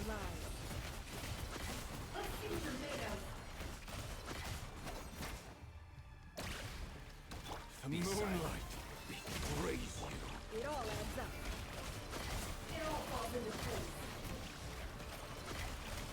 No more lies. What am I supposed to do? With the moon, and so shall it. Hello? What is happening? I'm scared. The moonlight betrays you. What am I supposed to be doing here?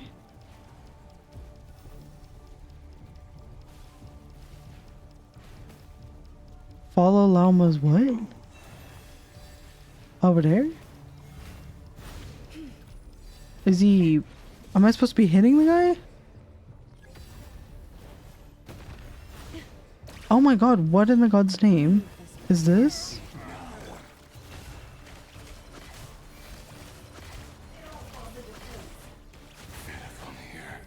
Ah! When will it be as you foretold? When will it be as you foretold. Where the hell did he go? Hello? Pookie Bear? Her deers are going all over the place.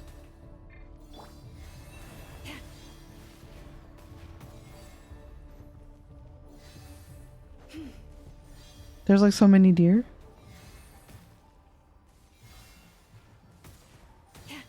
I need to wait until her stops, so I can follow the right one. Oh, there he is. Ah! Close your eyes. Stop! Oh my god. That's crazy. Okay, do not use Lauma's skill in that moment. Good to know, good to know. Oh my god. That was really confusing. Please don't kill Flynn's. Oh, never mind. You didn't see that, guys. Oh, never mind, he's back alive. A stubborn will compels you? Hello? Damn, they told Flynn's to just get back up.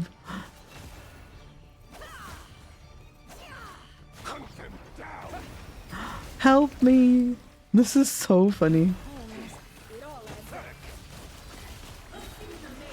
Get him, Nefer. Get him. Can I please attack? Oh my god. Can he stand still?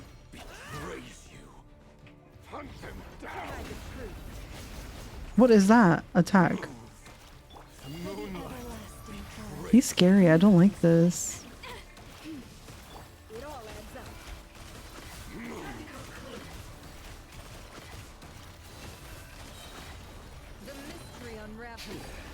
Your little game of heroics is over. The Moonlight wants to go first. What is he doing? I'm scared. Out of my sight! What just happened? We've been separated. You okay? Nefer, Help. where are the others? Stuck outside the barrier. I guess he really doesn't like us. Hello? Knowing too much is always a Ah. sentence. Be careful what you wish for.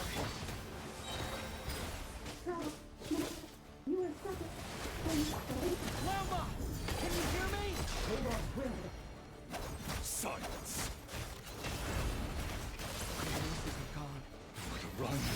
The voices. The voices. Stick to the plan. Remember my most important. Guys, the voices. Keep still. I can fall for long enough. The moment will come. Guys, the voices. The voices. Oh my god, this is crazy work. Listen. Listen.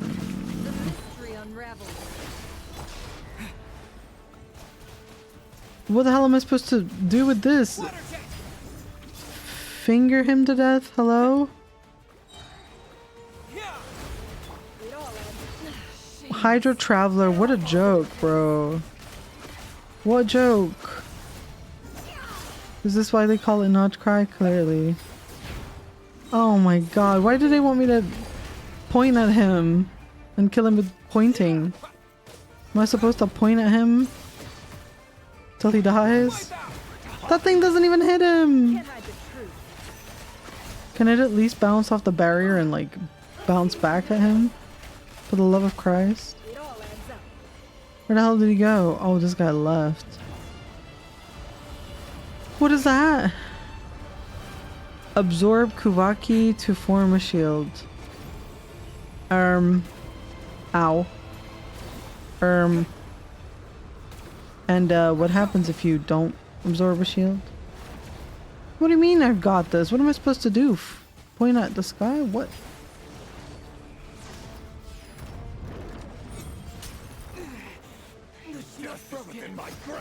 Oh.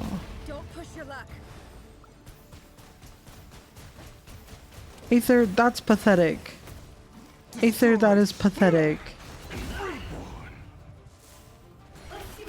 literally pathetic. What am I watching right now? You're supposed to be the coolest. Bombs away. Oh, okay. I love sitting on the sofa in front of Rerir. Just sitting on the sofa in front of Rerir. Am I supposed to get his HP down to a certain... What is that in the sky? Wait, whoa. Sir, could you hold on a second? What is that? Bestie, I'm looking around.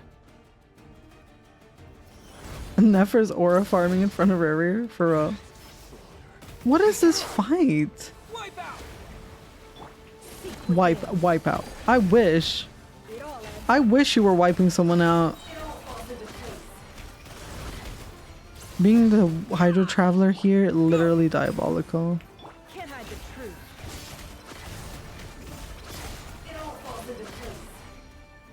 They could have at least let us keep...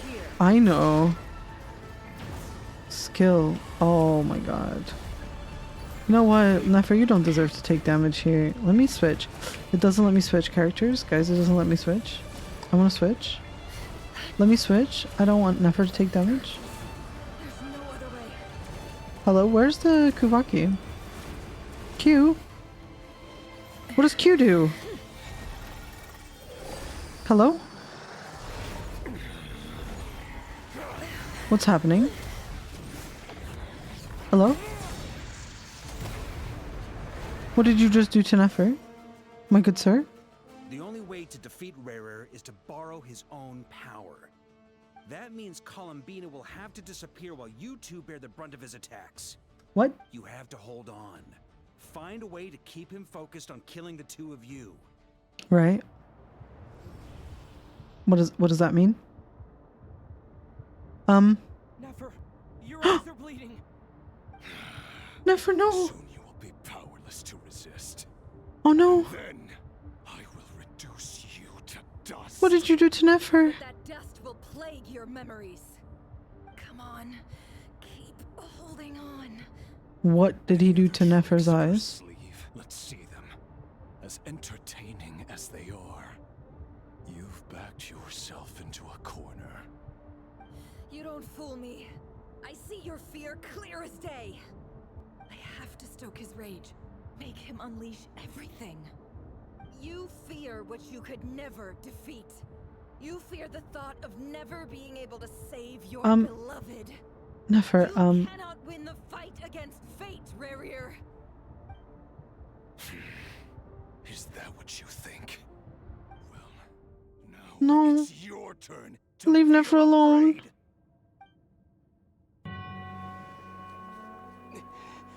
You fear the sound of your own name? Is it us you hate? Or is it what you've become? Oh no, poor Pookie. Her eyes. Let's see what becomes of you.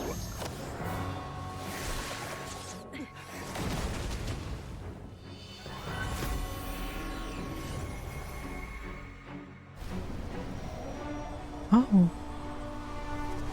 That looks like something that it looks like something happening? Issaroth would make. What is that?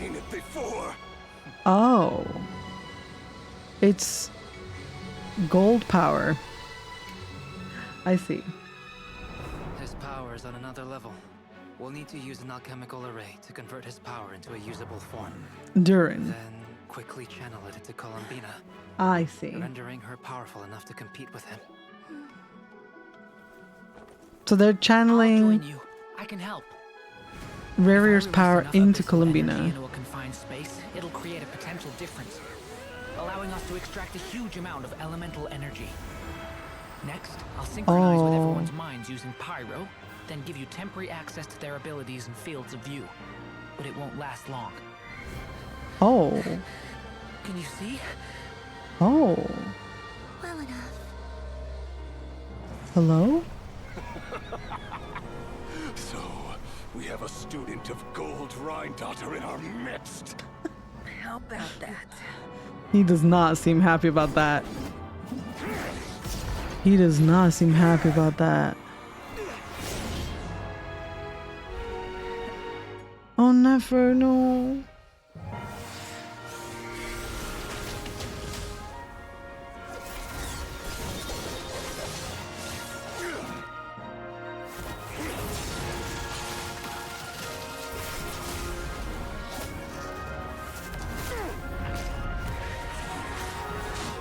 Oh my god. You use my own power against me? Just like how you stole Kuvaki. Look familiar?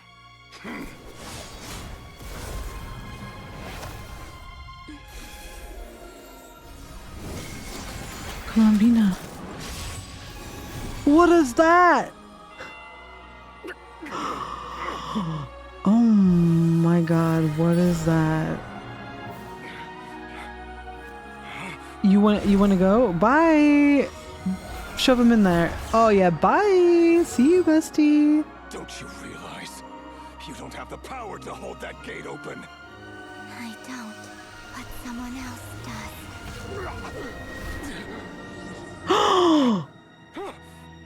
Goodbye. Not the goodbye, Rerir. Damn. Damn, brutal. Damn, that's crazy, Dane. That is crazy. Damn. Thank you, Dainsleif. Thank you. Damn. That was crazy. He just got launched into next Thursday. Oh my god. Oh my god. That was fantastic. That was beautiful. Oh my god. Oh no. I forgot about this momentarily. Oh no. I don't like this. I don't like this, guys. How are your eyes? Oh no. They're fine. Apart from the blindness, of course. Nefer, please. It's not too late. Let me handle it. Oh. What's happening? Hello? This again. Right, I remember. Yep, I see. Slices my hand open for Nefer immediately, of course. Yeah. Of course. Of course. Miss Nefer, it's not like you to lose your composure. That was the most reckless thing I've ever seen you do. Reckless how? The situation was critical. Our lives were at stake. Oh. We had to do something. Even so. Nefer. Okay. I guess you're right. Under the circumstances, it was a wise decision. Lauma. Your eyes for an incredible victory. In business terms, I suppose that's a huge return on investment. I'd be hard-pressed to argue otherwise. Oh, stop. They're so sweet. I don't like this outcome, and I don't want you to lose your sight for good. Oh my god. People suffer when they make sacrifices they shouldn't have to make. Whether that means faith, strength, Wow. or in this case, your ability to even Wow. I had hoped you could win without sacrificing so much as a single hair on your head. Wow. What a thing to say. Really. Wow. All done. Okay. Don't try and open your eyes just yet. We'll see how you're doing in a couple of days. Okay. Until then, please follow your recovery plan to the letter. I'll send full details through Yehoda. For now, just get yourself home, relax, and rest. I think you need to take her home. She can't see. We have fought bravely and Okay. achieved a spectacular victory. Wow. The cloud has been lifted from the skies of Nod Krai. All Wow. in this land will be grateful for what you have done. The moon will remember this day. Thank you both. Thank you, Columbina. Yehoda shows up and helps Nefer get home, and you, of course, have Paimon to escort you back. I didn't think that the quest could get better after that cutscene, but wow, it really did get better. What a beautiful image.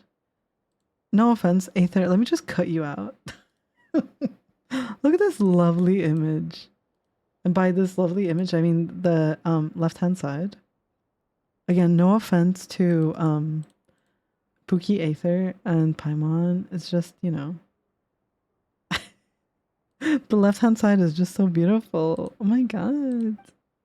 The sight of Nefer navigating the road with her eyes closed is a new one for you. She proceeds cautiously, but as her silhouette disappears into the distance, you know she seems almost smug. There's something I want to let you know. Oh? What is it, Pookie? Hi, Pookie. What is it? When Durin connected everyone's minds so I could access their powers, Ew. I also felt everything they felt. Oh. Oh, damn, she felt my love for her. It's crazy. And since Nefer's eyes were injured, Aww. my eyes are hurting now, too. Oh, no. Huh. Hold on. Let me try. I only feel the pain. There's no actual damage. Oh. I just thought I should tell you. You're right. There's no damage. That's a relief. But I must say, I'm surprised to hear the Kutar share something like this with me. In the past, you never used to Oh, open they're up so about sweet. yourself. Things are a little different now from how they were. I'm learning to share how I truly feel with my friends. My friends.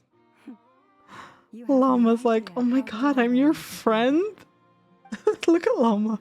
You can't help but break into a smile at the word friends as a warm, fuzzy feeling fills your chest. Oh, stop. One by one, your fellow teammates report in to inform you that everything is under control. At Lauma's insistence, you lay down. Okay, you fought on the front line against Rerir, and now you need a rest. How come me and Nefer ended up there, being the ones that were being targeted? What was that about? Damn. Bro had it out for me and Nefer for real, for real. It's crazy.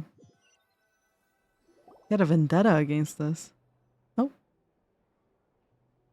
Why doesn't he sleep inside the bed with his shoes off? You know what I mean? Yay! Hi, Paimon. Damn. How you feeling? What a jump scare, Paimon. Did you sleep well? I'm doing all right, Paimon. No need to worry about me. Phew. Well, that's good. Paimon's been sitting on the edge of the bed worrying about you for ages. You slept a whole day and night. Poor Paimon had to eat all by her lonesome. Oh, poor Paimon. How was the food? Well, it wasn't the same without you there to share it. Oh, that's cute. Honestly, Paimon just can't relax when you're not your usual self. She couldn't enjoy the food and settle down to sleep. No. Well, I'm back to normal now. Oh yeah, and Albedo swung by earlier. He said to tell you to head to the tavern when you woke up. Racher and the others are organizing a victory feast and they want to celebrate with you. He also dropped off some medical supplies, but you seem fit as a fiddle, so guess you won't be needing those. What kind of medical supplies? What did they think I need? I'm confused. What would the traveler need?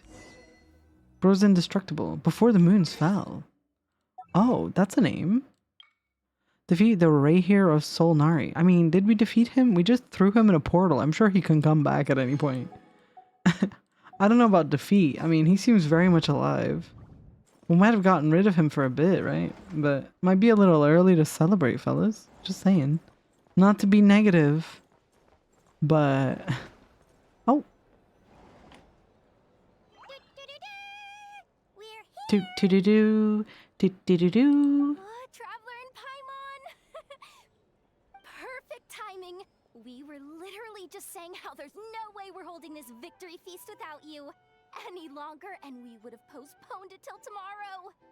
How are you feeling today? Much better. Thanks. He better perish, I agree. Relieved to hear it. If that changes, just let me know. Happy to check you over at any time. Yep, we're here for you. Anything you need, just let us know. He's so sweet. Look at him. How are her eyes doing?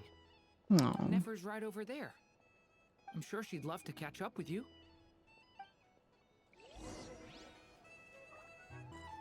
Gee, you can talk to Dory, though. Hello, you. Recovered from the battle? Mostly recovered, thanks. I'm touched that you'd ask. Come on, what do you mean? Of course I'm gonna ask. I care about my friend's well-being. And we are friends, aren't we? Get yourself a drink. You've more than earned it. In fact, today, your drinks are on me. Lord Sangamabe's got you covered. Wow, really? What about Paimon? Has she earned it too? Has she? Please? Well, you haven't been through quite as much as the Traveler, but... what the heck, sure. Yay! Wow! Drinks on Dory! Drinks on Dory, guys. Hey, keep your voice down. Oh. Everyone else is gonna want in too. I thought everybody was in on it. Have you heard anything I've been saying recently? Doing business in Nod Krai has been an absolute nightmare. If I Damn. For everyone, oh. Okay. Paimon will speak more quietly. Jeez. That's more like it. They're so funny. Don't you forget, Lord Sangamabe doesn't just go around buying drinks for anyone and everyone. Can I talk to Varka first? I thought of 1,000 ways to congratulate you, but now you're here, words are failing me. The honorary knight stuns them speechless once again. Why did he do that salute? The Favonius salute. Well said. The honorary knight showed us all how it's done. I guess an interlude would make sense right now, huh? You might be right. The other knights told me that Mondstadt was the first stop on your journey. All of us are truly delighted to count you as our friend. I'd like to thank you for supporting the Knights of Favonius, and also for helping us save Nod Krai. Don't mention it, Grandmaster. Nonsense. Of course I'm gonna mention it. This is more than just business. That's how I It's a feel about you, Varka. relationship. Blah, And there blah. can be no relationship without showing gratitude where it's due. Big nose. I'm kidding. His nose is fun. I think it's nice. I think, you know, a new design is fun. What's happening? Oh. Just telling Varka how I feel about him. Hi, Dainsleif. Hi, Dainsleif. I see you've recovered. Hi, Dainsleif. You bet. Snooze his way to a full recovery. I'm doing much better. Thanks for checking on me. Glad to hear it. He's like, okay, now I gotta go. Bye. A healthy body is paramount. Nothing else in life is possible without it. So take it slow. You can't afford an injury. I'm so grateful that you decided to help us in the end. Paimon too. You really saved the day when you swooped in to open that gateway. I came to accept that although Rerir was my friend in the past, here and now, he was an enemy that must be defeated. Though I will never fully understand what happened between us, I could not let this crisis deepen any further. That makes sense. We fought a very necessary battle, and you played your part admirably. Thank you. I know it was hard, but you'll get through this. What kind of... Is that supposed to be reassuring? I don't think that's reassuring. Yeah. And if you ever need to talk, just remember, we're always here. We're always here. I'll do that. I don't know. One thing that bothers me is how no one seems to question what Paimon is. Anyway, moving on. I don't know. How does that not bother anybody? Is there anyone else to talk to? Or is it just Nefer? Where's Lauma? Lauma, where are you, Pookie? She better show up when I talk to, Nefer. Hi, Nefer. Paimon's gotta have some kind of mind control going on. Yeah, she must be controlling people not to talk about her. It would be nice if we got a Dane quest, explore to find our spaceship with Dane, and learn some new Sinner stuff with Dane, and then maybe end with Alice showing up and rest of the Archon quest. That would be a lovely next act. Yes, I 100% wholeheartedly agree.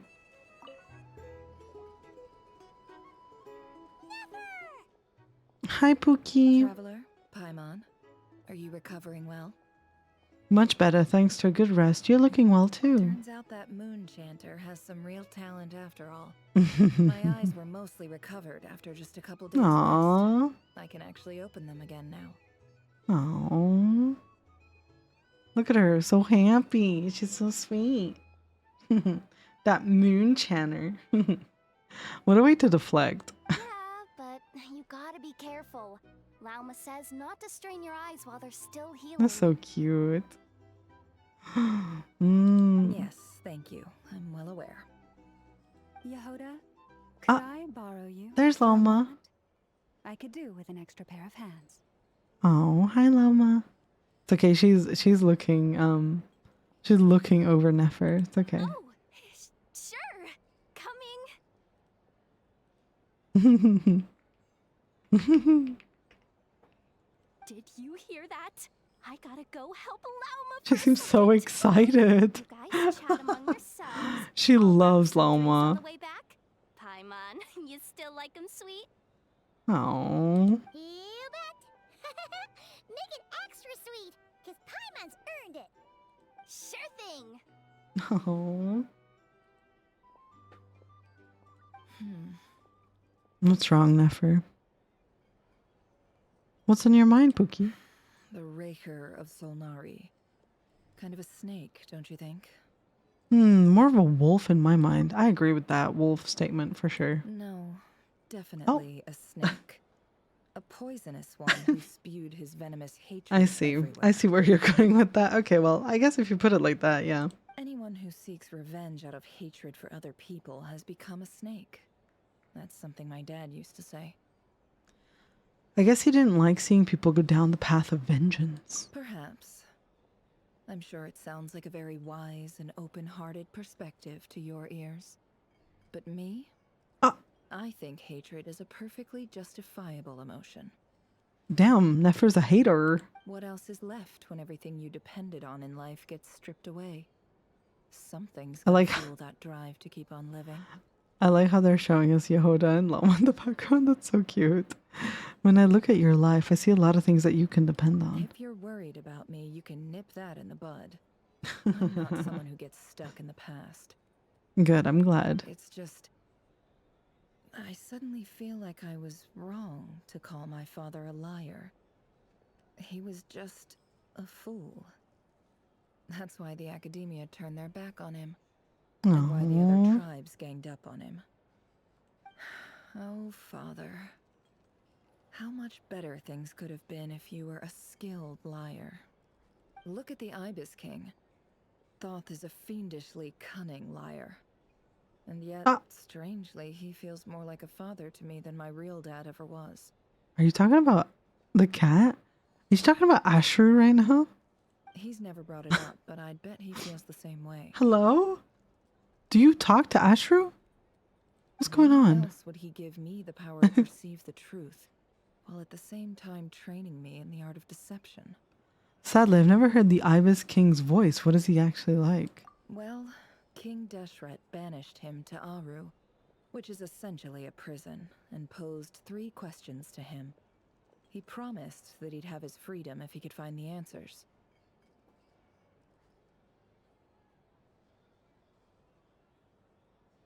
His response was to take on a physical form and approach me, hoping that I could become his envoy and search for one of the answers on his behalf. Did he really think I'd fall for that? He's stuck there. He can't make me return what he gave to me. Sounds like he was nice enough to you. You definitely sound like father and daughter. So that's enough for you to decide he's That's nice, so is funny. it? Yeah.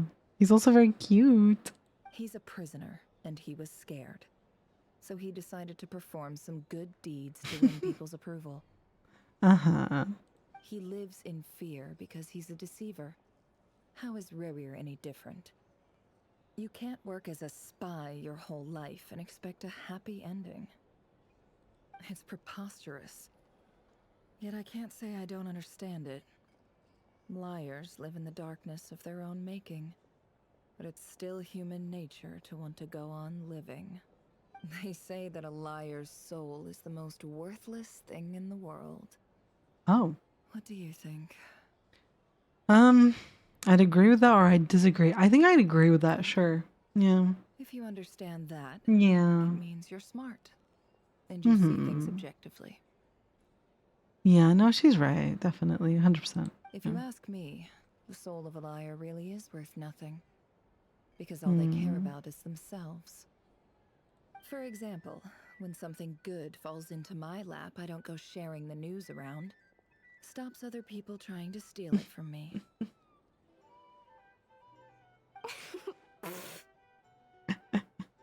Not them laughing at Nefer. I have a feeling some people over there may have overheard that. So be it. They have sharp ears. I can't keep anything from them. Is that your way of saying you've warmed up to them now? Oh, is that what it looks like? What it looks like is you're starting to see us as your friends. Well, you all know my past now. And I can't simply eliminate so everyone funny. who knows too much. That's so funny. I guess I just have to put up with you. For the foreseeable future. She said, well, you know my past, so it's either I kill you or I put up with you. When you Damn. find yourself in a situation you can't control, the safest play is to keep calm and start monitoring everyone involved like a hawk. In the intelligence world, you need to have a sense of perspective. Play your hand accordingly. If you understand what's at stake, please ensure my secret is safe with Oh my you. god. I trust you'll respect my wishes as a friend. But don't forget, I will also be watching you like a hawk. I mean, Nefer, if you want to watch me, you're more than welcome to do so. Any day. Anytime. As much as you like. Very good. Yeah. Oh wait! Now that the panic's over and we've all calmed down, What's up, Paimon? What is it, Paimon? after all that build-up, our mystery ally never showed up even once. Oh yeah, our mystery ally. Ah! That's the end of the quest. Oh! Never mind, JK, there's something else. A noise is coming from indoors. A noise is coming from indoors. Huh? Am I imagining things?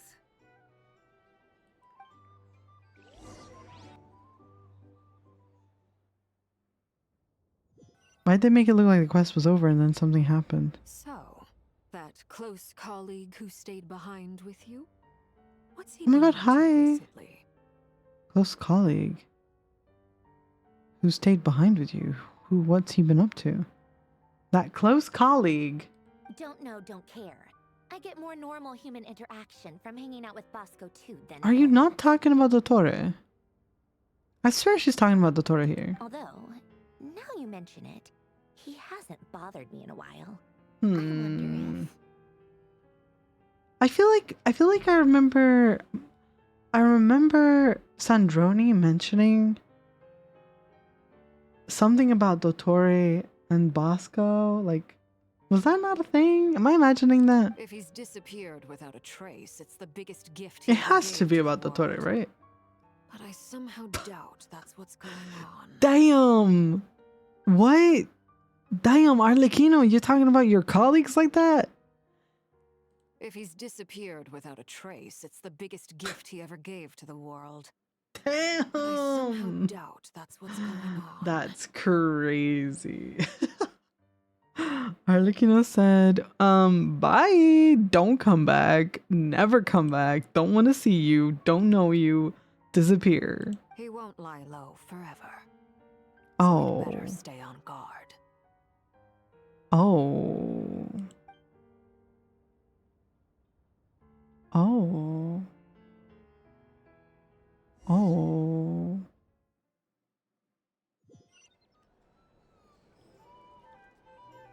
Listen to what everyone is talking about.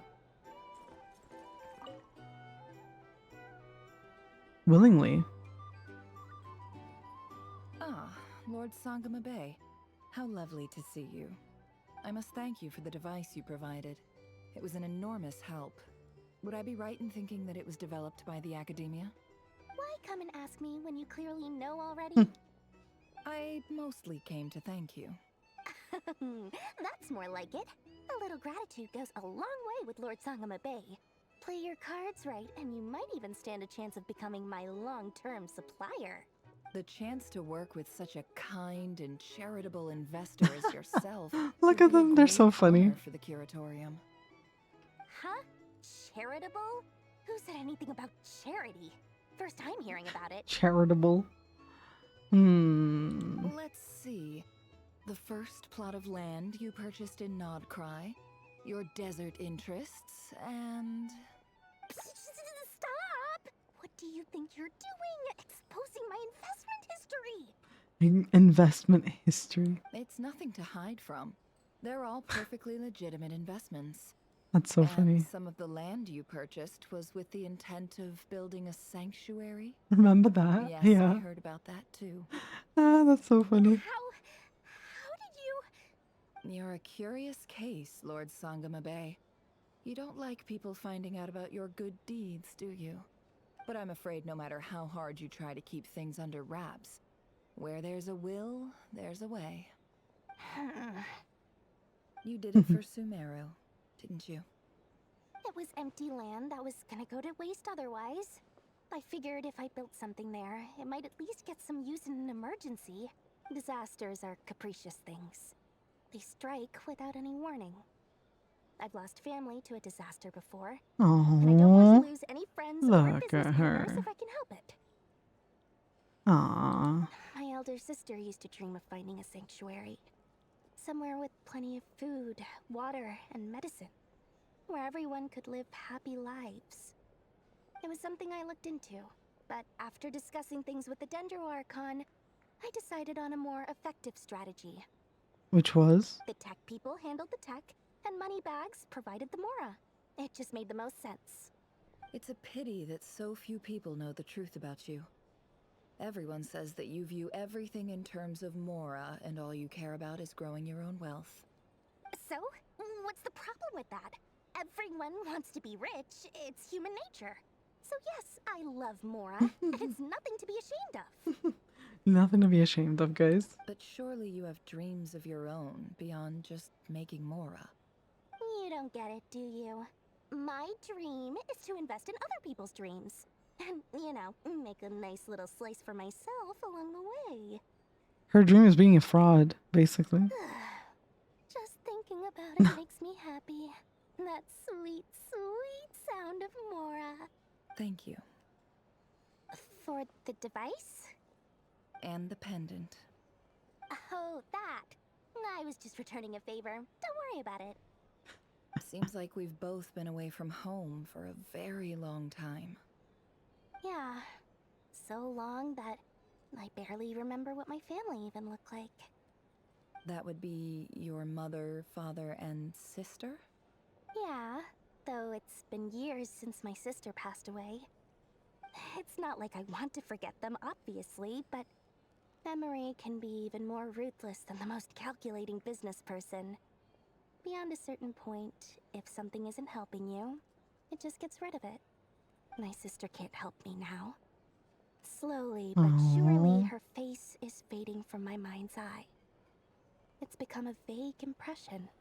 Oh, poor Dory. Not everything will fade. When loved ones pass away, the beautiful memories are the ones that last the longest. Yeah, that's true. If you ask me, that's the one silver lining in all of it. Well, that, plus, I'm sure that life is much better now than it was back then. Oh, absolutely. I have tons of Mora, a big beautiful house, business is booming, and I'm as happy as can be. You've got a lot going for you too. Boss of the Curatorium of Secrets? I'm sure there's plenty of Mora to be made in that line of work. I appreciate the vote of confidence. Interesting. Interesting conversation. Oh, we can listen to Varka and Durin and Albedo. How have you been holding up? Any adverse reactions? If you start to take a turn for the worse, make sure you tell me right away. You don't need to worry about me, Grandmaster. I'm fine. I mean, I barely did anything, so... He's so pretty. Look at him. He's so sweet. What? You're too humble, young man. You played an indispensable role in the battle for Nod Krai. We can't thank you enough for your support. Sometimes, when people praise you, it's because you deserve it. The best thing is to accept it calmly and with grace. It's important to learn how to respond to words of admiration. Aww. Let's do a quick demonstration. Albedo, that was an incredible feat of alchemy. The pressure was on, but you worked flawlessly at lightning speed to get the job done. Thank you. I can't take all the credit, though. Durin played a big part in forming the alchemical array. See? Did you catch that? A masterclass in how to take a compliment. Stop, they're so cute. Okay, yeah. I did work pretty hard to help prepare for the battle. No point denying that. He's so silly. Seriously, great work, everyone. You all outdid yourselves. Hey, look who's bounced back. Looking good, traveler. Hello, Angie. Welcome in. I have the alerts turned off. Look. I don't know if it's still going to show. Oh, no, it didn't show. I tried to turn it back on, but it didn't show in time. Hi, Angie. Welcome in. Whoa. Hi, Jinbaka. Welcome in. Welcome in, Nuggies. Thank you so much for the raid. We're just finishing up the quest. We're actually done, to be honest. But I still have all the alerts off. But thank you so much for the raid. How was stream? What did you guys get up to? Welcome in. Welcome in. We were just talking to Varka. He's trying to I don't know. I don't know what he's trying to do. It's really funny though, seeing them like this together.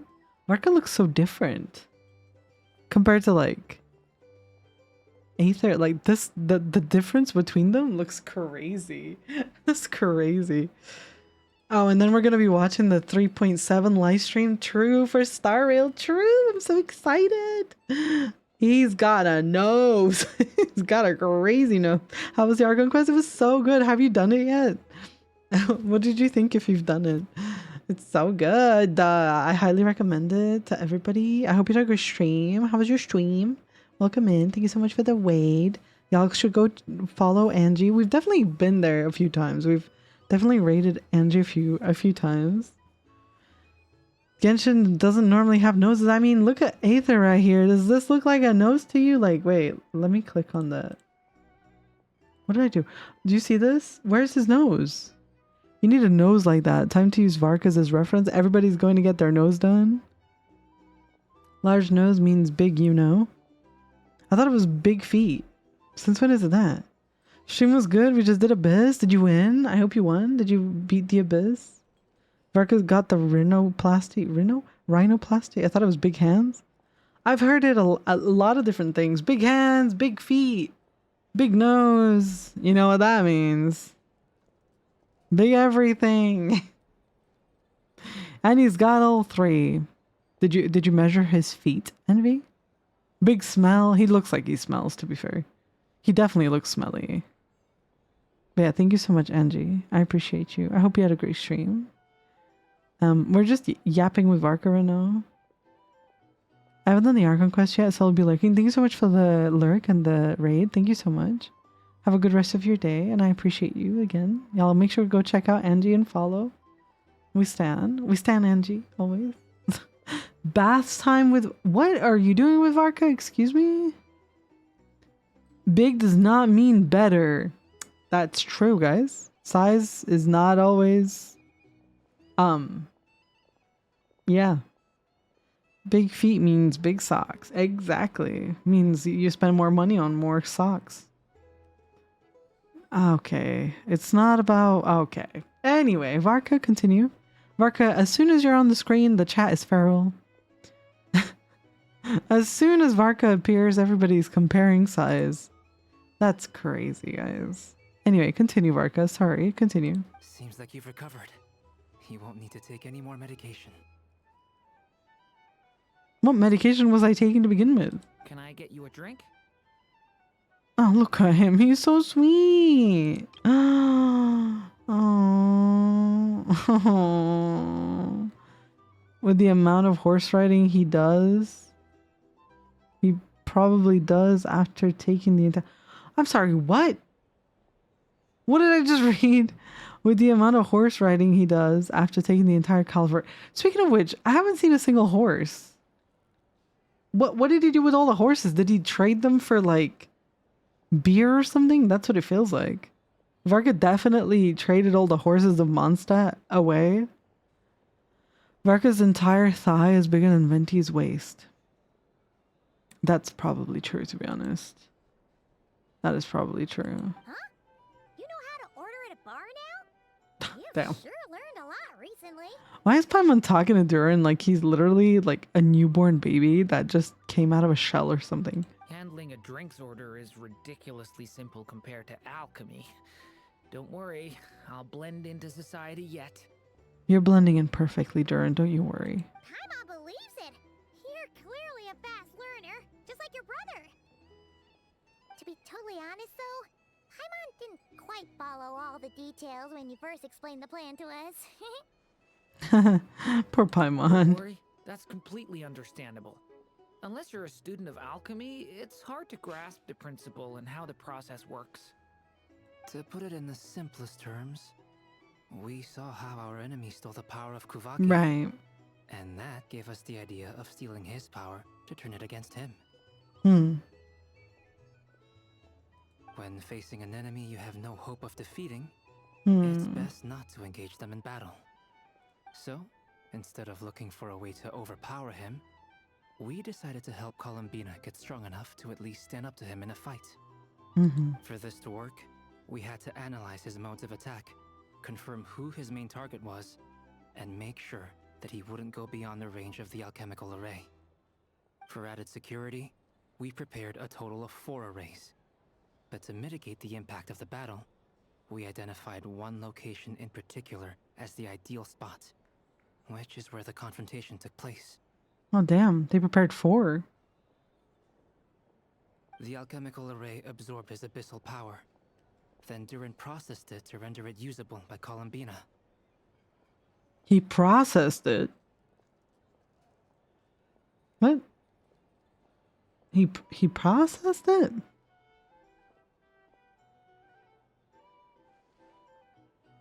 Huh.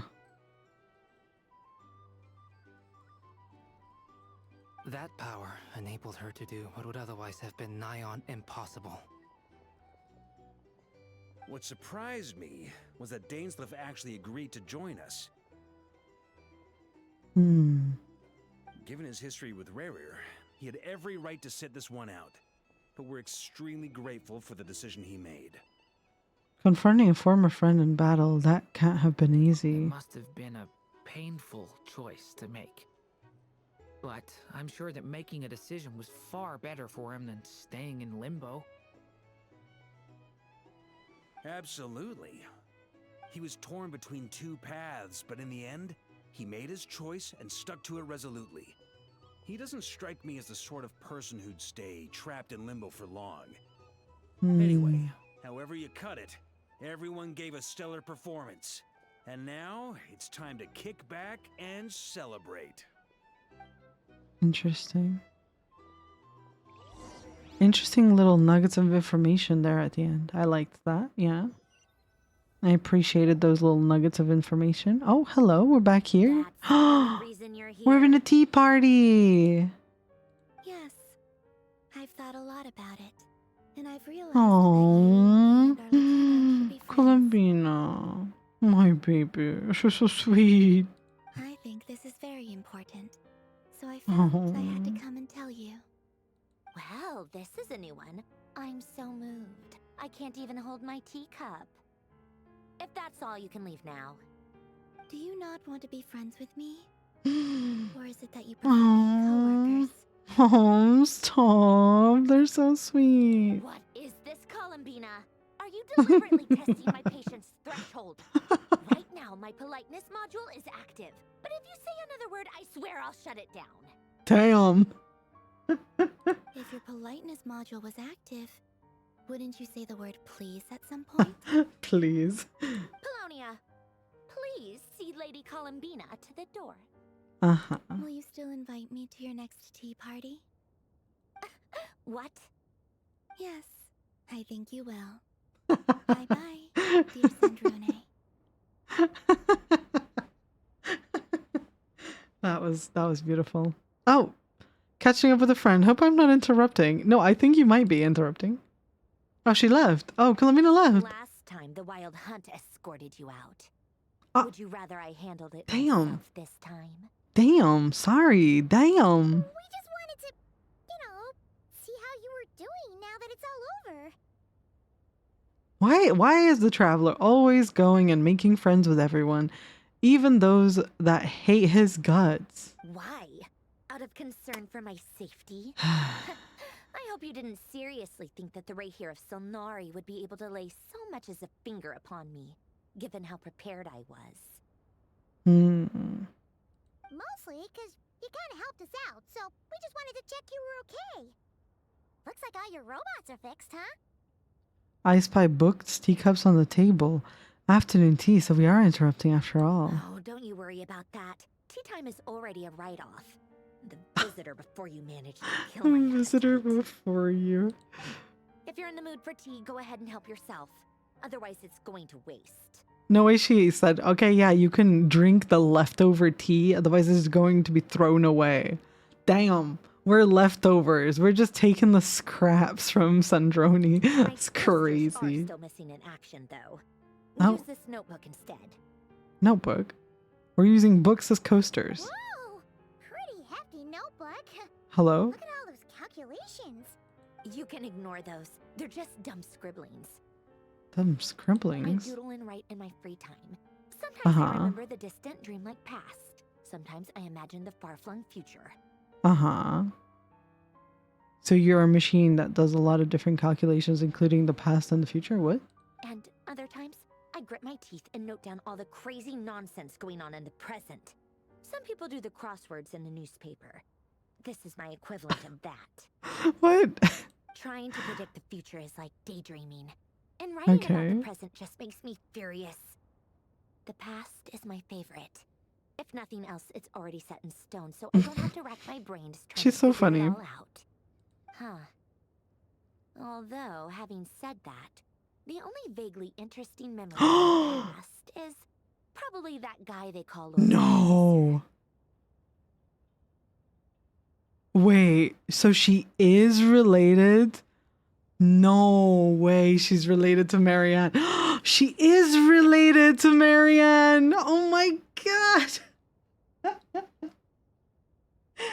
I mean, it seems pretty obvious when you look at her, but like the Lord Artificer. You mean Elaine Guillotine? Marionette was true. Stop. That's so funny. Oh my god, Elaine Guillotine. Elaine Guillotine. Sorry. I don't know how you say his name, but yeah, Elaine. Yeah. Else? Pretty much all the Mecha and Fontaine are his personal. So you are a mecha from Fontaine. Got it. Noted. Tell me more. Wait, are you saying you know him? Like, personally? As a friend?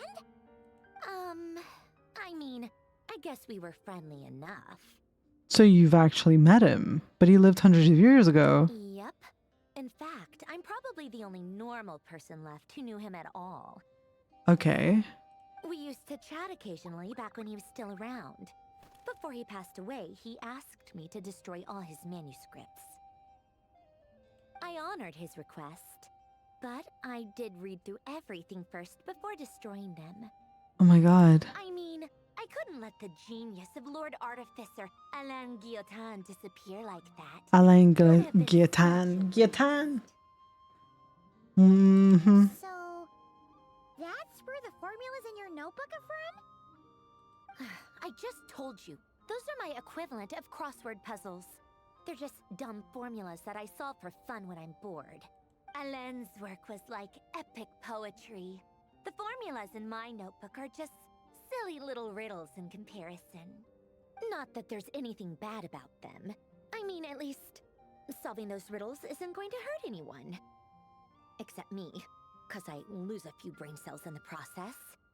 Anyway, while we're on the topic, I might as well tell you about what happened to him and his friends. Yes, please do tell me, Marionette. My good friend Marionette. Alain Guillotin had two close buddies, Renee and Jacob. They spent their childhood years together in the Narzissenkreuz Institute. With a gigantic oceanid, yes, I do recall quite clearly, in fact. Guys, remember Jacob? The guy that was, oh, you know what? Maybe you don't remember unless you've done the quests in, Fontaine. Anyway, continue. They were all quite competitive, so there was some rivalry between them. but it was a friendly rivalry. Right. But beneath the friendship and the rivalry ran something deeper, a sense of nostalgia for the past. Unfortunately, childhood would end, the prophecy would come true, the apocalypse would arrive, and the future would never be. A mad dream that would normally only capture the minds of lunatics begin to take root in their hearts. A dream of saving the world. And if Renee and Alain had been people of lesser wits, that dream would probably have ended up as something for them to joke about in their older years. But alas, they were some of the sharpest minds around. They nurtured that dream with the full power of their intellect, and it grew into something that ate away at their souls. The first of them to fall under its spell was Renee. Against Alain's wishes, he persisted in experimenting on a mutual friend of theirs to try and save their life. Oh Alain did boy. not approve and parted ways with Renee. That's true. That is true. That is in fact what happened. I do recall. It was quite the quest. It's complicated. Alain wanted to believe that Renee only did Oh what he boy. did for the sake of their friendship. But when he told me about what happened, I could tell he still had some suspicions about Renee's motives. He wanted to believe that Renee only did what he did for the sake of their friendship.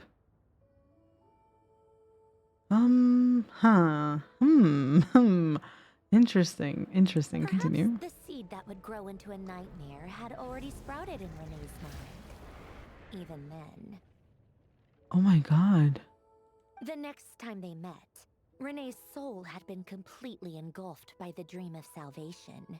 His futile attempt to change the tide of fate only resulted in a wave that swallowed up the world, even before the apocalypse came. Should I tell her that this thing sunk? Should I tell her? So basically, I swear it wasn't me, but this thing definitely in the water. And although that wave died down eventually, I hear that it just recently came back Oops. with a vengeance. My bad. Get your caught. Oh shit, never mind. She knows. She knows.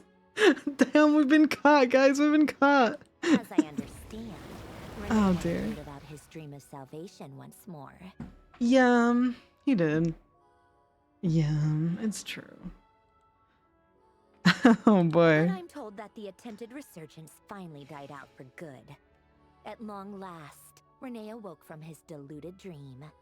Though Yeah. of course by then it was far too late. A tad too late, yes. What do you think of Renee? I think Bestie was absolutely deranged. You admire his transcendent genius. His view Oh, that any boy. price was worth paying to achieve the lofty goal of saving the world.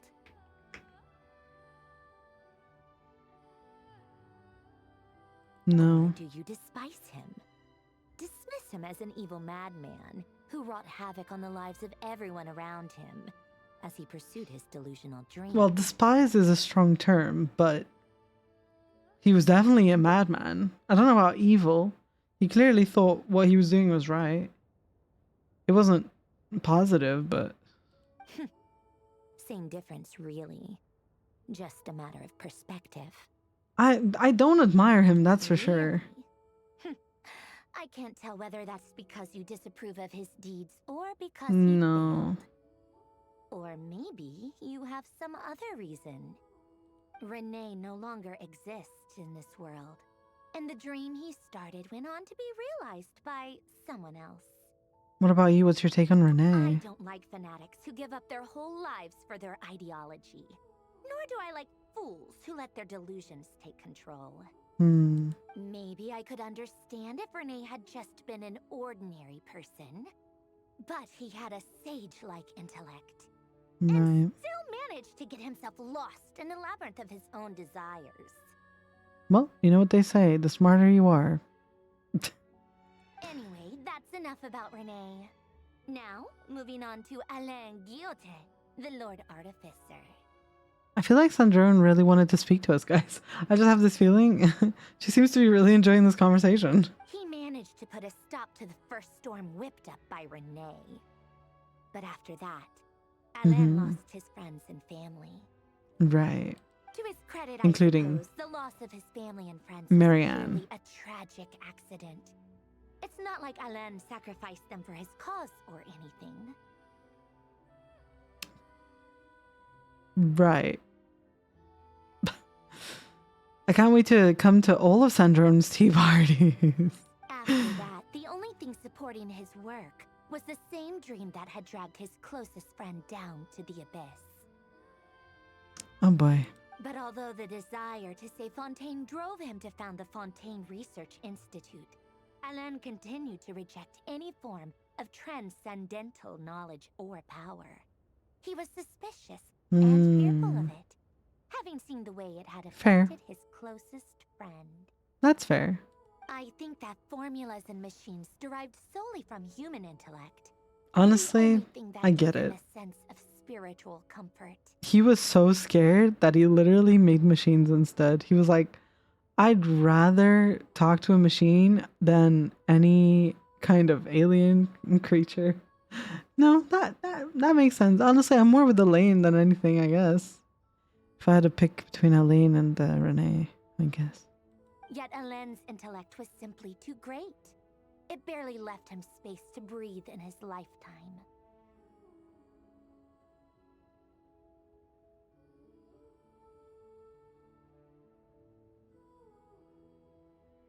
Once he realized that the end of his life was approaching, he finally accepted the truth.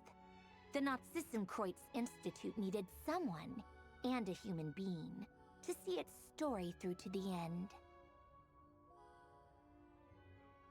He quit working on his formulas, trading them in for the fairy tales that had played such a formative role in his childhood, but which he barely touched in his adult life. He told me that the director of the Nazissenkreuz Institute used to read those fairy tales to the children as bedtime stories. Apparently, they worked wonders at sending kids off to sleep. I think that all he wanted at that time in his life was to be able to sleep deeply without being plagued by depression. By that point, nothing else really mattered. At the very end, he laid down to rest in the ruins of the former Nazissenkreuz Institute orphanage, while the Fontaine Research Institute he had founded continued tirelessly with its work. Damn. I did not think I was about to see a picture of this right now. I was not expecting to see this. That's crazy, actually.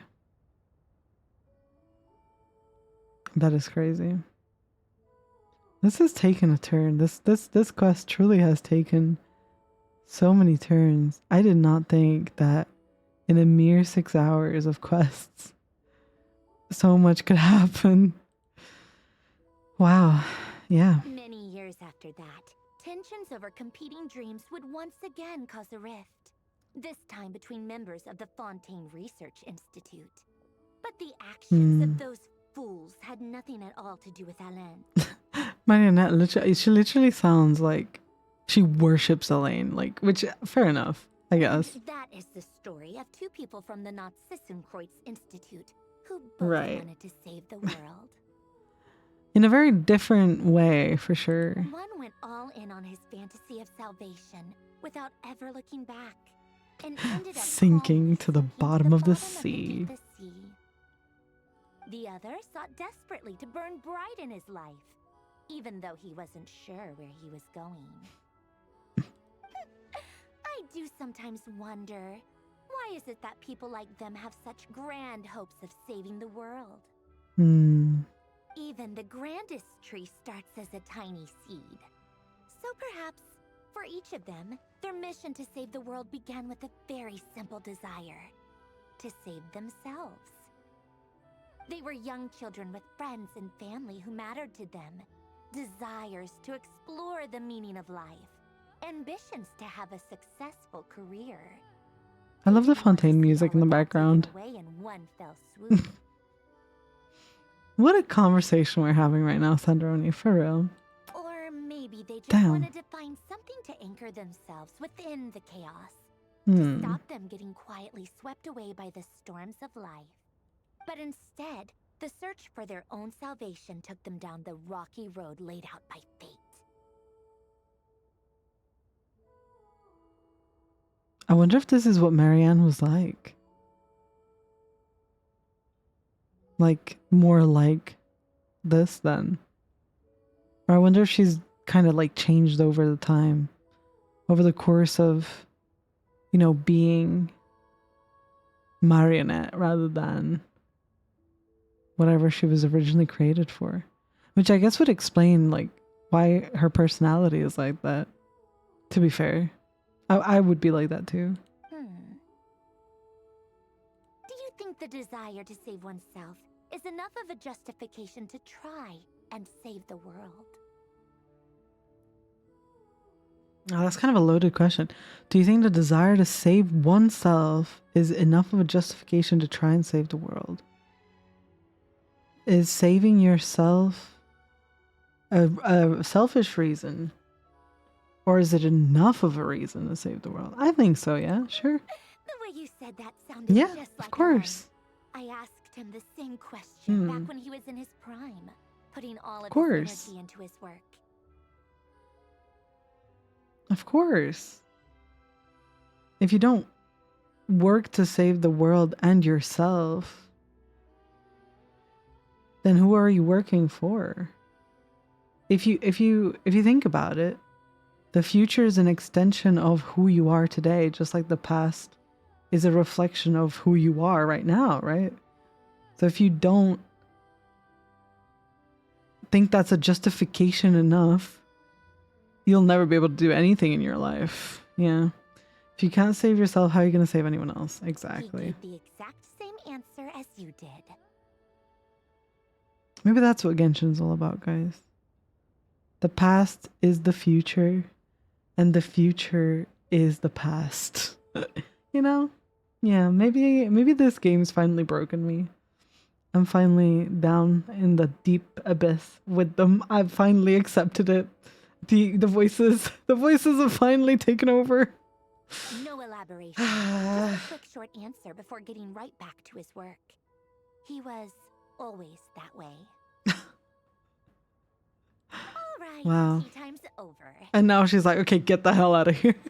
Damn. I owe Arlecchino a favor for telling me these stories. I'll have to bring a whole sack of gifts the next time I visit the House of the Hearth.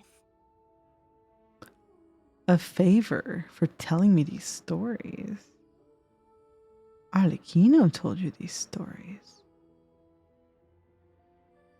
Arlecchino. But you personally knew Elaine. Okay. Interesting. I'm gonna go tinker with Polonia now. Tinker. You guys can do whatever you want, as long as it doesn't involve interrupting me. So somebody made Marionette, and Marionette made another robot. Interesting. The robot creates robots. Sure. Polonia, exit hibernation mode. Begin diagnostics. Polonia is a really interesting looking robot. I'd love to know more about Polonia soon. Soon, right guys? Right guys? Tell me more. Is that it? Are we done now? Aw. Wait, I was enjoying that. I was kind of hoping it would never end, you know? Usually I'm like, damn, is this ever gonna end? But I actually wanted it to not end. That was absolutely incredible. Actually, that was insane. That was an insane quest. From like Act 3 to Act 4. Action-packed from beginning till end. The cutscenes, I didn't think they could get any better, and they kept getting better. And like the interactions between the characters, oh my god. Lauma and Nefer, damn, they got me good with Lauma and Nefer for real. Oh my god, they got me so good. And I did not expect to see Dainsleif. And to have Dainsleif have so much involvement, I actually thought we were going to see Dane for like 5 minutes and he was just going to be gone after. And to be honest, I was worried about seeing Arlecchino like for 5 minutes and that she would just be gone after. I was like, we got lots of time with them, actually. I was genuinely concerned that it was going to be one of those like, oh, you see them for a second and then they walk away. But That was beautiful. That was perfect. Everything was so good. It was so good. It was a lot of everyone. It was a good amount of everyone. It was good, well balanced screen time. They added Nefer's like story quest into the Archon quest. The way it was baked in was so perfectly done. Like it was so well done. And I'd already said earlier that the way they tied in Nefer to Sumeru and her background and her story and her power, the way they tied everything together so neatly with her power. Damn, that was really well done. Yeah. Lauma and Nefer were so strong that even other characters mentioned that that's true. When they talked about like, I think it was Flynn's that basically was like, oh yeah, continue bickering. It was so funny. I really enjoyed that. That was really fun. The Lauma Nefer moments were so good. Yeah, Nefer's story was really sad. Which honestly, I guess I expected it considering if you remember Sumeru, everyone's background in Sumeru is pretty much devastating. Honestly, all of Sumeru's stories were really devastating.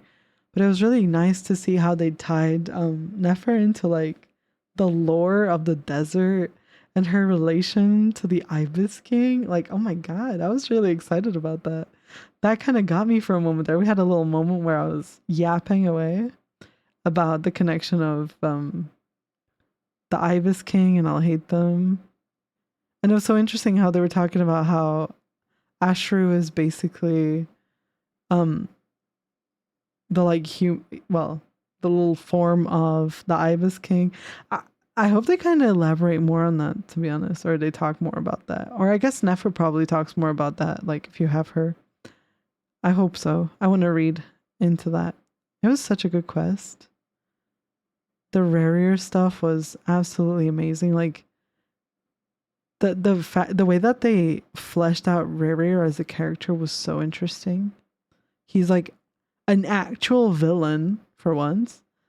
And there is no redemption. There is no coming back. He was a villain through and through from the beginning before he became what he is now. He was a murderer. Although, you know, he didn't become a murderer by choice. He was a murderer regardless. I don't think he had any redemption to begin with. Like, I don't know. I think that was really well done. And like the way they showed us the background, the flashbacks. The flashbacks were really well done. Yeah, I really enjoyed it. I really enjoyed the chess puzzle game as well. That was really good. And I'm really excited for the Sumeru event that we're getting soon. I can't wait for the event. I'm so excited to go back. Oh my god.